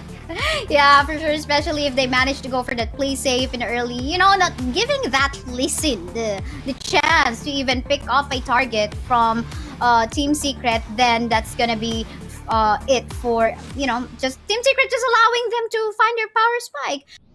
Sure, why not? It is a 1-1 for the casters in terms of the votes for the draft. I love it. We always try to find where is the positive on the draft from this particular scenario. So I love it. As you can see on the screen as of the moment are the picks or the champions in all the roles that we've had. So on the top side or in the Baron side, we can see a Ryze in the Fiora as well as Azar in the Camille. Naturally though, of course, in a 1v1 situation, Fiora will definitely have an advantage, especially if she is able to utilize the passive that she has. Just finding all the weak points and not allowing Camille to find her play and maybe just bait out that Camille's ultimate. Actually, yeah, that is one of the factors. You can just try to force your opponents to use one of the most important skills, which is of course the ultimate, and then just utilize the stuff from there. But here we are, game number 1, series number 3. Guys, I know you are just as excited as we are. Do not forget to share the live stream on your social medias, and of course, if you love what you see, do not forget to follow the Twitch, or if you're watching on YouTube, do not forget to subscribe. But here, coming in from the early game, why am I not surprised? Alright, and these are just being very aggressive, and need I tell you, they picked up very strong Baron laners. Yeah, and you're definitely not going to be surprised. Just like how we mentioned, the natural advantage is going to be going to the Fiora, so it's natural for Camille to just play a little bit defensive and find a moment in time wherein the Olaf will be able to assist him in the lane. As you can see, Azar just making use of the honey fruit earlier on because of the pokes that the Horizon has been putting into play. But okay, looks like there's a bit of an aggression coming in from Team Secret. The Sona and Sona 2.0 just being there at the mid lane, but looks like Tatsuri. Three members from NXP gave him a visit, but Tatsuri was just able to keep himself from harm's way. So it's gonna be a 1-3-1 for Team Secret. And next, I think they're gonna try to mirror this or maybe try to go up against it. But NXP, they know what to target, which is the Rift Scuttler. However, Yeah. Team Secret felt that they are there and said, "What are you doing? Please get away." But Nexplay came out there with smiles on their faces. Looks like that's gonna be the first engage coming in from Nexplay Esports. They jumped in, but of course, Chule received a lot of damage. Will he die? Apparently, that is gonna be a yes. Team Secret securing that first blood, and it went over to Seraphine. So that is gonna mean a lot on Chewy. You gotta respect Trevor on the Olaf as well. I think they took a massive amount of damage coming from the Olaf too. Gotta see the itemization that he's trying to build. But for the meantime, again, we gotta respect the buffs that the Sona has been giving into that 3v3 fight in the middle lane. I feel like somehow Joshi, as well as his gang, the Gragas from that fight, should have just backed away rather than trying to find a first blood kill. But no worries. I mean, the goal difference is not that prominent as of yet. And, we still have to find out. Maybe once the dragon or the first dragon contest is about to come up. You know what? I was honestly expecting the Sona duo, it's an inside joke, but the Sona duo to be at the Dragon Lane, and they're gonna have a hard time, obviously. But Team Secret, they made a very smart choice to put them at the mid lane where Gragas is. Gragas, he has okay or sufficient wave clear, but when you're up against these two gorgeous ladies, he's gonna have a hard time because they can constantly pressure him. So that's two things. You get your gold in, your items in, and you also have the chance to stop Gragas from snowballing. But looks like there's gonna be some resets coming in from Nexplay Esports. Lee Sin, of course, just clearing out the buffs, just doing just cheat things. Yeah, for sure. And now we gotta see some reset happening in here. But I think the focus is of the moment for the side and Nexplay is the priority on the bottom half of the map. We saw them contest that Scuttler earlier on to get a good vision and to give protection onto Uzi as well as Disaster into the bot side part. But I think what Nexplay Esports has actually missed is to actually go for some early punish onto the Oriana positioned in the bottom lane part of the map, because again, this is a 1-2-1 setup coming from the side of Team Secret, and I felt like somehow they should have taken advantage on the lone Oriana in the bot lane. But no worries, again, still early. We gotta find the situation that is about to happen in here into the dragon, but that is currently, of course, having a good vision coming from the side of Team Secret.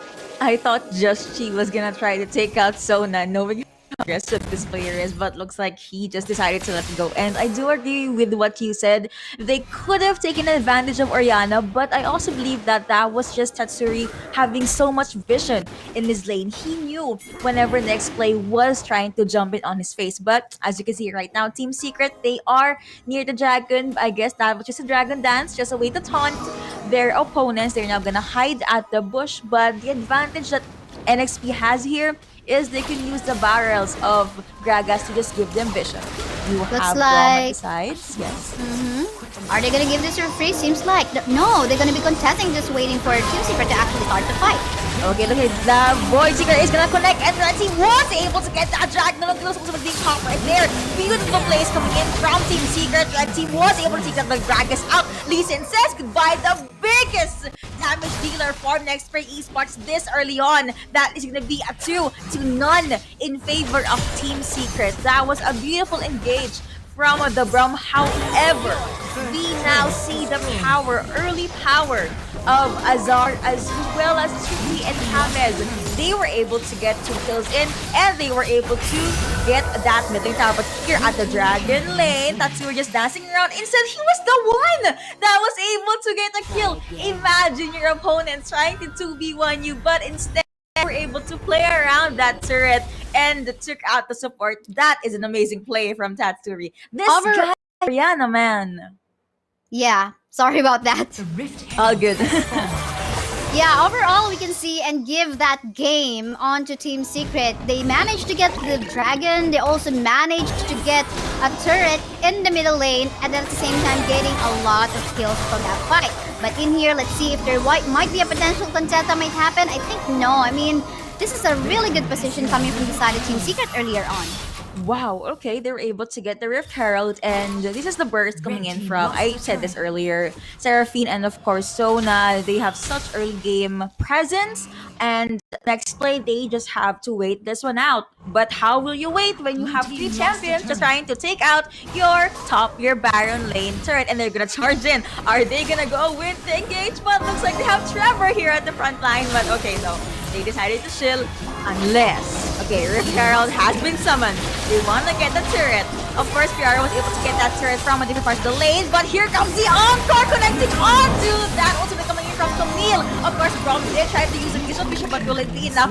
Hell no! Gragas coming in with the disengage as well. Brom does a goodbye knockup on Oriana, and that's so enough. But here you could see Camille trying to keep Joshi from where they are, and that was a successful take.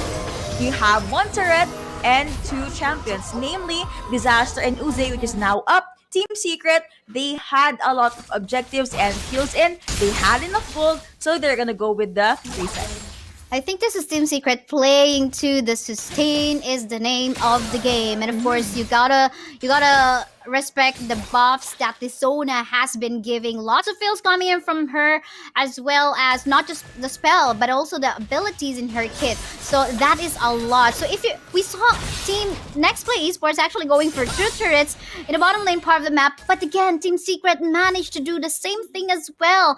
And I think what is good for the side of Team Secret is that they have been positioning themselves in the objective area earlier on and being able to get a good vision as to where they should be positioning. And again, number advantage. Compare that to a 4-1 setup for going for a 5v4 clash usually, because of course we would definitely see that the Fiora doing so well mostly into going for split push work. So this is basically Team Secret taking advantage on their capacity to go on a 5v5 or a 5v4 fight. That I actually agree with. Also, this can also mean that they're forcing Nexplay to play 5v5 against them because they just keep on diminishing their life bar. Okay, 1v1, are they gonna commit? Okay, I thought it's going to be an awesome fight, but looking at Dragon Lane, one turret down, Uze and Joshi was not able to do anything about that. They had one turret out, Dragon will be up in 3 seconds. Looks like they're gonna clear or maybe take one kill at the mid lane first. Okay, we just cleared the waves just so they can have Dragon dominance, or they have control over the Dragon area. Joshi is right here at the sides, Disaster just lurking to where they are as well, but they have such quick read. We're gonna see if he will be able to get that kill. No! Goodness, the beautiful crescendo coming in from Team Secret. Does it goodbye on the connecting on Disaster, but looks like Team Secret are jumping onto the face of Disaster. Uze is forced to go back. They had one dragon, one kill, but at the top lane right here at the Baron lane, you have Chule and Horizon able to take another turret. However, Team Secret said, yeah, sure, you go get our turrets right there. We will get our turret right here. The lane we have Seraphine for the sustain. So many heals from Team Secret. Miss Kaisaya, you are right. Sustain is the name of the game. They have so much disengage too because of the speed boost coming in from Sona and Seraphine. Two champions, man. Two champions. True. I mean, if you're not if Seraphine alone is not enough for you, or if Sona alone is not enough for you, then get them both.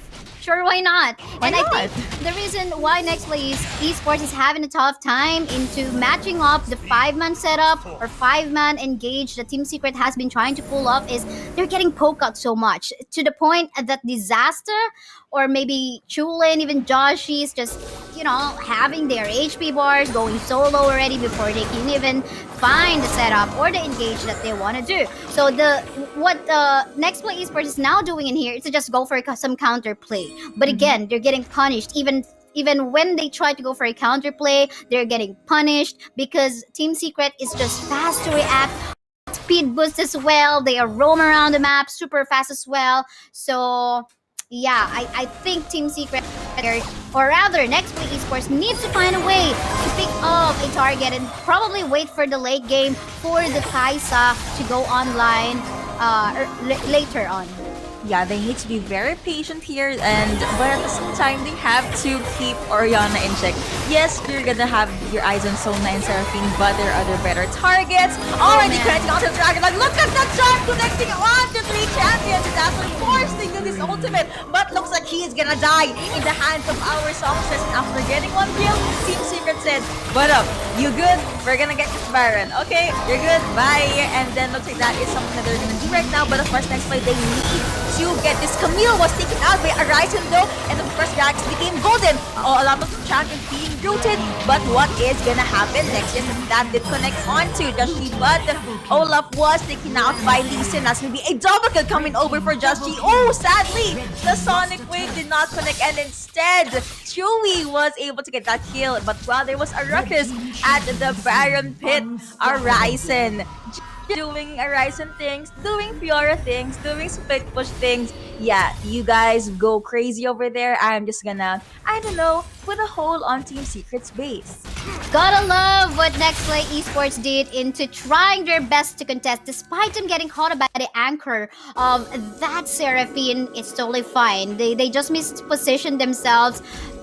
Reason why they got caught up by the anchor. But again, you gotta fight onto that Baron lane because 2 dragons has been given onto the side of Team Secret already. So really nice micro play and positioning and execution by Nexplay Esports onto stopping the members of Team Secret from taking that Baron. And at the same time, Arizon winning that 1v1 fight against Azar, opening up the base in the bottom lane part of the map of Team Secret.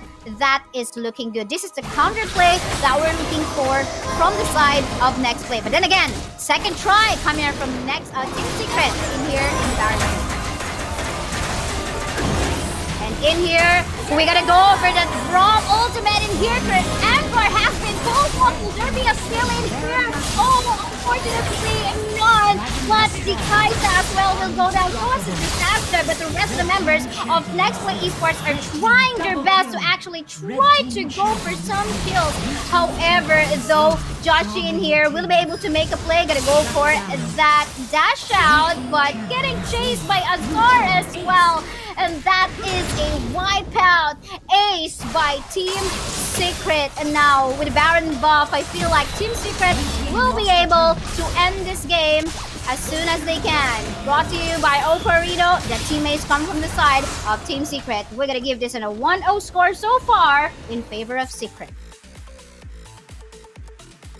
And yes, I do feel like my partner Yuko is just speechless currently as to what has happened from that game. Her prediction went in alright. Gotta love the creativity of Team Secret from that game as well. And again, potentially and most likely the reason why is because again, no frontliner. Actually, there is a frontliner from the side of Esports, but they're just getting poked out by the Oriana, by the Sona as well as the Seraphine. I think mispositions happened as well from the side of Nexplay Esports, and thus they had a hard time from catching that anchor from Chewy's Seraphine. Gotta love the buffs come here from James as well with the Zona heals and of course the speed boosts.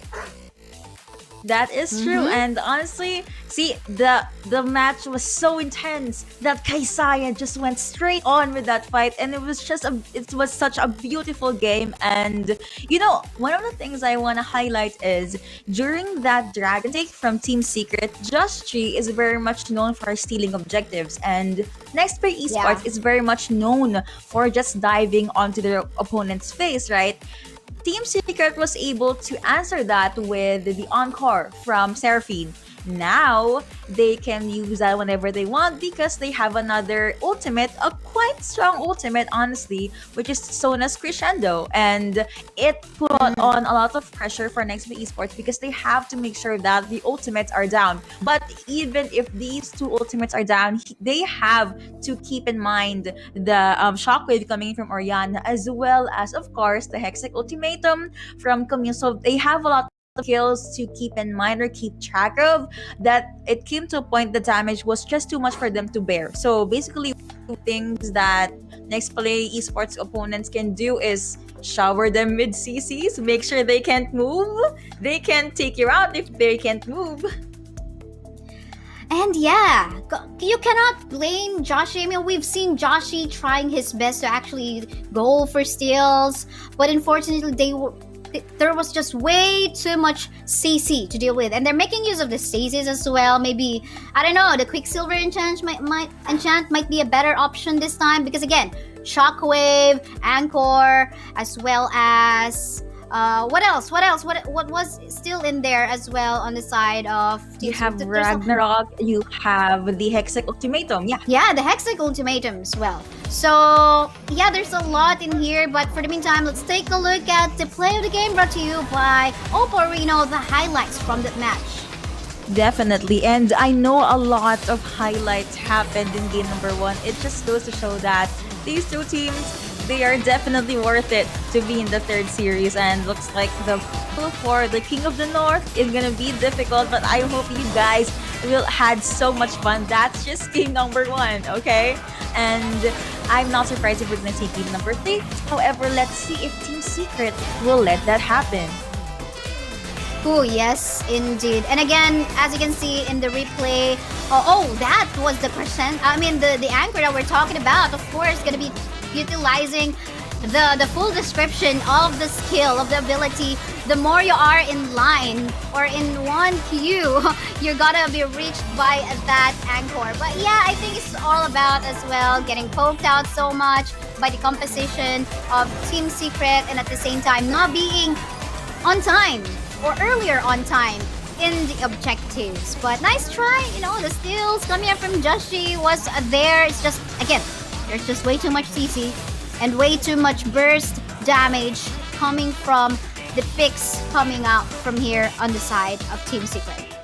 Honestly, the Sona duo, it's amazing. And we've known Team Secret for making new things work. So the master of the match for that game is gonna be James, of course, on this Sona.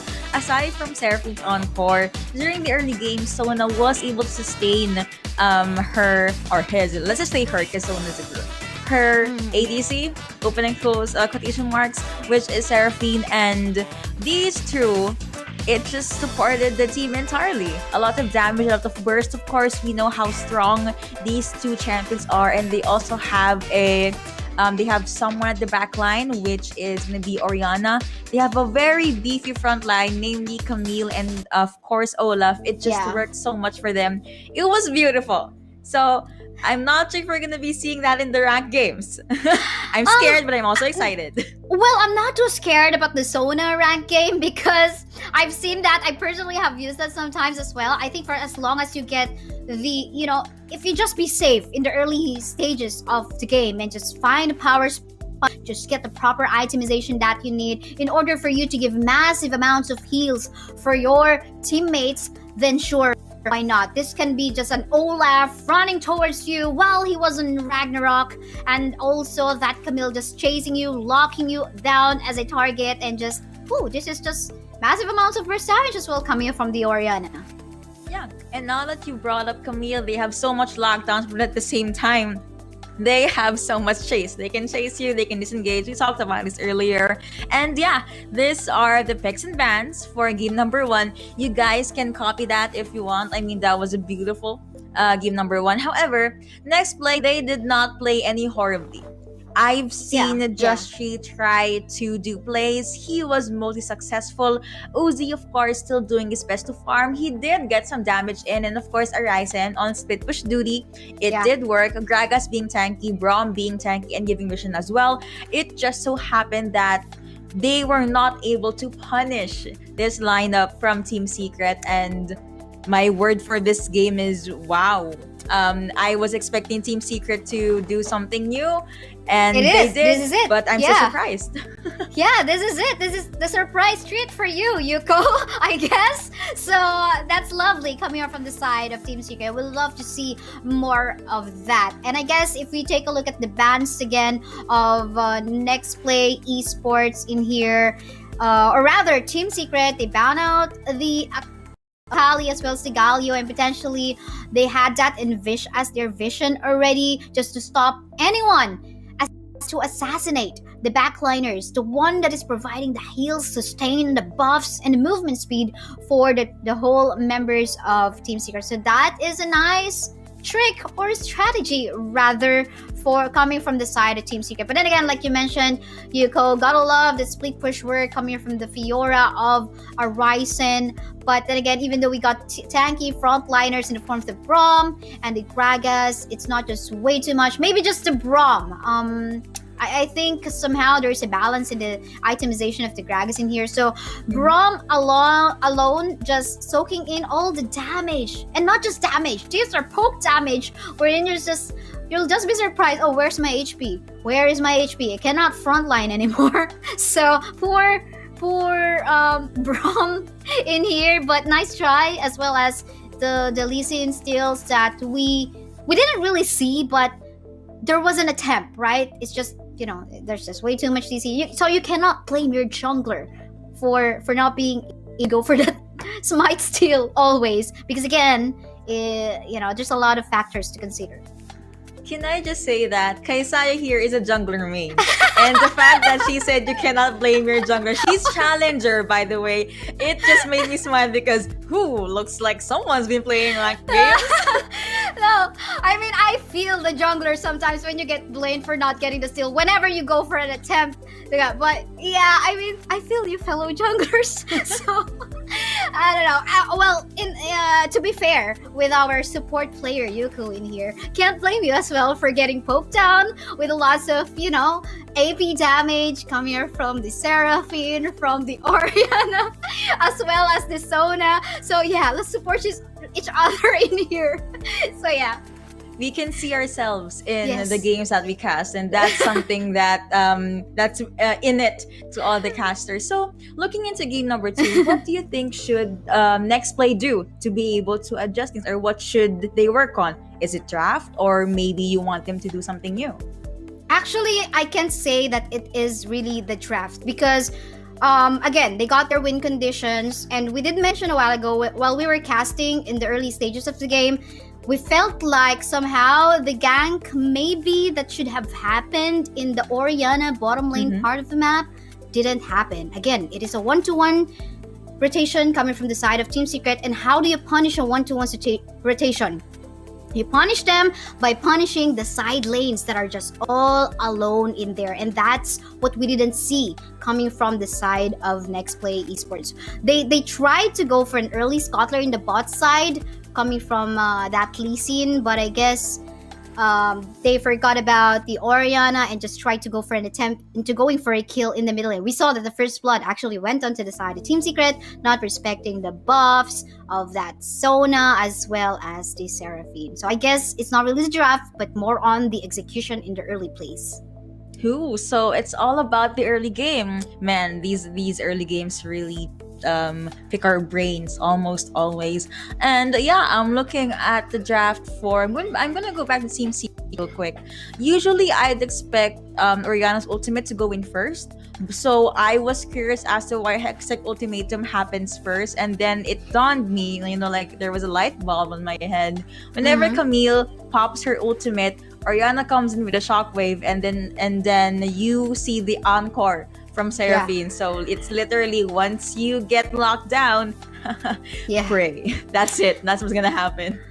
And this comes into play wherein you can really see the synergy between they know how to layer their skills. They talk about it. Like maybe for some teams, if we have the same lineup, they're gonna have a different idea of to how they're gonna be layering their skills. Maybe they would want to go for the anchor first coming from the Seraphine rather than the Hextech's ultimatum first. But I like the idea of having the Hextech's ultimatum first because it feels like it's this way, okay?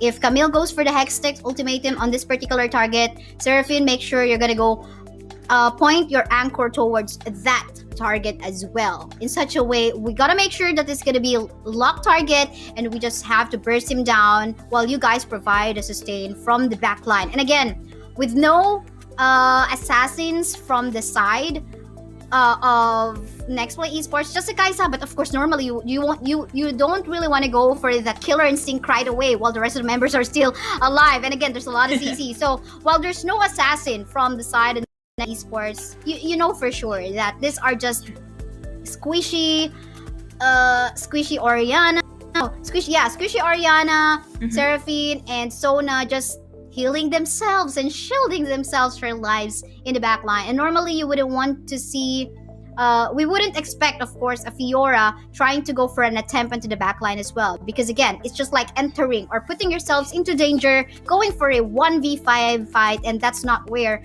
Fiora is good at. Yeah, Fiora usually excels with 1v3 at most, and that is at most. She's more comfortable with duel. So let's see if we're gonna be seeing another Fiora. Arisen did just well. Actually, again, a lot of them, all of them were very well. It just so happened that Team Secret just overwhelmed them with the early game. And yeah, maybe we could see a slightly more aggressive play coming in from Nexplay, and they obviously saw what Team Secret has, okay? So I wonder what tactic will Team Secret show us now. Are they still gonna run the Seraphine Sona combo?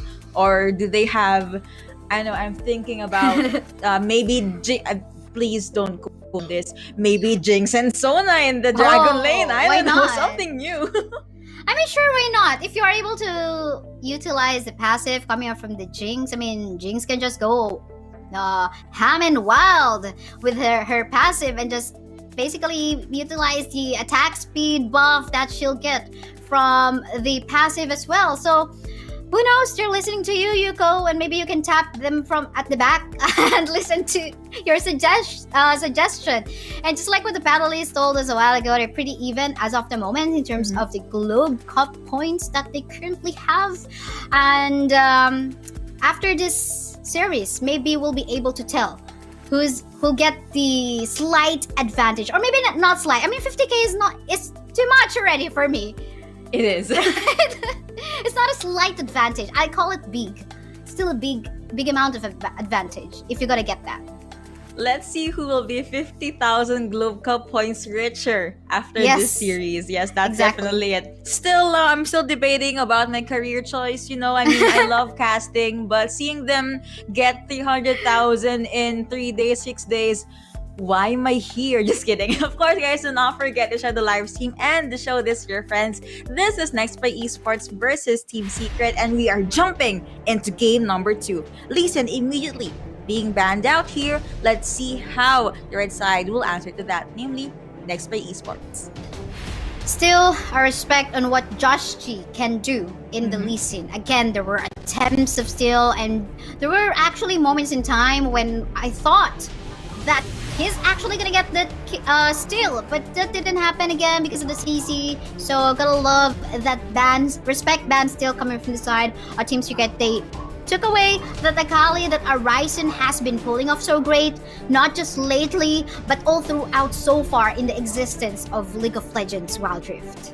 Ooh, Galio and Seraphine being banned by Nexplay Esports right here. They don't want encores, no high notes, no more singing songs. Yes, we're so fed up with her sing. So Team Secret answers that with the Camille pick, and most likely we are gonna see or in Kaisa. Yeah, or maybe Braum. That worked. Oh, they wanna go with Fiora. That works too. Yeah, and you picking up a Camille first pick, normally if you show up the Baron lane champion right on the spot earlier on, you know you can get countered. And I'm pretty sure though Azar might be ready for that, but again, we might expect a 5-man comp in here, a 5-man contest objective this time coming from the side of Team Secret. But gotta love the steals of the champions from the side of Nexplay, taking out the Fiora for themselves, and Olaf as well, just wanting to stop what they can do. But the question is Nexplay Esports ready to actually pull off something similar to that of a Team Secret strategy a while ago? I want to say yes just because I want to see more thrill. So yes, I'm not Nexplay, I'm not a representative, but that is gonna be a yes for me. Looks like they're gonna pick up that Gragas as well. Ziggs was open, so looks like they will be picking that up. Let's see how will Nexplay Esports answer to that. They still need an ADC, and Kaisa is open unless Uzi wants to pick. Okay, they want to Kaisa. I was low-key expecting Draven, but that's fine. We don't get everything we want every day. Yeah, is that something like a quote-unquote hugot? I don't know what you call that in English. But yeah, you can help me on that one. But for the meantime, while you think about Yuko, we can see a Ziggs on Teddy in here. Seems like Team Secret is eyeing for a very objective kind of play, and having that Ziggs as well might be an answer to what the Fiora has been can potentially do, you know, going forward. Sure, a duelist, but at the same time, Ziggs is the answer from the side of Team Secret. Just going folks, and at the same time you find a 20% HP structure, sure, just go and bomb it away. Yeah, and actually, if we're gonna remember game number 1, Team Secret has a very, very strong backline, and they had a front line that you can't just easily penetrate, or you cannot easily go through. So looks like they're gonna run that through again, but this time with a Ziggs, so it's all gonna be all about that bombs. And the team looking at Nexplay Esports right now, it's yes, they can still go to the back lines of Team Secret. They have Kai, they have Fiora, they can just jump all around the map. But I believe that when it comes to long range damage, that's where Secret can shine. Being able to kill your enemy from afar says a lot. Yeah, for sure. Lots of disengage, by the way, in here from the side.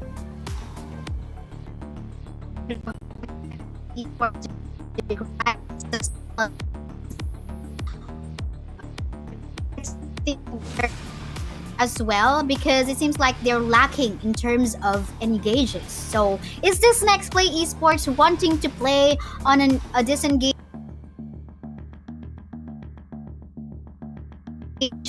strategy?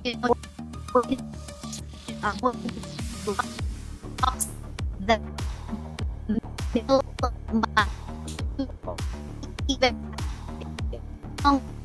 to the poking game, given that they've got 3 AP damage dealers in the form of the Ziggs, Oriana, as well as that Sona. So how about you, Yuko? How do you find the compositions? Team Secret is all about that poke. Like, not gonna lie, they just really want to be very aggressive in the early game, and apparently that's where they shine. If that's where they're comfortable with, I'm gonna go with that. And the fact that Nexplay Esports picked up this Janna, you guys didn't see it, but I had a smile on my face because Janna can disengage just as quickly. You guys saw earlier today, Wukong just jumping in, just twirling around, dishing out so much damage, and he can be a menace in the Rift. So if you have a champion that can push them back, not just Wukong, other champions as well, that is gonna help Nexplay. Also, again, I'm gonna say this, Janna's passive, wherein if you're gonna run towards her or walk towards her, you have a bit of a speed boost, so that is something that Nexplay can use. Yeah, for sure. But now let's say our final votes in here. Now, we explain a lot of things, the pros and cons, but if we're just gonna be picking one, you know, just personal favorite in terms of the overall composition that the teams have built out, do you have any personal, just favorites? Let's just call it favorite, because again, the pros and cons are there. Okay, so I'm gonna say Team Secret solely because they still stuck to picking up a champion that's new. Nexplay is it's strong. A very good win rate, but it's something that we always see.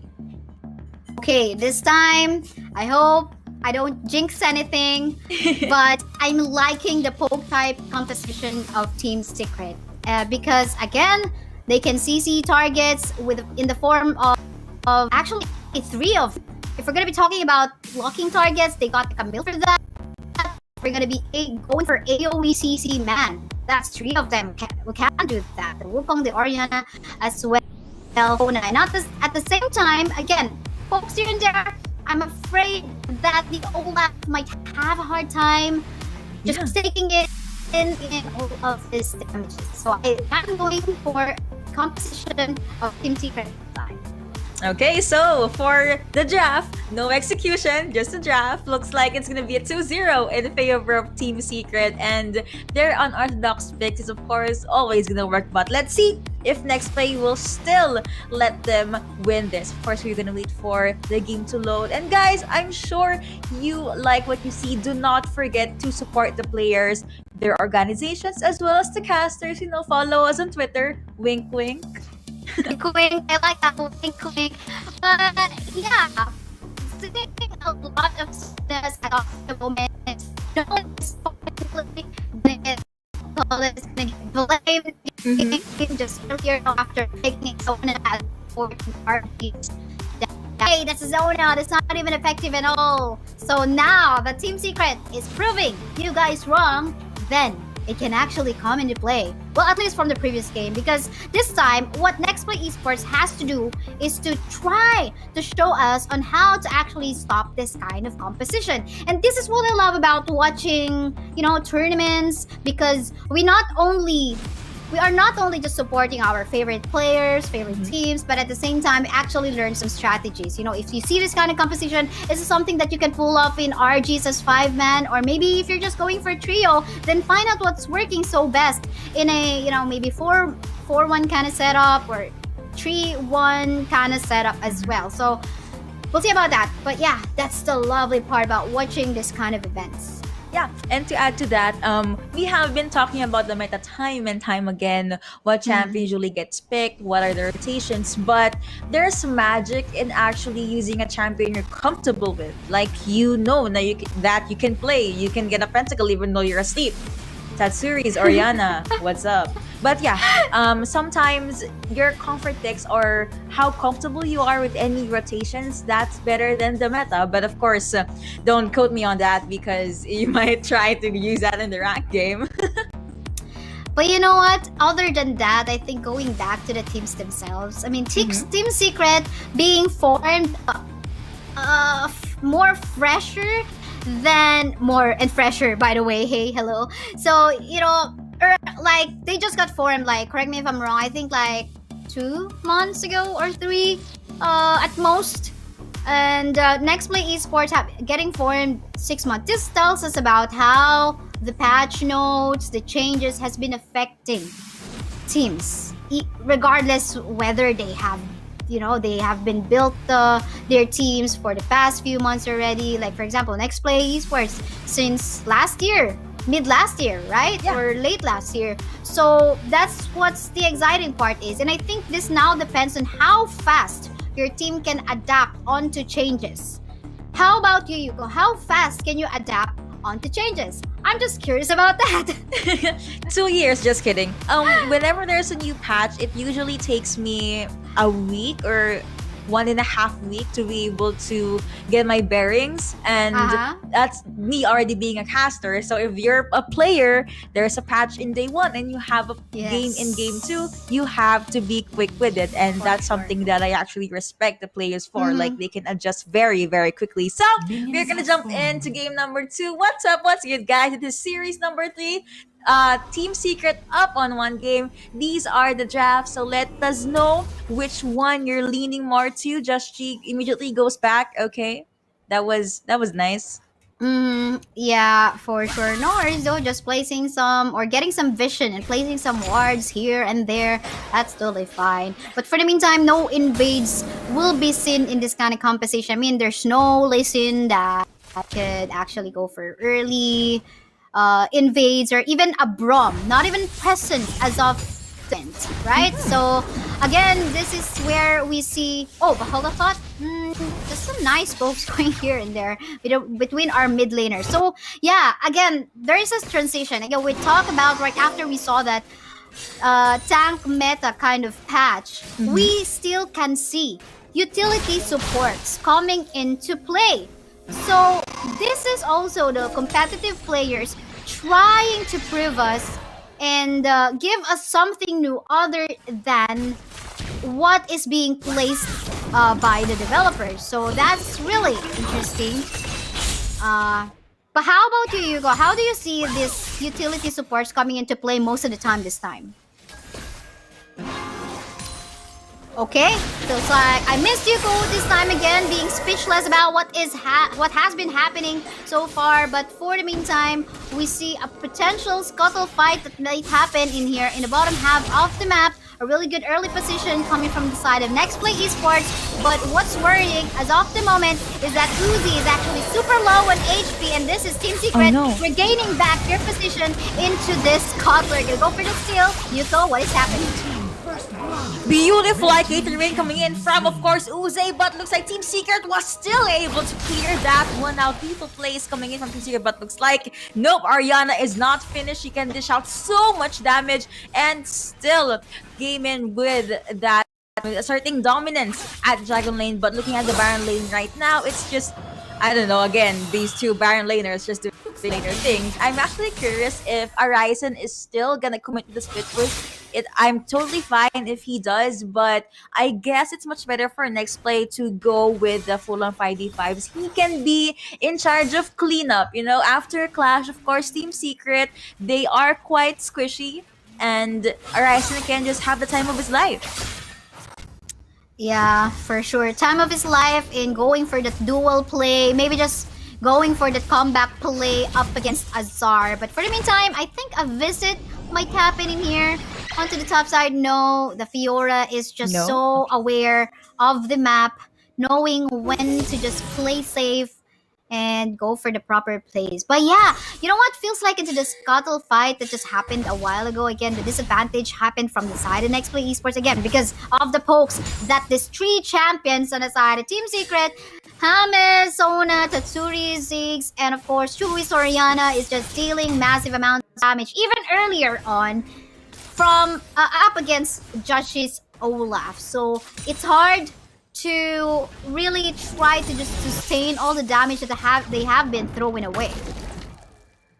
Definitely. And of course, a lot is still gonna happen. That is still just the early game. And man, Team Secret is just playing into their element. But looking at the mid lane right now, you have Trevor just there at the front lines. But I guess they decided to go with the gank. Instead, they said, you know what, we're okay. We just cleared out the minion wave. Let's just chill. Next, or rather, the first objective is gonna be up in 5 seconds. So both teams are getting ready with that. Yeah, for sure. And now everyone has gone into reset. But the question here, who's gonna come in first? What I worry about is if Nexplay Esports try to position themselves earlier on, I think that is something that Team Secret is gonna be looking for. But for the meantime, a potential 2v1 fight that might happen here on top. Let's see what is gonna happen. Looks like they went all out onto Azar, but of course, Grand Challenge really popped there as well. But nope, it's not gonna be connected to a kill. However, they can connect that to or commit that with a turret takedown, and Team Secret said, yeah, sure, go get a turret, maybe our Camus can defend that, and they're just gonna take out the first dragon. Next play is far from the dragon pit, so this is a good move coming in from Team Secret. They have so much vision, they had good communication as well, plus they can get this dragon lane turret. Gotta love the decision making still coming up from the side of Nexplay Esports. They know they cannot go for an early contest onto the Dragon Pit. But for the meantime, fight happening again. Yuko, what is up? Let's see what is gonna happen next. Okay, they calmed down. I was ready. Come on, guys, you can fight. My play-by-play casting is ready. Let me yell. Anyway, first skill from Jana did not connect. So Team Secret, Nexplay Esports, they decided to go with the reset, which is good. They do not want to play or do anything too risky. You have Tatsuri at the mid lane as well. Ziggs has very good wave clear, so he can, look how cute this Ziggs is, and how small he is. Yeah, he can just stay wherever he is, whichever lane he chooses. Second objective is going to be up in 20 seconds. Team Secret, I believe they're kind of confident to try and have a skirmish here at the Dragon Lane.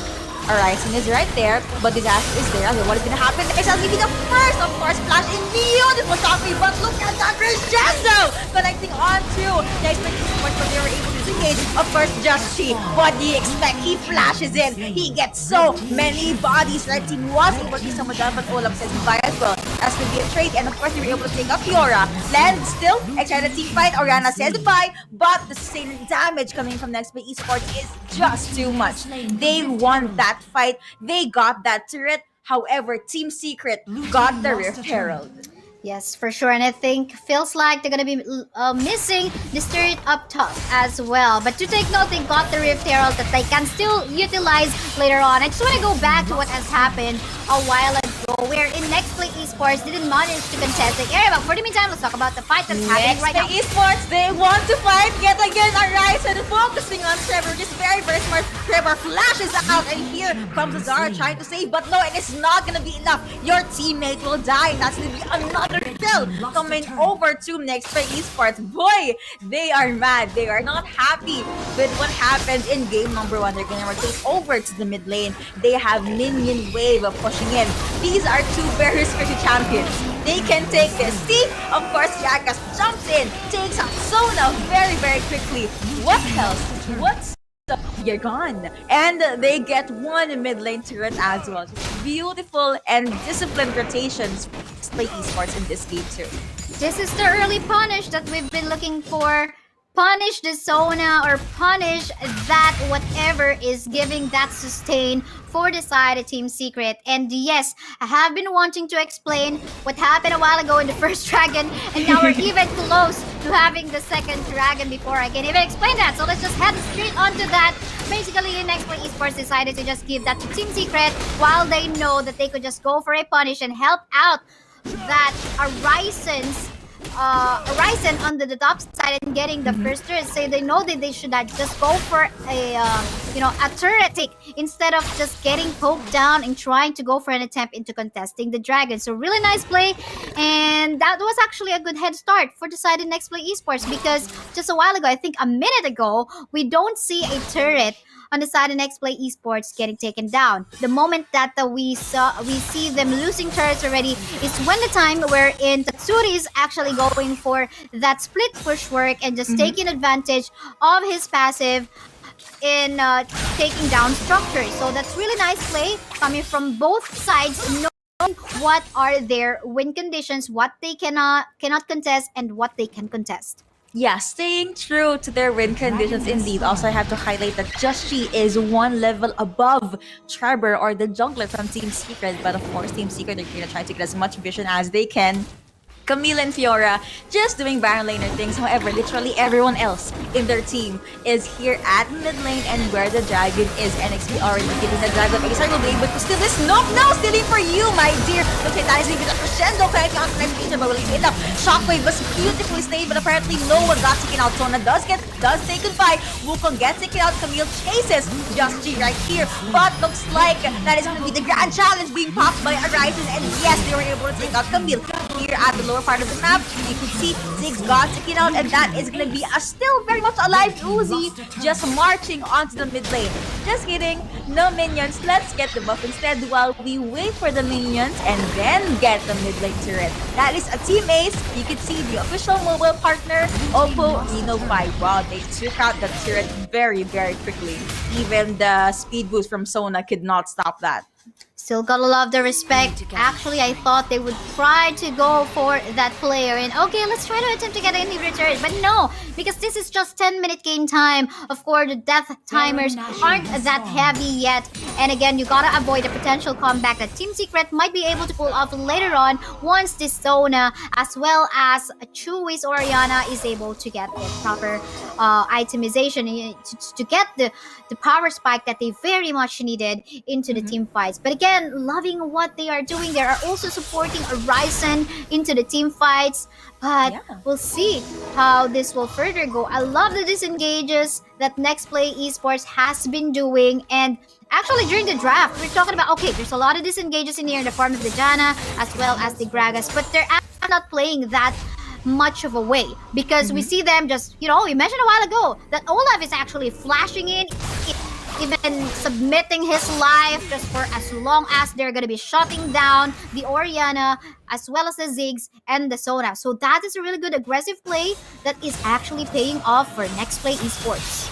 I would have to agree. Also, if you're looking at the itemizations right now, Chule actually have a burst type Gragas. I know it's Chule, but I was kind of expecting a bit of a tanky Gragas here just so he could be the front line. But apparently, Nexplay just wants to go all out damage, and it's working out for them just as fine. And we are now at the 11-minute mark. Yes, Baron is up, but looks like no one is gonna go there yet.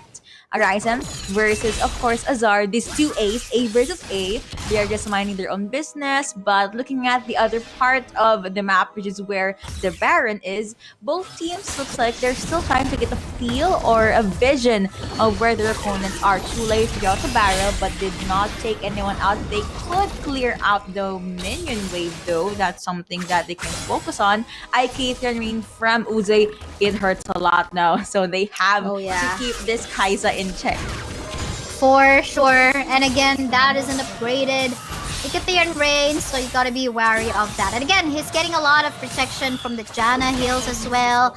And of course, a disengage the Gragas can also provide. So here we go. Everyone's just waiting for the moment in time wherein they can actually either contest the Baron or the Dragon Pit that is about to come up. And again, it's an Infernal Drake, and that's in the stage of the game, already mid-game. That is going to be giving a lot, especially for the Fiora and the Kai'Sa. Speaking of Kai'Sa, Uze still gonna hide in that bush. Dragon is gonna be up, but looks like, oh, just she did target Trevor there.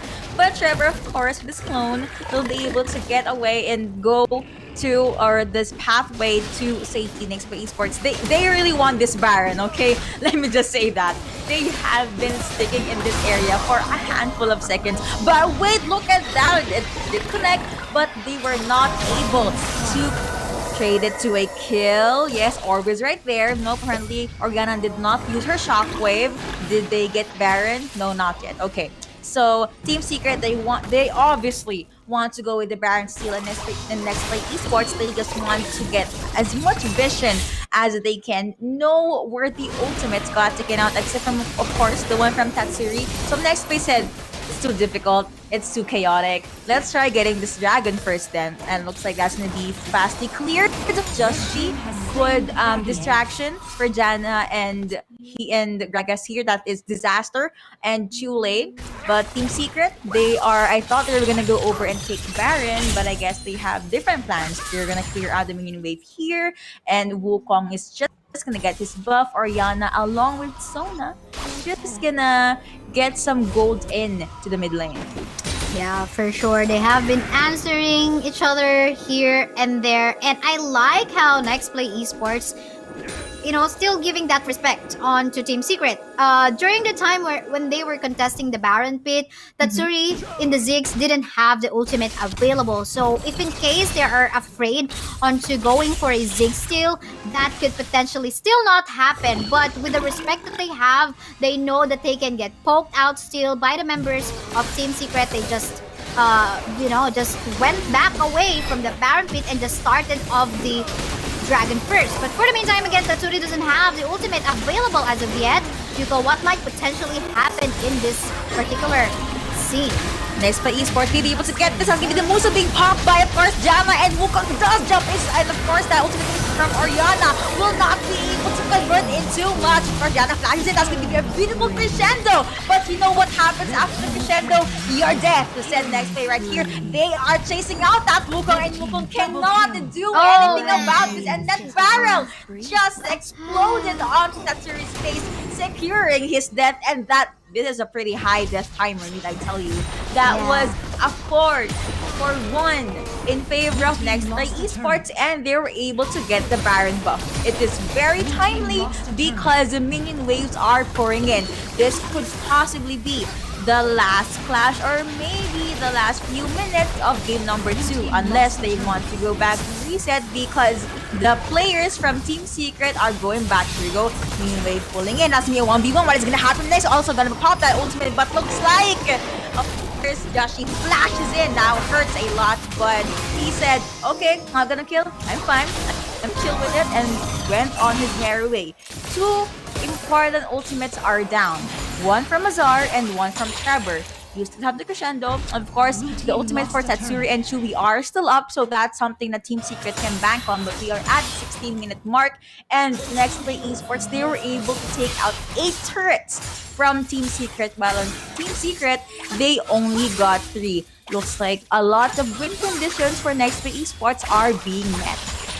Yeah, for sure. But we still can see the potential coming from Team Secret to go for a comeback play. What Nexplay Esports are still afraid of is that them getting poked out onto objectives. Do take note that the Elder Drake is already up and coming. So if Nexplay Esports did manage to secure this objective, then we can even call it a Nexplay game already. But if not, if no steal by Hoverpod, Here in the middle, getting so much damage. Look at that, Camille already popping her ultimate killing pop there as well. Of course, you have Twirling in front of you, but killing spree coming over for Uzi. And while there's a clash right there, here you can see that Arisen is just pressuring. Goodness me, Tatsuri, he was not able to go near his teammate. A shutdown on Kaisa. And you could see Truly chasing down Joshi, but Joshi jumped straight onto his face. You thought, I'm afraid of you? No. But he was able to force Chewy to go back. And I guess the Nexus of Team Secret gets to live another day.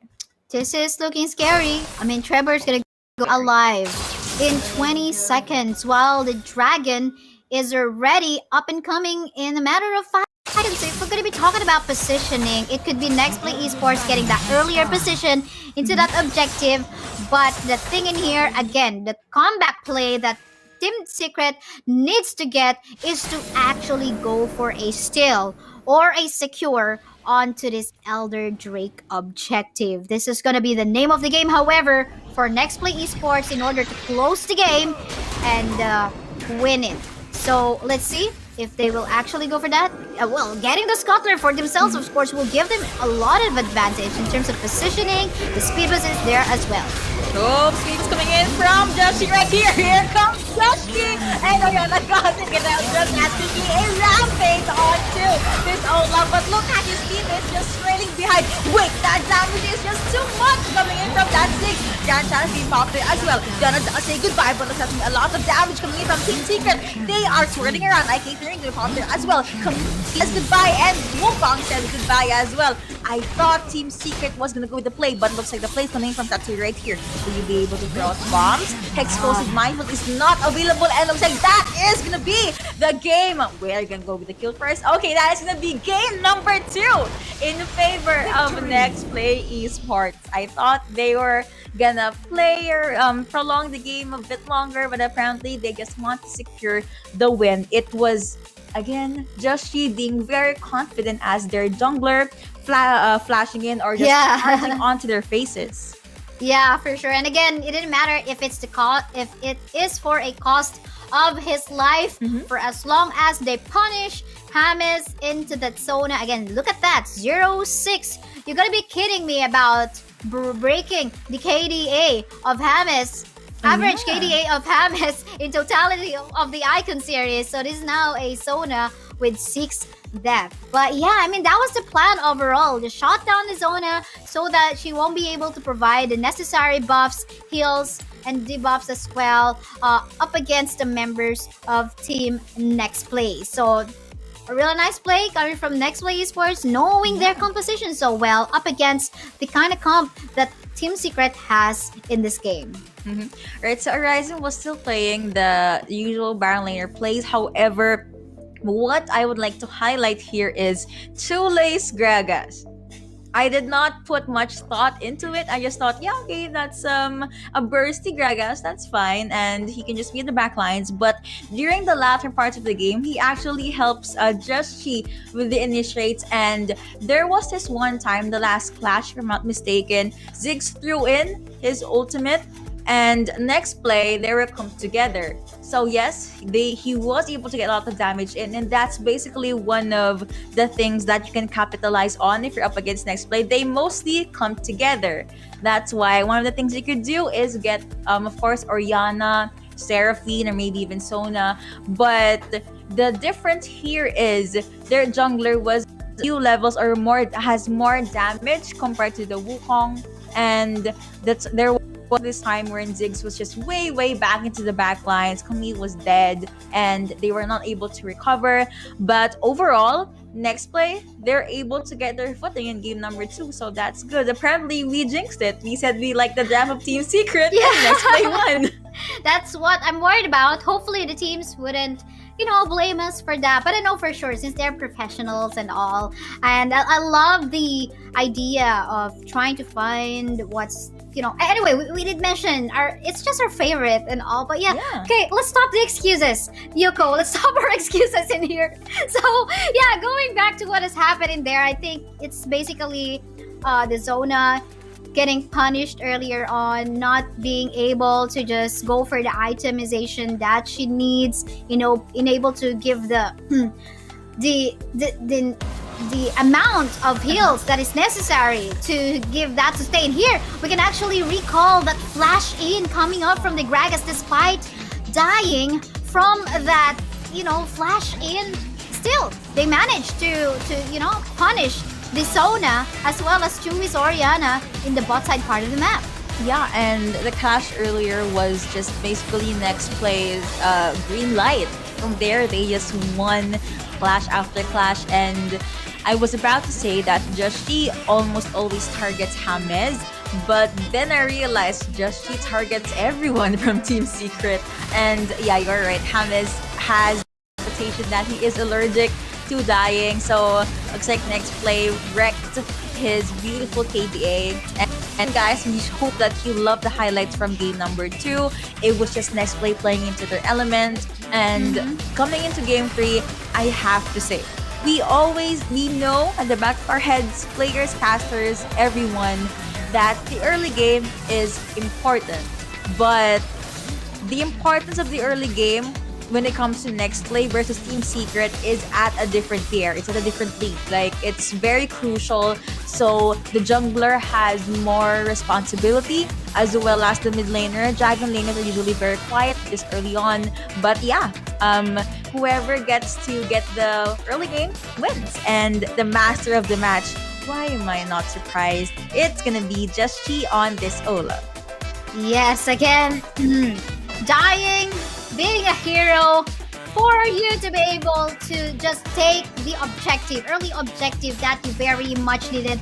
Just what's the name of the game from that previous match? Yeah. You gotta love that very aggressive Olaf coming into play just to get that early kills. It wasn't given to him, but then again, it was the shutdown that was necessary onto that Sona as well as the Oriana. So definitely gotta love the Joshi aggressive play as the jungler, and of course being supported. Look at how the itemization actually went in here. It was all out. Okay, I'm just gonna be going defensive, gonna be avoiding all your AP damage and all, but no worries. I'm just gonna be the tank jungler for now, but I will play aggressively. Yeah, basically that is gonna be it. And you know what, I'm actually curious on what more does these teams have in store for us now that we are in game number 3. And oh yeah, these were the pick and bans for game number 1. Looks like no Seraphim is working well for Nexplay so far. Yeah, and they tried to replace the Seraphine with a Ziggs when we thought that they would go in here for a very objective kind of play. They did actually try to do so, but it is Nexplay Esports just giving away the objective that they want to take, in particular the Dragons, because they know that if Nexplay Esports try to contest objectives such as the Drakes, then they know that they will just get poked out, because again, that's an Oriana, Ziggs, as well as a Sona that you want to avoid in terms of, just soaking in all the damage, because again, it's just the Olaf that will get all those, or will be able to do that job. So again, gotta love the 3-man rotation that come into play onto the top side, and just punishing the Camille, getting a first turret take and exchanging it. Exchanging it indeed. Also, I have a feeling that we won't be seeing any Akali in this series, but that's just my gut feel because she got banned 2 times or 2 games so far. Yeah, I'm gonna miss that very beautiful green ninja. And we won't be seeing Galio too. So here, Galio got nerfed to the ground in patch 2.2a, but I his kit in general is just very very strong, and hero entrance can just give space to your team, be a beautiful initiate, and then your team is just gonna go with follow-up. He's still very scary, so I understand the ban that Nexplay commits to him. Also, we saw Nexplay use that champion earlier. They know how strong this chunky boy is. I'm quoting Miss Mika from the panel, and yeah, it's just something they do not want to be up against.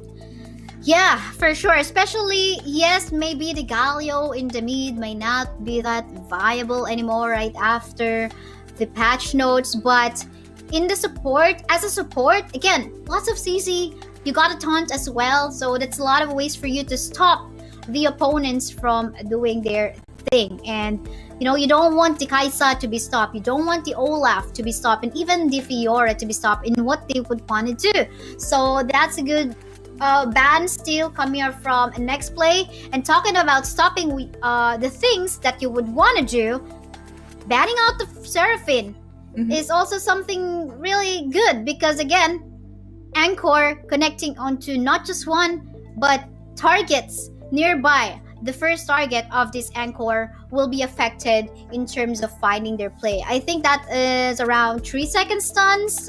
It depends on how far this Anchor will reach. So really nice draft strategy in here coming up from Nexplay Esports. And again, not draft, but at the same time, how they executed their play. Very aggressive and not really scared about losing early Drake objectives. But for them, what matters most is the early position in the map. Yeah. Also, during the preseason, I would highlight Alistair on James, honestly. But now looks like I'm gonna highlight Seraphine for this player. And yeah, so far the draft and execution is all about it. Also, I have to point out how smart Disaster is when he's using Janna. If you remember the Baron initial try for the Baron take, he used Moonsoon in that opening from the left side. So I know it sounds weird because some people commit Moonsoon as healing. This guy, this player, this support commits it just to make sure that no one from Team Secret can go with the steal, and that's 200 IQ plays right there. Man, I gotta love the kind of support who cares about, okay, we'll be able to help the jungler to secure the smite into this objective play. We have that connection, Yuko. I mean, I feel like we gotta do good in having that tandem in the jungler and support. Yes.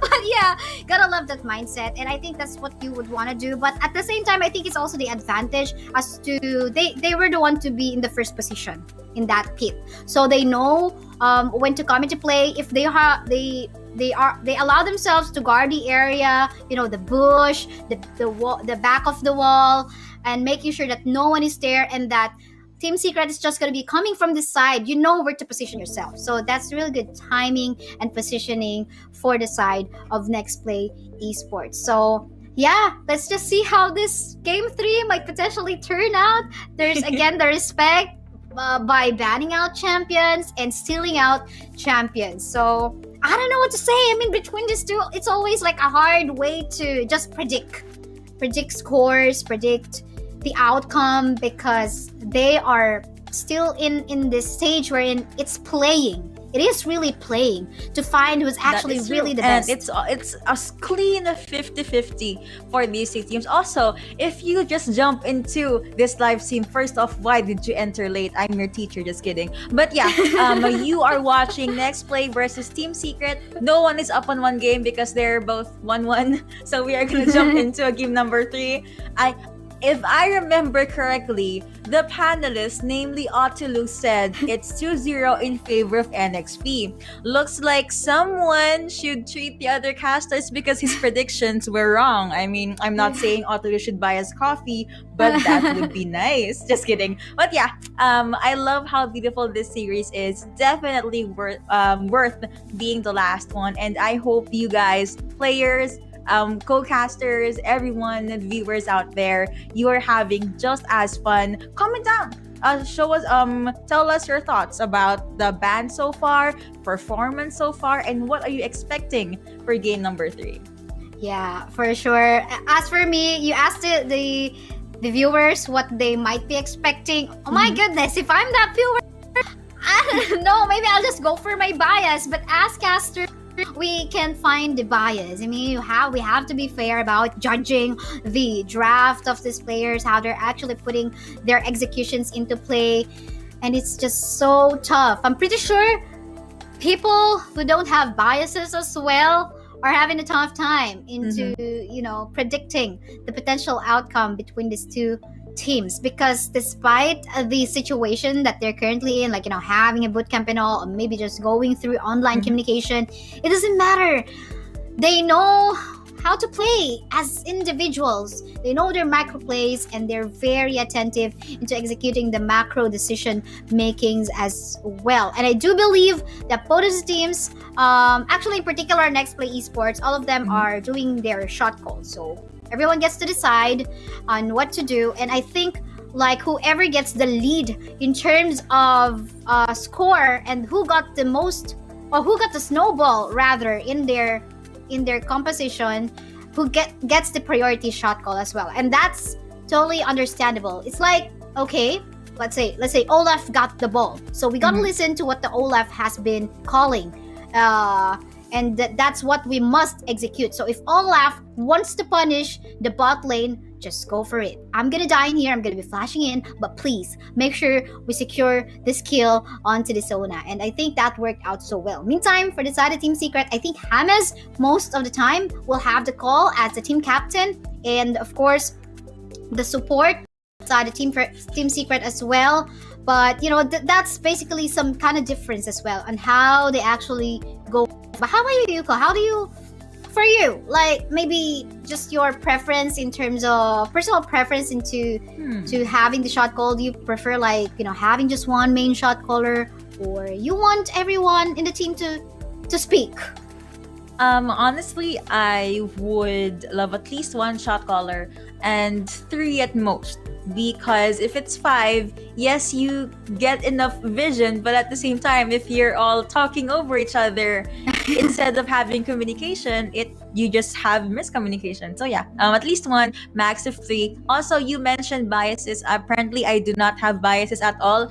I only have biases in K-pop. To the K-pop supporters out there, hello, shoutouts to you guys. Also, we are just waiting for Game 3 to start. I know you guys are just excited as us, but we have to chill for a while because we're waiting for the players to load into the game. Of course, I would love to see if we're still gonna see an Akali ban, or will Seraphine be open, or will they? Oh no, I don't think Sona is ban worthy since Nexplay was able to take her out or shut her down. Will we see a ban on Gragas or a Gragas steal? Team Secret could get the Gragas, and this is something Kaisaya told us casters. Kaisa has a 100% pick rate in this Icon series. But not anymore, I believe. I think during the time, I think that was yesterday, that was yesterday, wherein both the teams did actually pull off a non-presence of the Kaisa. So we will just call it like 98-ish% pick rate for the Kaisa, because so far this second week, teams have been pulling off lineups with just APC dual laner. So and most of the time they make it work as well. So the idea was basically to make sure that the composition that is going for a front line or engage type of composition will just be poked out. But so far, what Nexplay Esports showed to us is that it can be managed. You just don't have to meet up that poke type of composition, because of course you're just gonna get your HP bars go down. So just go find a different objective. Just leave your opponent into a decision making where, okay, are you gonna go contest this dragon objective, or are you gonna go for a defensive play into that lane that we have been pushing onto the top side? So I mean, lots of learnings from here, from the professional teams that we've got, and I'm pretty sure it's not just them meeting up this kind of situations in scrimmages, but at the same time, the decision making itself. I mean, decisions both in life and in the game. Whoa. Whoa. Did I just hear Kaisaya give me life lessons? That was amazing. I needed that. But yeah, she is right. It's all about that decision making, as well as trying to play mind games with your opponents. Of course, the mind games does not stop or does not start in the pick and ban phase. Even the moment you're in the game, up until the last animation or the last moment your Nexus or your opponent's Nexus is destroyed. It's decisions and about that is of course gonna happen right there, and we're actually now in game number 3, and Nexplay said, yeah, we won in game number 2, we banned Seraphine, we're gonna ban Seraphine again. Yeah, and it feels like they just want to avoid this stopper coming from the side of Team Secret. Like, give it to James or give it to Tatsuri. They just know so well how to make use of a Seraphine kind of play. You just find that perfect time to go for the anchor and just stop everyone else in doing their thing, and you gotta answer with the damage output, but still being respected a licensed Akali. Yes. It's an Eve ban, Evelyn ban. Okay. Maybe they felt that Team Secret might pull up Evelyn. No, again, mind games with these players. I'm a caster. I'm not that good. Just kidding. But yeah, Team Secret immediately banned out Fiora, which leaves Camille open for Nexplay. They can pick a different champion, but that means Horizon won't be able to get the typical duelist 1v1, 1v3 type of Baron laner. Let's see what's gonna happen. And I'm actually curious as to what Team Secret will answer to this. Oh, they immediately got Olaf. She had a phenomenal Olaf game in game number 2, and why fix what's not broken, right? Let's just secure that for ourselves. They can get they got Camille. They can get either a ADC or a support or a mid laner. Orianna is open. Yeah, and I like... No, Team Secret's not afraid about... Okay, still picking up a Camille despite having an Olaf already, and we know that Olaf isn't really that affected even with that Hextech ultimatum. But going back to the ban of Nexplay Esports, I feel like this is Nexplay Esports just being... Oh yeah, the Galio, we forget about the Galio. But yeah, I'm gonna go back to the Evelyn first before we jump into another topic. But yeah, the Evelyn, I feel like Nexplay Esports banned this one out just to make sure they're not gonna be pulling off that play that they've done from week 1. You know, having that annoying walking ward as an Evelyn, and at the same time just providing really good vision and just being naughty in the map, being very mobile and bursting out targets. So I think they just want to be just, you know, going for that preemptive strategy onto just making sure that Team Secret won't be able to pull this off. But yeah, Yuko, you were shocked about the Galio being picked in here. I like your point. And yeah, how can I forget that Galio was open? The moment he got locked in, I'm sure even the viewers saw this. My reaction went from to, it was very, of course Galio is gonna get picked, but he could have been picked the first time. But I guess I just really want to prioritize this Camille. Anyway, Nexplay answered on Orianna, a Kaisa, Gragas, and still gonna go with that Janna pick. And for Team Secret, they're all about that CC. See, literally. Autolus and I talked about this. You have the Cataclysm, you have the Hexic Ultimatum. So you have 2 ultimates, you have 2 domes that can lock a lot of champions or a lot of enemies. Also, that can be the opening for Tatsuri on this Galio or Galio first, whichever Team Secret prefers. And if whenever someone wants to get away or someone tries to go on their faces, you have Lux's first skill. So Team Secret is now Team CC, and I love it. Yeah, Team Secret is now Team CC, apparently not TS anymore. But yeah, going back. I'm gonna be taking a look at the mid lane matchup in here, I'm gonna give it to the Ariana, especially if we're talking about fast clearing of the minion waves, going for that pokes, because we can still treat Galio as a melee champion that having, just gonna be relying on to the first ability to poke out targets. So maybe up until the mid to late game time, we can rely on the Galio in the mid. But this is Tatsuri we're talking about. We're not talking about, regular players just like us in the ranked games going for some, hey, I have to pick Galio because Okay, it's Sai is open. better than me, by the way. Oh, no, we're all good. But yeah, going back to that mid lane matchup, I'm gonna give it to Toriana, early stages of the game. But for the dual laners, you can see that pretty similar. I mean, everyone can poke each other out, but they gotta be scared about the range that the Draven can do in the bot lane part of the map as well. Not only that, there's the light binding that the Lux can pull off in order to secure and help out the Draven into finding the targets. But at the top, Yuko, what can you say about the Gragas and the Camille? Okay, so I have to say that during the early game, Gragas will, he can literally throw Camille off guard and just watch her fly away. But whenever Camille will be able to go up against Gragas or be there face to face, she obviously has the advantage because Camille is all about that fighting full on 1v1. So one of the things that Horizon could do on this Gragas is I'm saying the obvious, but not let Camille jump to his face. Also, maybe wait for his ultimate to be up and then rotate. Yeah, that's one of the things that they could do. Yeah, for sure. I know the memes are coming here and there in the talent group chat.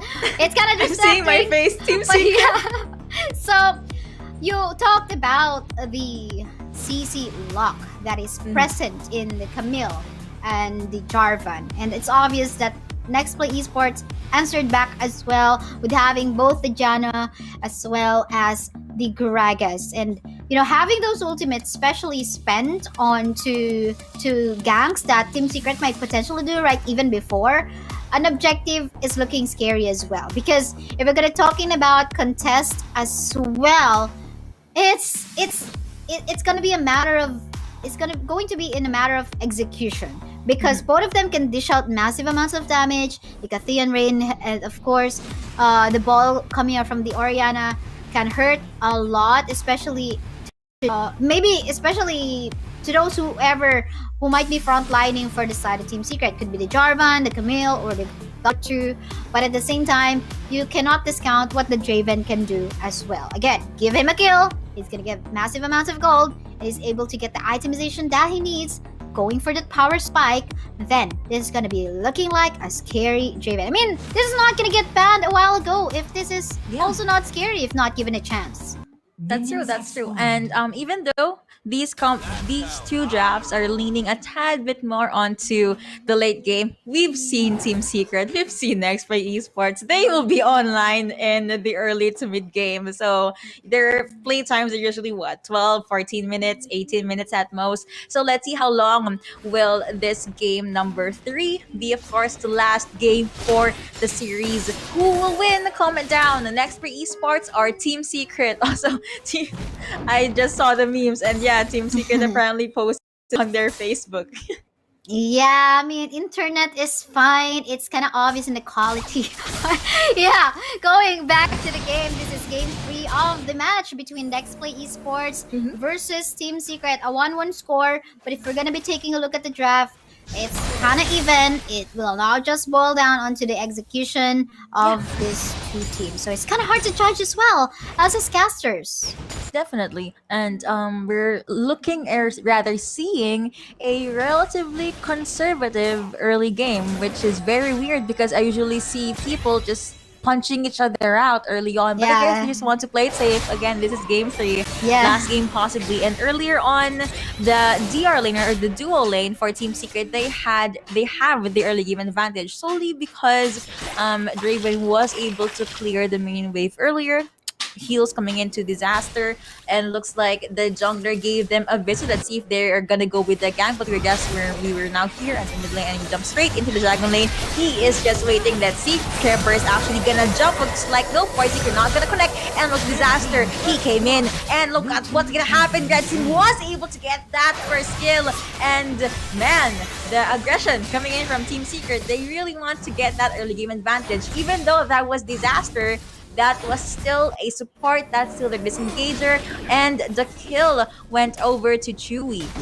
Yeah, doesn't matter. I mean, that was League of Draven going on to the Draven. Give him massive amounts of golds. That's totally fine, regardless if he managed to kill a support or an ADC. So that's still looking good, and it feels like that's kind of a similar strategy that Nexplay Esports has pulled off when they were in the red side. So again, that was a really nice sandwich going on to the bottom lane. Maybe it could be executed fairly even better if the Jarvan got the ultimate available, but doesn't matter. They managed to take down the target and give that first blood onto the Draven. But for the meantime, other matchup in other lanes in the mid as well on the top side are just looking pretty standard, and no one really is getting the lead so far, except for the Draven, of course.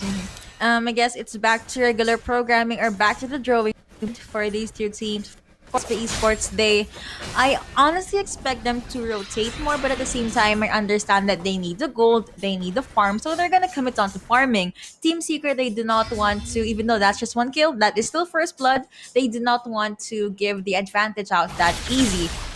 Ultimate is available for Tetsui right here. Ignite is up there as well, and as well as Oriana, but looks like they are just gonna play it out calmly in the mid lane. No action, not much action coming in from the Baron lane as well. I guess more aggression from the Dragon lane, solely because there's four of them, so they can just be aggressive, as much aggressive as they want. Azar clearing out, of course, the neutral jungle creeps, and he is gonna clear that minions. Nice last hit, of course. It's a pretty calm game. I guess we're just gonna see the craziness or the fights once the dragon is up, which will happen in 7 seconds. Yeah, and given that the Gragas is an advantage into clearing off the minion waves onto the top side, he can definitely join the potential 5-man fight that may happen. But I think an action is happening onto the top side. We are not just seeing that on the screen, but the HP bars are going so low for both sides. Yeah, and then Ghost Shadow Rising was able to at least keep up with what Azar is dishing out. But here looking, I told you, the dragon area, man, look at that jump in! Fast for the top right there. Oriana is the first one to say goodbye. They flashed in. Olaf has goodbye there as well. Draven picking up kill after kill, and that is indeed a 2-0 in favor of Team Secret, and looks like it's gonna be an uncontested uncontested dragon. Disaster is looking at the side. He has flash. He can steal that if he wants to. Okay, it's a chance. I do that.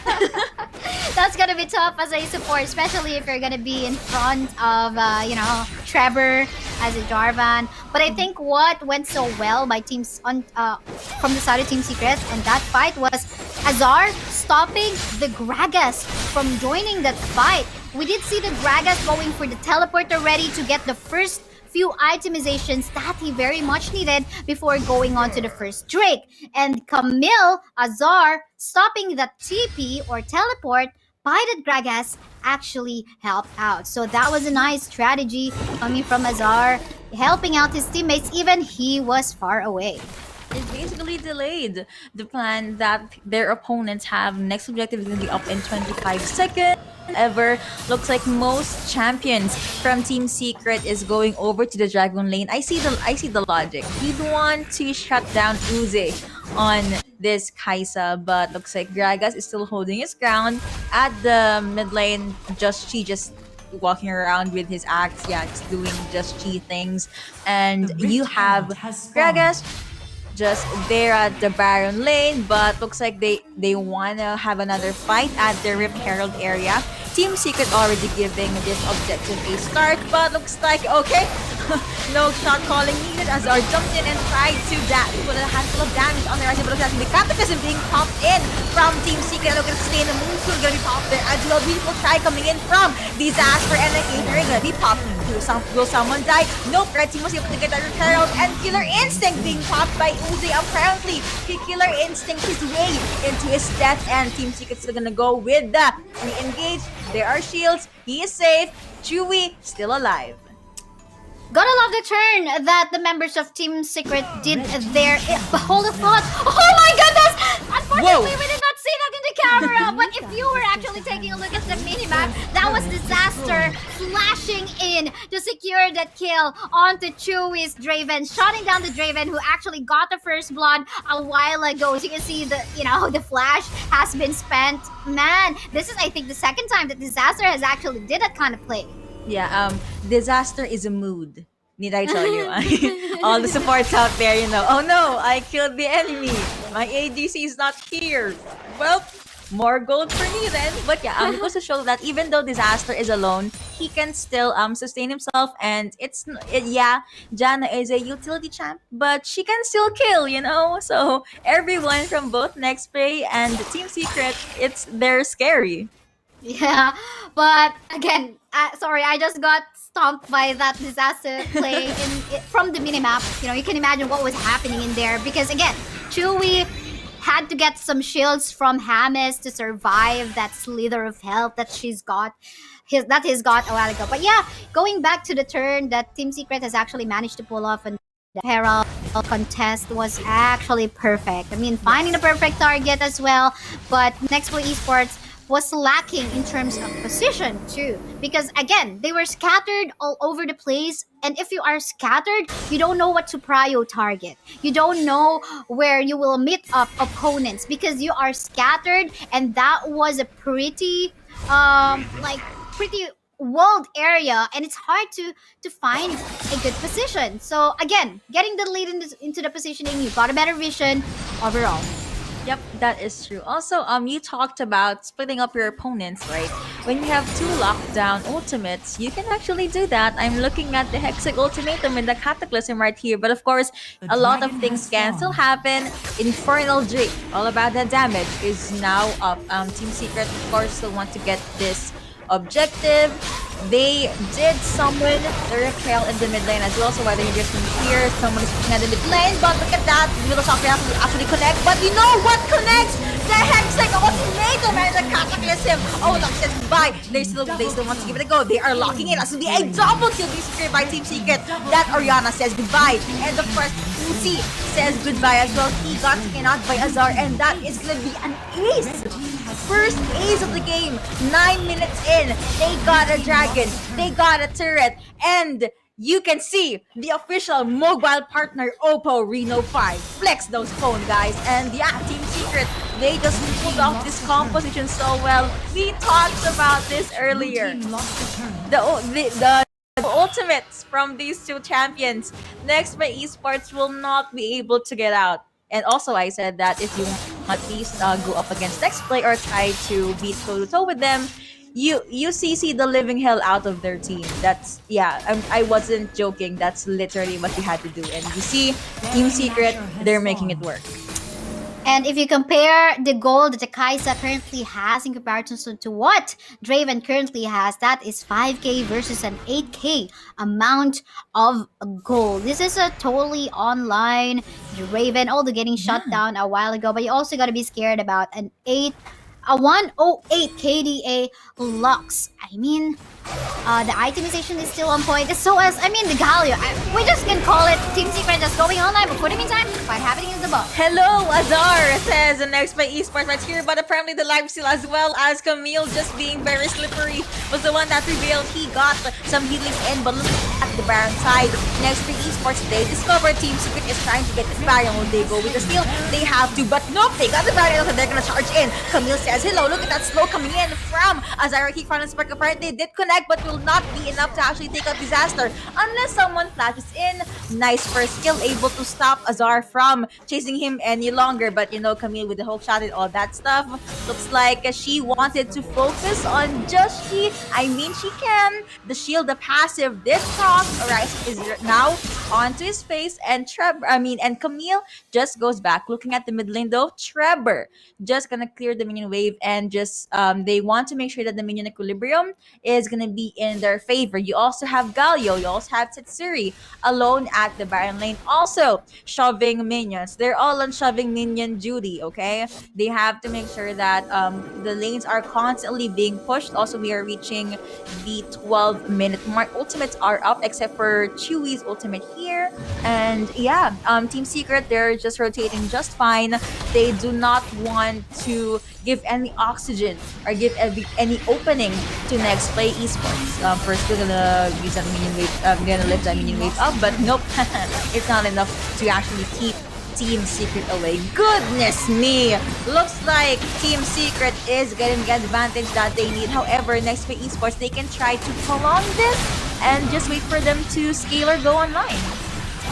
I mean, they got a Baron buff, so you gotta take advantage of the laning once more as you utilize the time of the buff that you've got. A while ago, we did see that Azar is actually trying to chase 1 or 2 targets down bottom part of the map, but it's mostly the idea as well is this Camille just diverting the attention of the members of Nexplay Esports. But yeah, for the meantime though, these are still buff getting utilized overall. We find a kill going bottom part of the map.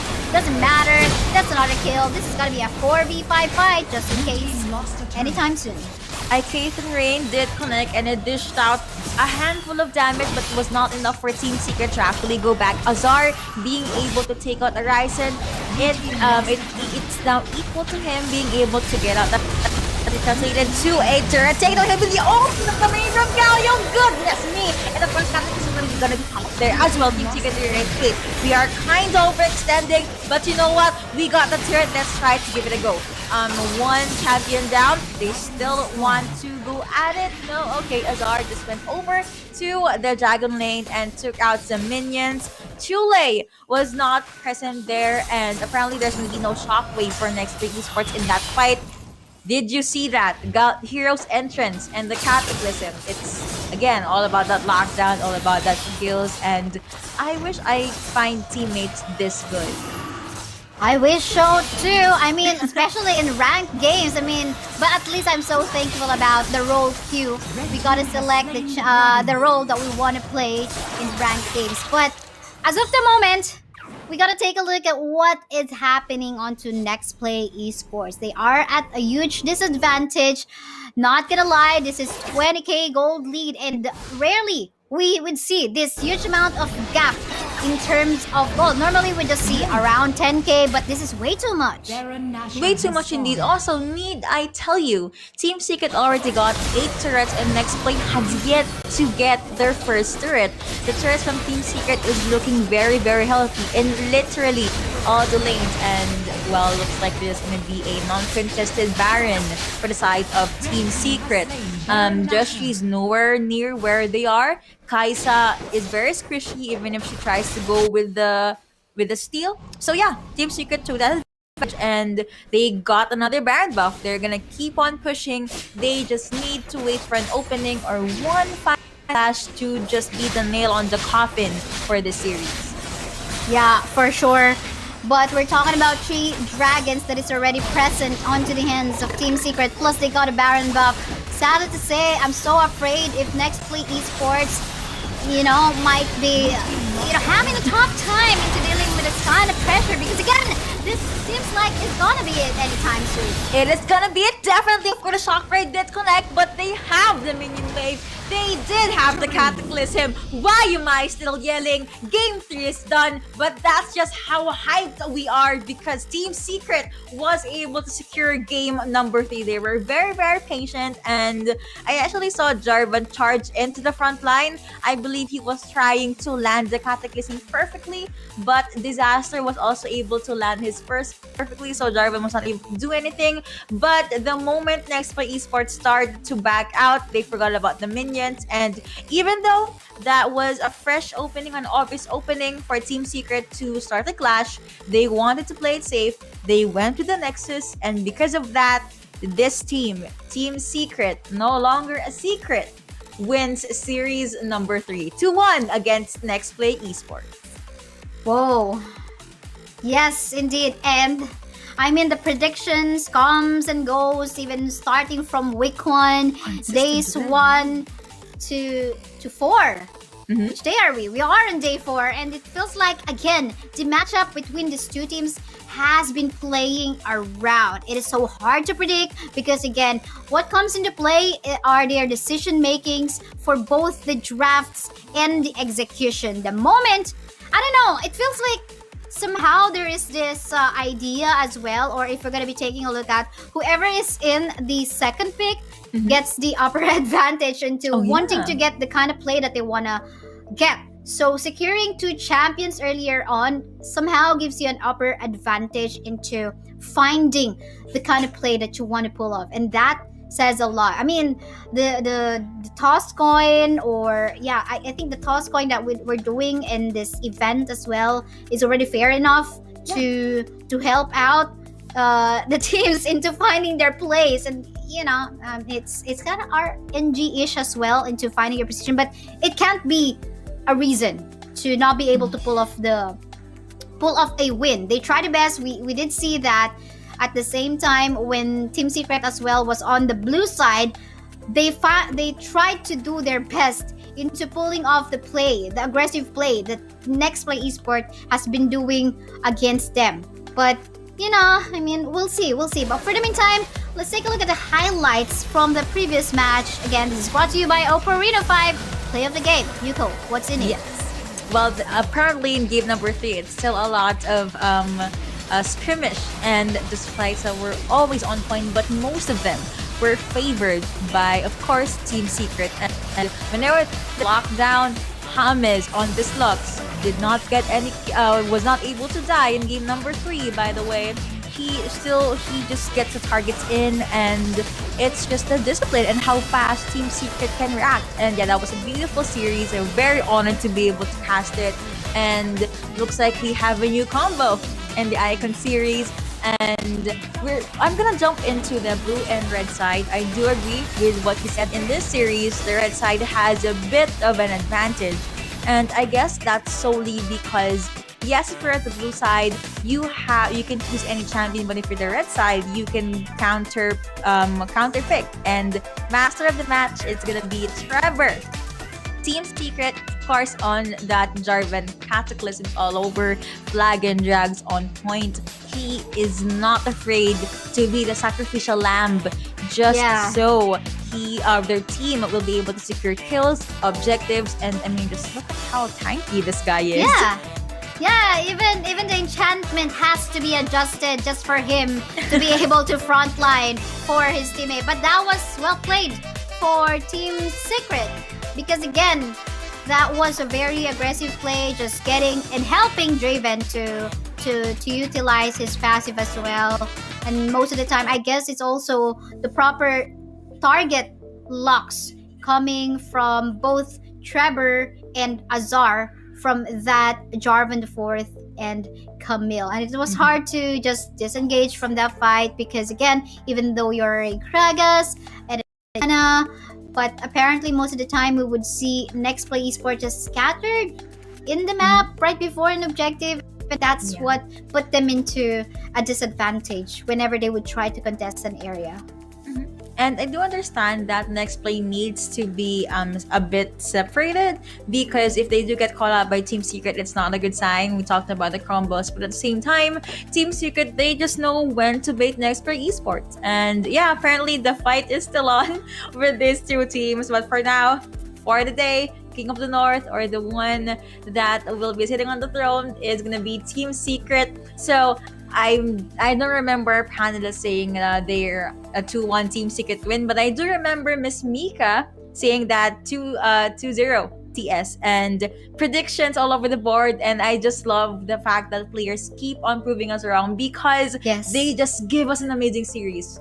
Very happy to, and I'm sure the viewers loved it as well. Do not forget to check their socials or their pages, of course, and keep on supporting the teams that you love. Not just TS and NXP, but of course the other teams as well. And I believe I picked up a lot of pointers and things in that series. I'm kind of motivated to play ranked right now, but yeah, I'm not in their caliber, so I have to double think about that situation. But yeah, one of the things that Nextplay failed to do in game number 3, by the way, is again secure the early game.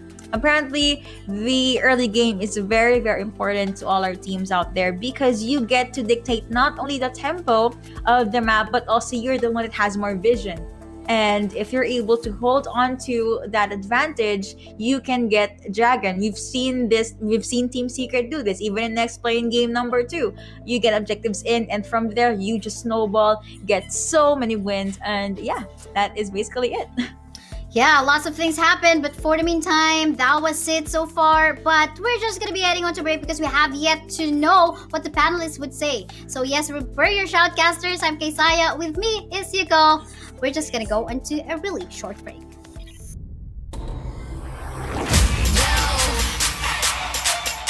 Why don't you watch me do my thing?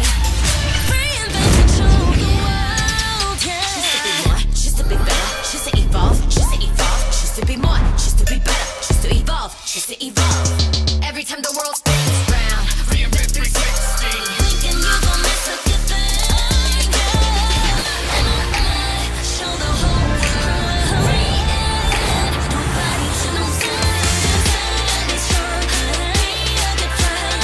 1, 2, 3, ready to try. Why don't you watch me do my thing?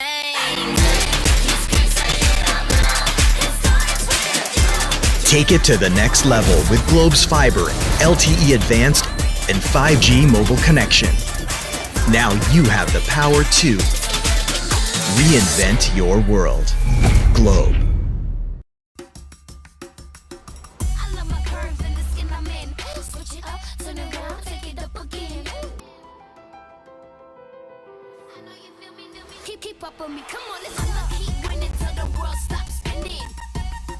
Come on, now let's get it. I'ma keep winning till the world stops spinning.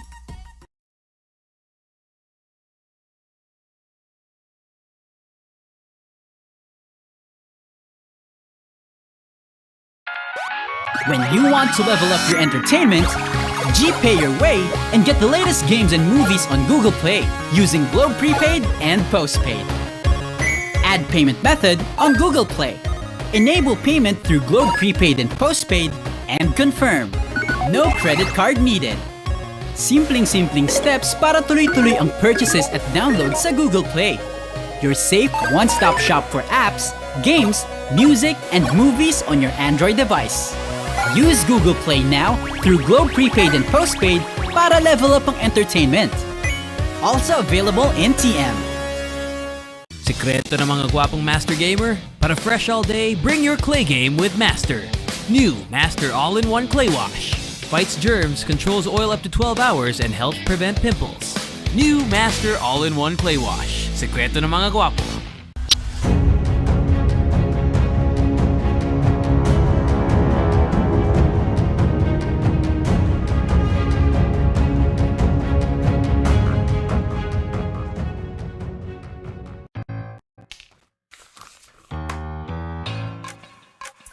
Dear Mother, light of the home. Dad. Hey, baby! Greetings, Professor Rodolfo. May I be absolved from Math Club tomorrow? May Globe Virtual Hangouts kasi. Go and hang out from wherever you are. Just open the Globe One app, choose an event, and click join. Watch concerts online! Dance together! We can do quiz nights. Yo, let's go! If you allow me, I promise To make it up to you. And repay your kindness tenfold? Truly, your favorite child. I love you, Dad. Mimi. Please, babe. Thank you, sir. Enjoy your fave events with Globe Prepaid Virtual Hangouts. All together now.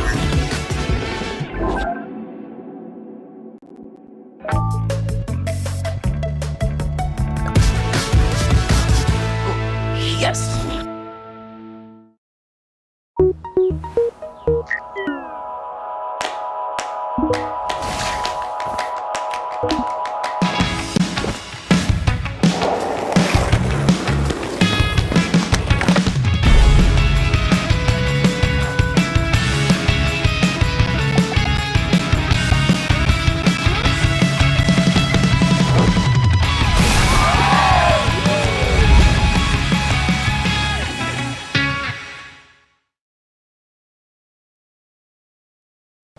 Play League of Legends Wild Rift with Globe. Oh no! Our spot's closed? No prob. With Go 50, you can play anywhere.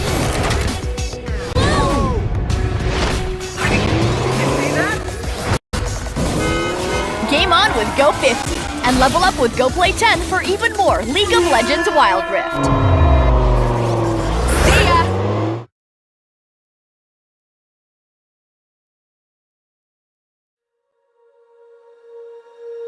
When you feel it's hopeless, when you think that you lost, oh, I will take your hand and we'll rise up from the dust.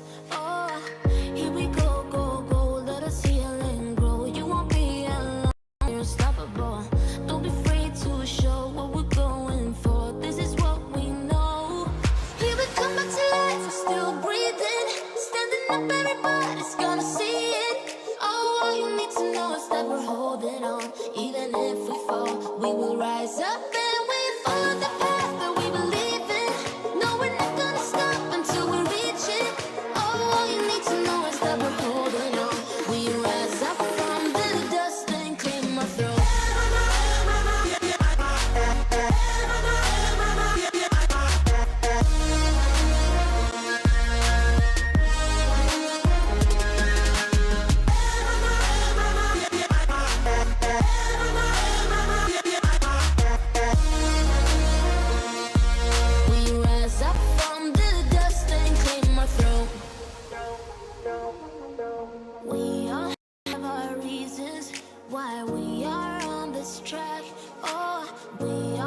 Secret bringing out that sweet, sweet music to secure the win for the last game of the series, 2-1 against Nexplay Esports.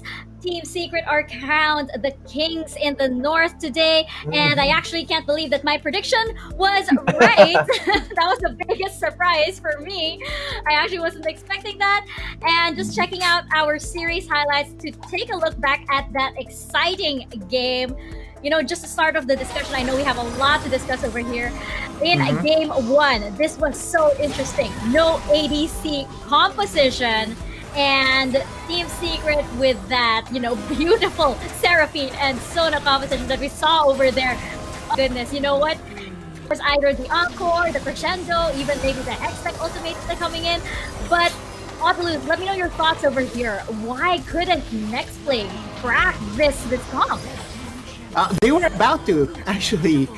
They were able to crack the base at the backs of Horizon, being able to split push and just making sure that the pressure is still there. It just so happened that the second time around, the Team Secret started the Baron, just she was not in the right place, and they were able to secure that Baron. But this composition is genius, right? It is very risky still, but because you don't really have that late game insurance. When you take this composition, you have to be very fast in your gameplay, and that's what they did. This is actually something that reminds me of the Sona Taric combo or Sona Tam Kench combo that has been popularized in the League of Legends PC. And this is actually very, very interesting because just maybe in the changes that we have seen in 2.2a, wherein the AD carries has been very heavily targeted by the nerfs and the attack speed, and plus the prominence of the tanks, we might now have ranked games that will not have traditional AD carries, right? And Team Secret is the very first team to show that this can work, and this is very scary. For not just the teams in North Luzon, but everyone in their ranked games, because definitely people will start riding this bandwagon. Now, this game number 4, Ames was the MVP. The draft was perfect as well. They made sure that Olaf, that was basically the counter pick to this competition, was removed. Trevor was the one picking that one out. Now, just a nitpick, I think Chule was on Gragas. He built Infinity Orb over Morelon Beacon, and again in patch 2.2a, there was a slight nerf in terms of the pricing of the Infinity Orb. I think Morelon Nomicon could have been a lot better, but yeah, I also find it, or I can also accept the fact that he built Infinity Orb instead because he wanted to burst out the opponents. But yeah, it's just me trying to nitpick something from the gameplay of NXP, but all in all, it's a very good game. Team Secret stick to their game plan of just, grouping as 5 or grouping as 4, trying to out-sustain their opponents, and they did it wonderfully. So kudos to Team Secret's draft again. I think it was Kaisaya that did say it was the Sustain game. Sustain was the name of the game. And you know what? We actually did see this combo before from Action PH, but Secret was just able to use this so effectively. These two champions just making beautiful music for them. It was also really fun to see Team Secret just stick together like this little ball rolling around the map because they had to get the all of that AoE. So that was really fun, and who knows, I think I might try and pick up Sona once again. But Osiris, I want to get your thoughts on this as well. Nexplay, they were able to strike back in game 2. It was basically, Nexplay, don't make them angry, because they really did. They took out the lead singer of Team Secret. No more Seraphine. Stop that. Just stop it. It worked out well for them. And, Yugo did mention also that, the early game was the key for Nexplay Esports' victory over here. Do you agree, or was it something else? Well, it goes both ways. You have the Seraphine being banned for the reason that you don't want that good range. You don't want that extra shields, extra mobility alongside with Sona. And the Nexplay Esports wanted to play more on being more aggressive with the Olaf and disengage with the Gragas. So yes, you might have the early game lead. And we are talking about also moving into late game, having the Kaisa in besides with Janna, who can peel alone. So you wanted to play with these guys as shreds moving into the late game, but for Olaf, he was also able to scale up Bro and losing. Bro Masha indeed, Bro Masha right there. And knowing that they don't have any AD damage coming in from Team Secret, Wukong, Trevor was prompt to work his way with the Black Cleaver and then Guardian Angel. Once you have the Guardian Angel, you already lose a lot of time, a lot of money or gold in buying a Triforce. So there's no AD damage. There was a point in time also that Olaf already built the Spirit Visage and going for a Force of Nature. And at that point, he was just mowing down everyone, disrespecting, going beyond. And there's no chance for you since he's on Ragnarok and the Vikings right there showing how is he going to swipe everyone out. But of course, as we know, in Game 3, Team Secret did make that comeback. I just want to point out, by the way, I love this little duel between Horizon and Azar that were just like, usually while there was this main team fight happening, you just see them off on another lane just doing their thing over there, you know, just doing those little mind games over there, who's going to back off and who's going to push through. But just your quick thoughts on Game 3 and like the overall series. And you know, I want to start with Autolus over here. So Game 3 was a checkmate. That's the move right there by Team Secret.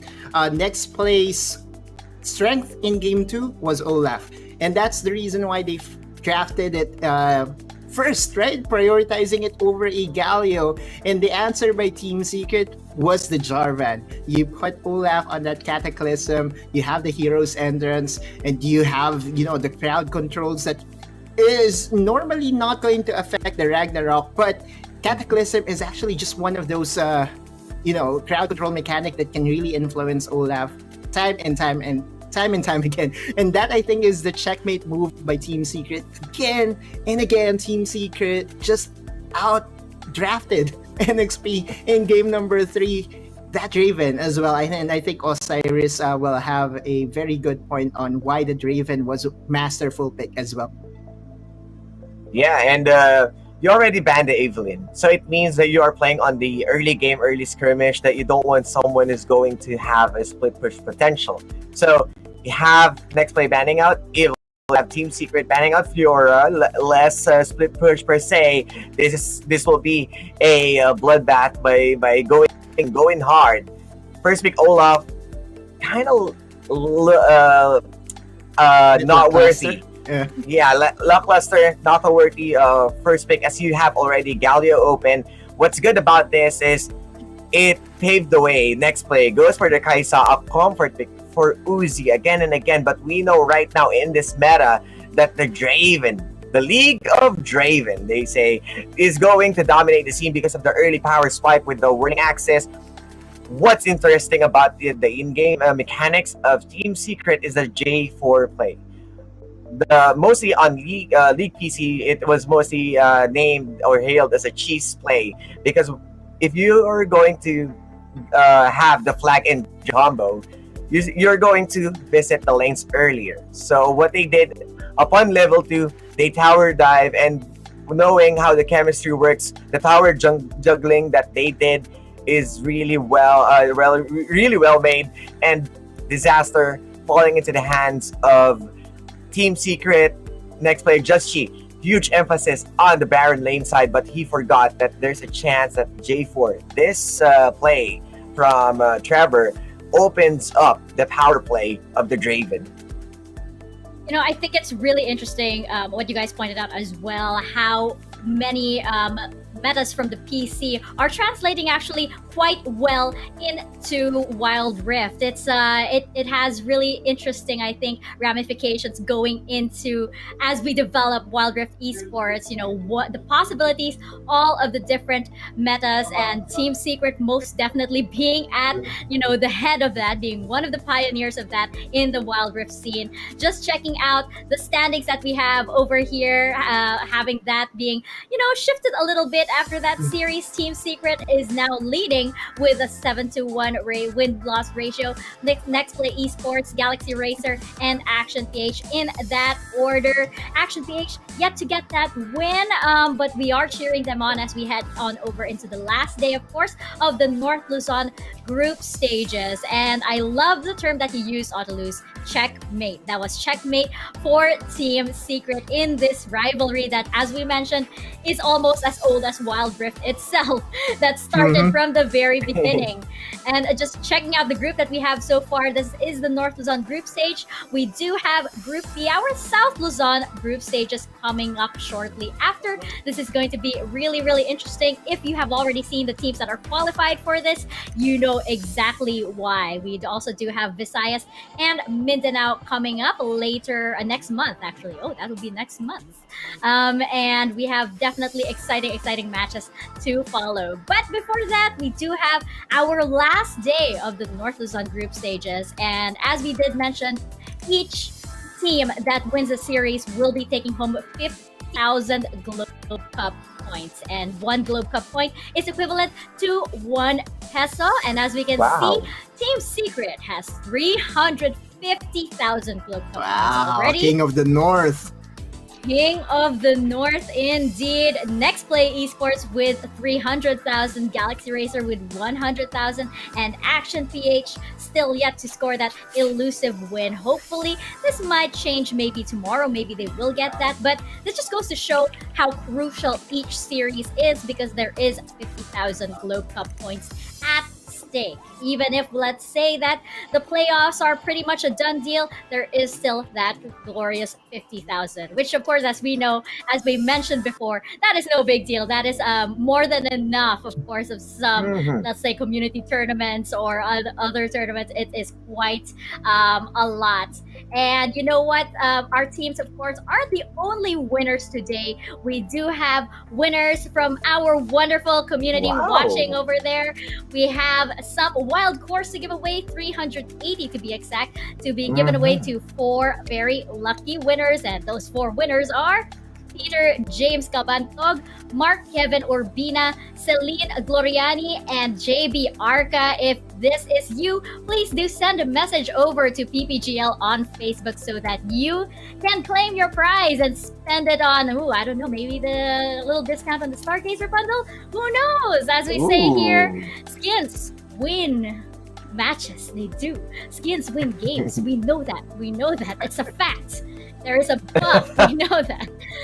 And just checking out the schedule that we have for tomorrow, the last day of the North Luzon group stages, day 6. Time flew by fast, actually. I can't believe I'm saying last day of the North Luzon group stages already. And we will be, of course, saying goodbye to these teams for the time being and heading over to the South Luzon group stage, which is, as we mentioned, quite an exciting one. And I have a feeling that every single day from that group stage will be making us all sweat, I guess, in our seats. So just checking out the schedule for tomorrow. We are at, of course, the same time and same place tomorrow. So we better see you there.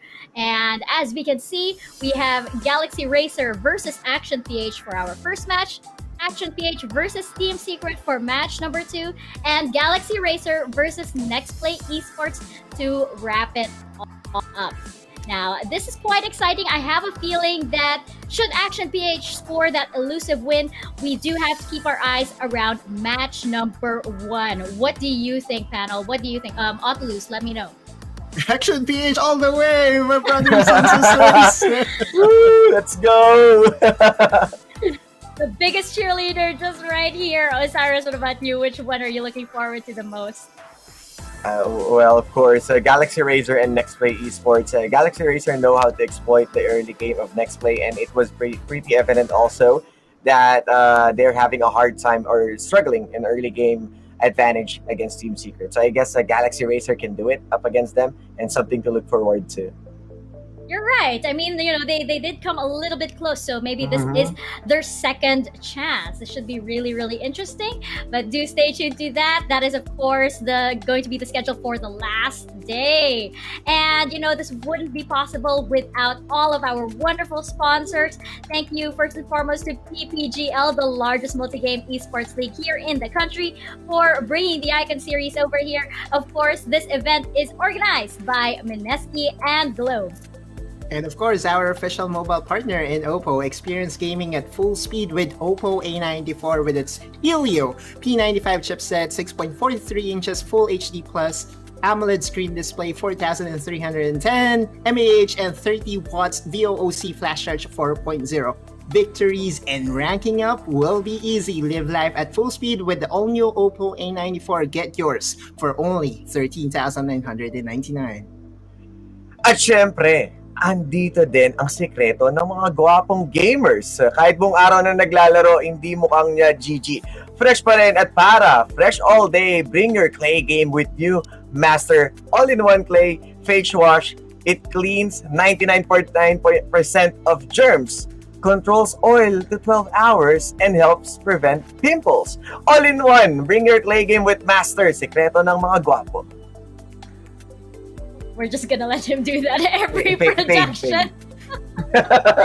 Now the show might be over for today. If you still want to hang with us, virtually over here with these guapo guys right here, you can do so via Globe Virtual Hangouts. Globe Virtual Hangouts Go Esports brings events and programs like no other, starting with an apprenticeship program led by the pros, stream takeovers, and local and international tournaments. Just download the Globe One app and click on the Virtual Hangouts tab to get updated and get hashtag OL together now on the latest happenings on Globe Virtual Hangouts.